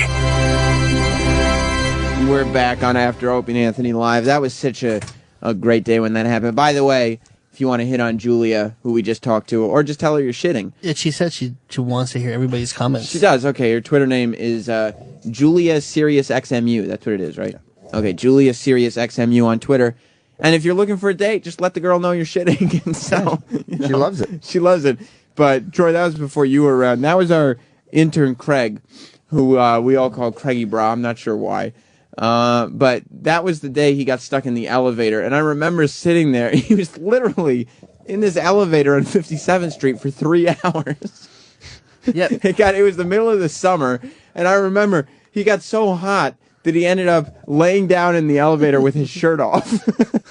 And he was this big fat kid. But do you remember we were over at K-Rock at Yeah. the time, and he was over at the old XM building, and he was trying to, I don't know if he was going back and forth, but that's where he got stuck early when we started the show at K-Rock, so he had to sit there till we came over It was like at 9. 6:15 in the morning, and I remember I went over with him, and he went up on the elevator without me, and it got stuck, so I got to watch him on the security cam, and just watching it for hours. She's like, what the fuck am I doing in here?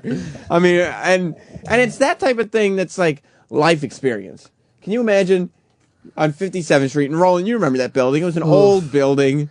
Yeah, you have to get those technicians. And I mean, rats running around The at the Nazi bottom. guy in the bottom floor that checked you in. Yeah, they didn't want to help you. There was The guy would never help you. There wasn't a staff. There was one guard there and maybe one tech who was there sometimes. And it was in a really old building. So he was literally stuck in the elevator for 3 hours. I think he had a bin or he had some kind of show stuff in there with him. And he had to just lie down.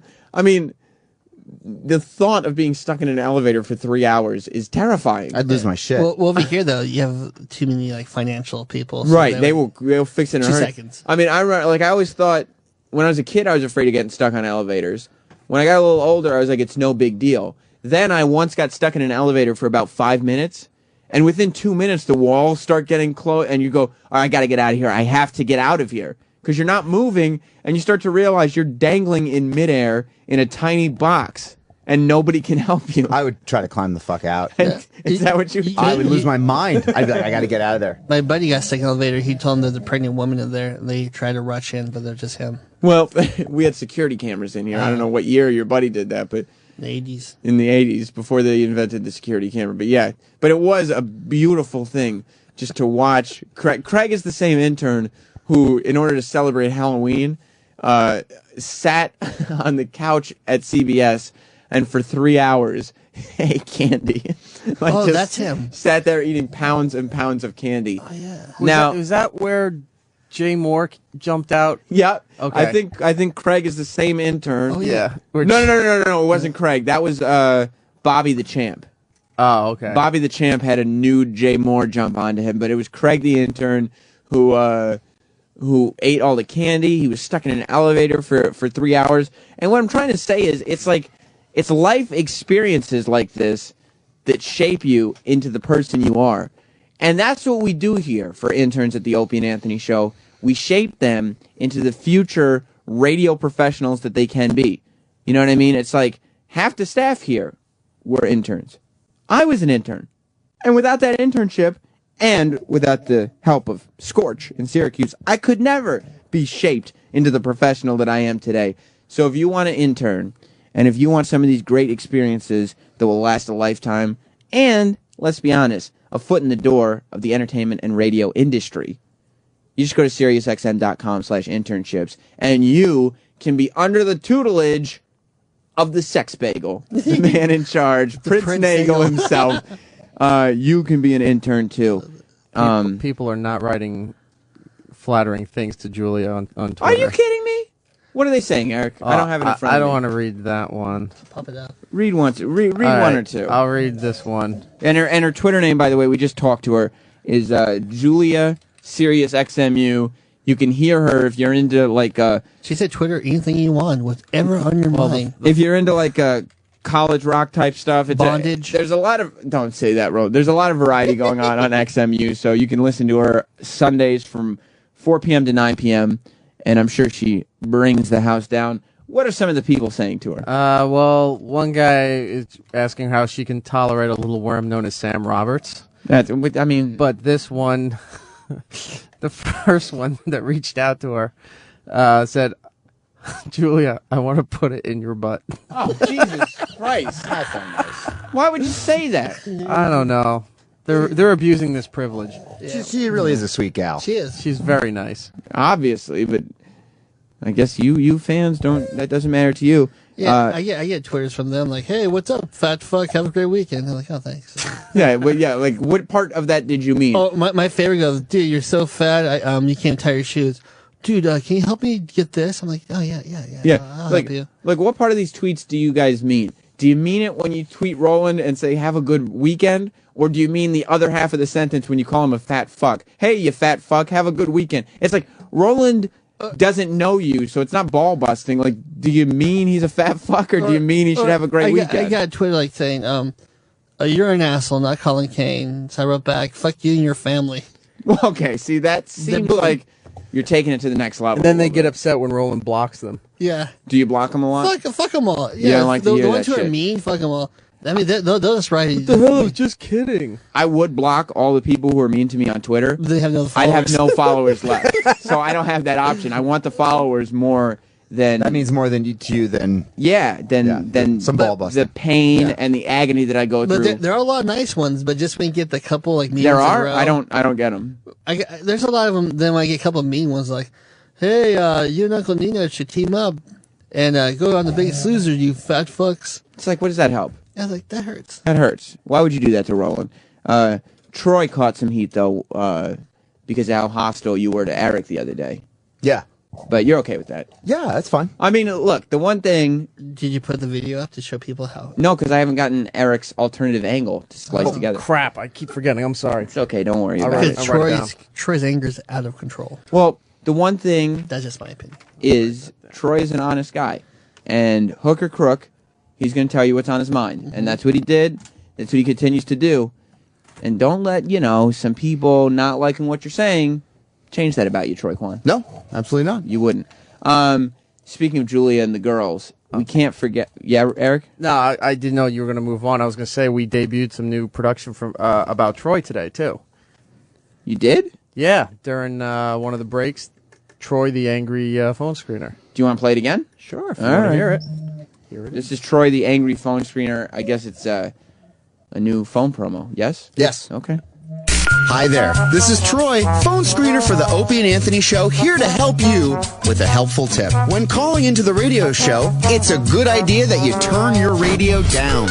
O&A, what's your name? Where you calling from? Yeah, make sure Opie knows he don't know shit from shit. Turn your radio down! What? I can't hear you. Am I on the air? Hey, asshole! Am I live right now? Hey, turn your radio down! Hey, you! Turn your radio down! All right, thanks, man. Punch it out. See? Wasn't that easy? It gets you on the air faster, and it makes you a better caller. Oh, and if you want to call the show, just look down at your radio. Yeah, right there. Take your eyes off the road and look down. See the number? Just call 866-WOW-1-WOW. That's 866-969-1969. Thank you, and have a nice day. That is very well done. Very well done. And almost biographical. Yeah. I mean, a those lot of credit has to go to Diva. He put that together. But the feeling behind it are your true feelings. Now, the only thing I would have added is at the end, if I could, getting the vibe of this and your sentiment in it, is mentioning something about when you said, take your eyes off the road, look down at the radio, maybe mentioning something about hoping that they get into some kind of car accident or... No, I don't want them to get into an accident. I just want them to structure their call well. Are you telling me there's nobody that's called up this show that you would like to get into a car accident? No, yes, there are. Okay, yeah, that's what I'm saying. But it's not a majority. But it's a very vocal minority. Yeah. Yeah, so I mean, maybe throwing something like that in, like some kind of murderous sort of angle to it. I don't know. I'm not behind this promo, but... Yeah. A little history, too. Troy and I went to Wendy's on Friday. Yeah. Number 1 and number 2 to try their new buffalo dip sandwich. What's the buffalo dip? First of all, that's not trivia. That's just what you did for lunch. I mean, it doesn't even. It doesn't even correlate to what we were talking about. But now that we've moved on to sandwiches, tell me about this buffalo chicken. We were the first 2 people to order. What is it? They get the chicken sandwich and they dip in buffalo sauce. And the woman goes, "It doesn't exist." Then we point at the big picture that's behind her. That sounds. It was brand new.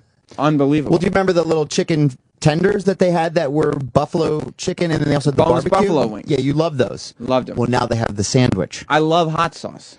Dude, it's awesome. It's good. It's not as good as the Asiago. Yeah, but it's Asiago. Whatever. But that's the one. I don't eat sauces. Just like hot sauce, wing sauce, not Tabasco. I can handle Tabasco, whatever. Hot sauce, like buffalo sauce, and so that's a sandwich. I'll ask for mayo on the side, but it's just a crispy chicken sandwich with blue cheese. We got it. No blue cheese. You just order without it. Yeah. I mean that's no problem. Yeah. And then Troy made his sweet talk, and he had more chocolate. Yeah, well, we go down there and we're really nice to the Wendy's workers. And this is one thing about fast food, because everybody just treats them like shit. Yeah. So if you actually treat them like a human being and you keep going back, they will hook you up with shit. Yeah, I got extra caramel because of Troy. Troy goes, "It's a little more squeeze." And he goes, "Squeeze, squeeze." But you go beyond treating them like human beings. Where Troy, I mean, let's be honest, because it's an honest show. You and I go down to Wendy's and flirt with the servers. Well, does it not get us free shit? I mean, we've gotten more free Frosties than I can count on one hand. And we get discounts? We get discounts. Yeah, exactly. She goes, "No, you get the discount." And it pays off, doesn't it? She goes, $8.12. Oh, wait, I didn't put the discount in. $7.64. Exactly. And I go, yes. Exactly. Yes. That's what I need in this life. You just treat them like human beings. Human beings that you kind of want to nail. Give them that impression. Well, give them that, not to say that we do, but give them that impression. Women don't do that to men all the time? That's true. To get what they want? Flaunt their shit. Exactly. If you be like, "Look, what's up, baby? Yeah. Can I get a chicken sandwich? By the way, you're looking fine."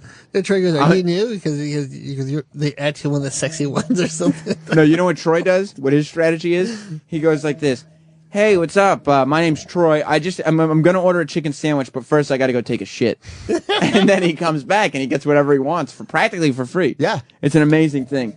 Let's play a bit real quick. It's short. Don't worry, Roland. I know you don't like when we go to clips. What? Eric, you're not a fan either? Amazing. Well, because I found it inspiring when we had the girl in here from Penthouse. Her article's in the new Penthouse magazine, the Wing Woman. Bob Kelly farted with Amy Schumer here. Bob Kelly here. Opie, of course, is on vacation. But, and it just, the whole room, I guess, reeked. It didn't hit me because I was under a vent and next to Bob, which I was lucky. But the whole room was horrible. And it just reminded me that was certainly not the most famous fart in Opie and Anthony history. Oh. Eric, I think you know where I'm going with this, don't you, buddy? Yeah, hang on. That's because you got your head on straight. It wasn't the most famous fart. Jim Norton, and we were just talking about farts with Julia, too. It's a very fart-oriented Monday today on the Opie and Anthony Show and here on After Opie and Anthony Live, because Jim Norton holds the prize for most famous fart in the history of the Opie and Anthony Show. Eric, should we just, is this self-explanatory enough that we could just go for it? Yeah, just let him hear it. Here it is on After Opie and Anthony Live. Opie and Anthony's, the Opie and Anthony Show's most famous fart. After O&A Live. Hey, we got Anthony answering Jimmy's fart. Can we say fart? I think you can use the word. I don't know. We're still learning this. You can't use it in some kind of context. All right. And we made a TV edit here, Danny? All right, what words did we have to bleep out of this for this side of the audience? We understand we have to bleep out. This pisses off the XM Nation. But, there's a whole bunch of people that are hearing this part of the show, so we feel like it's worth replaying from yesterday. You want me to tell you what was bleeped? Well, hint to it. Hint to it? Let's see how good you are at terrestrial radio. Go ahead. Go ahead, Danny. We bleeped AH, right? Yes. We could say that. That was... people can figure that out. The F had to go. An F had to go. And, I'll say P. P? Mm-hmm.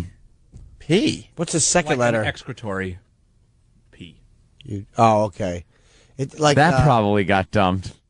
Oh, really? No. I probably described it too much. That probably got because dumped that's the word. because it's the word. It's not just the first letter. It's the word itself. It's like being angry. You might as well have just said the word. Yeah. All right, well... Will they dump this? Tinkle. Can you say that?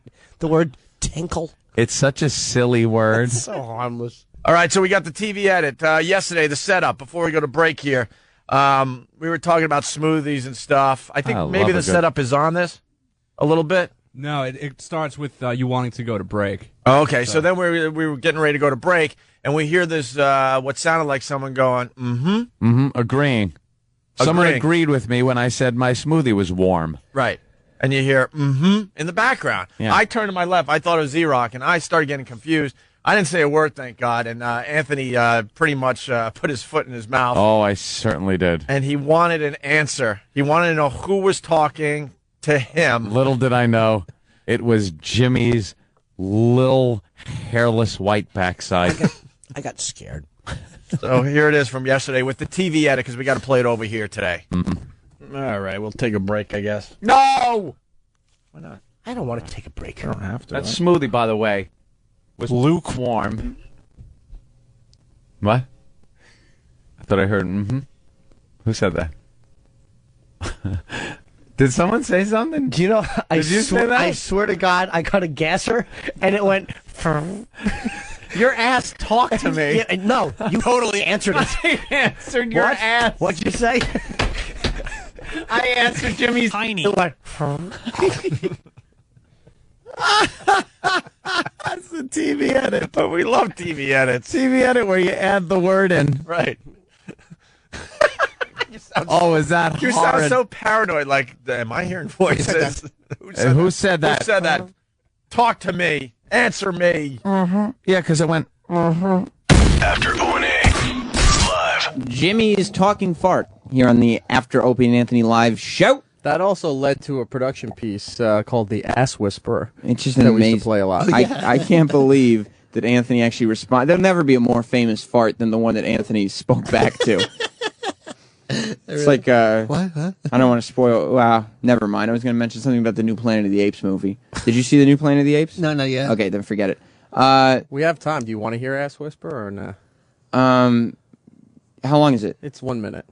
Yeah, play that while Travis, if you're in the office, I would love to get an update on how the Bobo contest is going because I know Travis is checking all the emails from the ladies. How's the pictures of the ladies? And that's what I would like to know. So if All right, we'll play this while Travis. if Travis is in there, please, yeah, he's coming down. Play that.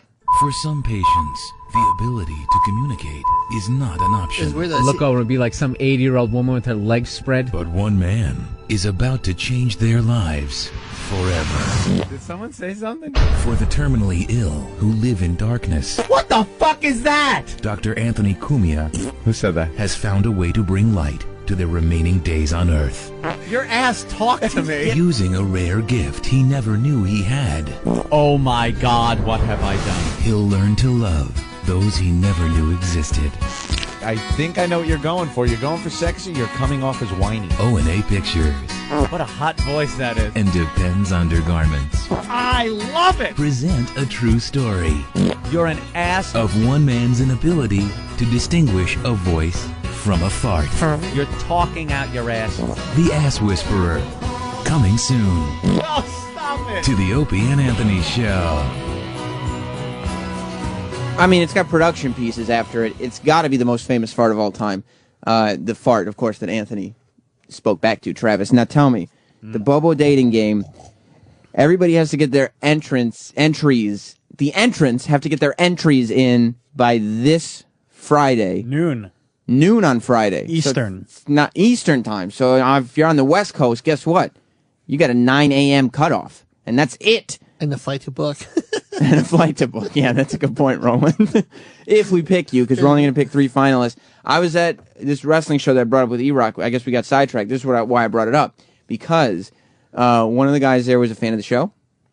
And one of the female wrestlers, who was a good-looking girl, her boyfriend was trying to convince her, the fan of the show, you did a good job. to enter into this contest. And I tried to tell her it's $1,000. Yeah. How's the entrance going? You remember how many we had on Friday? Slow moving now. Well, we haven't had any more entries. Listen, ladies, let me talk to you. I don't understand. It's $1,000 to go to lunch with Bobo. I would go to lunch with Bobo for free. Of course. Not only is it $1,000. Where are you going to go to lunch at? Like barbecue place, Ted Turner's? We're shifting towards Dave and Buster's. Oh. And let me tell you something. It's like $1,000 for their entrees. Well, here's what this is a great thing. Ladies, it's a free lunch too. We'll pay for lunch. And Dave and Buster's has those deals where you get an entree and a game card. So if you order that, we're paying for your games too. And this is what I would do if I were you ladies. You go to Dave and Buster's, you got to play some games too. You get Bobo, since he's the guy on the date, to pay for your games. Like to pay to put the tickets on the card for you. That way, you walk home with a prize, get Bobo to spend some money, free lunch, $1,000, and a chance to be a star on the Opie and Anthony show. And memories. And memories. You know what they have at Dave & Buster's that I think Bobo and his dream date should do? They have one of those picture booths where they combine your picture into like what your baby would look like. That is so perfect. And we'll pay for it. And they have the Philly cheesesteak rolls. Oh, those are great. And the Philly cheesesteak rolls. This is what I'm saying, ladies. Like, let me tell you something. To all the women out there. It will get to the point where I'm the chaperone on this date, okay? I'm going to have something to eat, okay? Part of that lunch budget is my lunch. You'll definitely have lunch, whatever you want on the menu. Then, depending on how much money is left over, if there's not much money left over, we're going to use the money to pay for your games, and Bobo will go hungry. Because Bobo wanted to get some lunch. So does the lunch come out of the $1,000? No. This is what I'm trying to say. We have a separate lunch budget. Oh, the good. $1,000 lunch budget, $20? No, it's plenty. It's good. Yeah, the $1,000 is yours. That's prize money. You win the contest, you get the $1,000. You go to lunch with Bobo. The lunch budget is set up so that you don't even have to think about it. And let me tell you, unlimited drinks. If you want something that's not on the lunch budget, I'll pay for it and then have it expensed. So Rob Cross will pay for it, okay? What happens if the girl's like a lush and she wants to drink a lot? Well, we'll probably limit the amount of alcohol just for the fact that if she has alcohol poisoning, well, we're responsible for what goes on. And it'll be 11:30 in the morning. So we're probably not going to, but you're not going to need alcohol. You're going to have all the entertainment of being on a Dave & Buster's lunch date with Daniel Bobo Curlin. So it's like, and we don't have that many entries. Some of the entrants that we've gotten are very good looking women. Yeah. But that's not the only criteria. If you write a compelling paragraph about why you should win, and you're going to beat Lady Trucker, that's for damn sure. And looks, that's not going to win this competition. No. Because just to be a finalist, we judge, and we judge on our own criteria, which is a multitude of things. And then once you get here, you just have to tell a story about yourself that's memorable enough for Bobo to remember. If you're the ugliest girl here, but the story you tell is the simplest and Bobo remembers, you win the date, you win the $1,000, you win it all. So, I mean, this is what I'm saying. Can Eric go? Because he has like 100,000 points on those cards. We'll take Eric's card. We'll steal it from him. I really hope it's a pig and she lets him put it in. You like that? Yeah. Bobo deserves it. I want to see Bobo get laid. And that's up to you. I mean, in terms of letting... Like, you want to watch? I mean, You who wouldn't would. want to watch that? I would That's watch just it. like a fucking train I would wreck. watch it too. Hey, you don't have to let Bobo, quote unquote, get it in. If you choose to after the date, that's up to you. We're not going to tell you to or not to. But what I am saying is, you don't have to touch the guy. You don't have to. You can if you want. You don't have to touch the guy. You should talk to him, but it's fun to talk to Bobo. We do it all the time. You go to Dave & Buster's. You get free lunch. You get $1,000. If you want to enter the contest, If things work well, go movies next door. that's right. If you could go to a movie, and Bobo will pay. If you want to enter the contest, go to SiriusXM.com/thevirus, and there's a thing you can click on, or just email us your picture and 500 or so. It doesn't have to be 500 or less. 500 or less words to opieanthony@SiriusXM.com. Yeah, we have a banner, a Bobo banner on the virus great. page. Have you seen it? No. It's great. It's got a nice picture of him. Troy, you want to pop it up? I got to check it. Can we print that on a T-shirt and make Bobo wear that Of shirt? course we can do that. We It's a can great do it picture. all. But seriously, if you're a female fan of the show, and I know you're out there because I Maybe see you. Julia should enter. It's like any female that would enter to be on Couch of Zilches should enter this. Because this is like being on Couch of Zilches, except you get to be part of a bit and you get $1,000. This is better than Couch of Zilches. If you're a female who would enter Couch of Zilches, you should be entering this, because this is way better than Couch of Zilches. Scroll up a little bit, Troy. Let me see that. That's hilarious. You got to go. SiriusXM.com/thevirus. Look at the banner, click it, and enter the contest. Roland, Troy's in charge of reminding me about the story that you were going to tell on the air that didn't get to about the concert. We'll do it all tomorrow when Opie and Anthony and After Opie and Anthony Live continue. Stay tuned. Ron and Fez are coming up next. Opie and Anthony show is now over. For real this time. Check out the O&A show on Facebook at facebook.com/Opie and Anthony. And catch Opie and Anthony live Monday through Friday from 6 to 10 a.m. Eastern. Ron and Fez are next. Hey! On The Virus.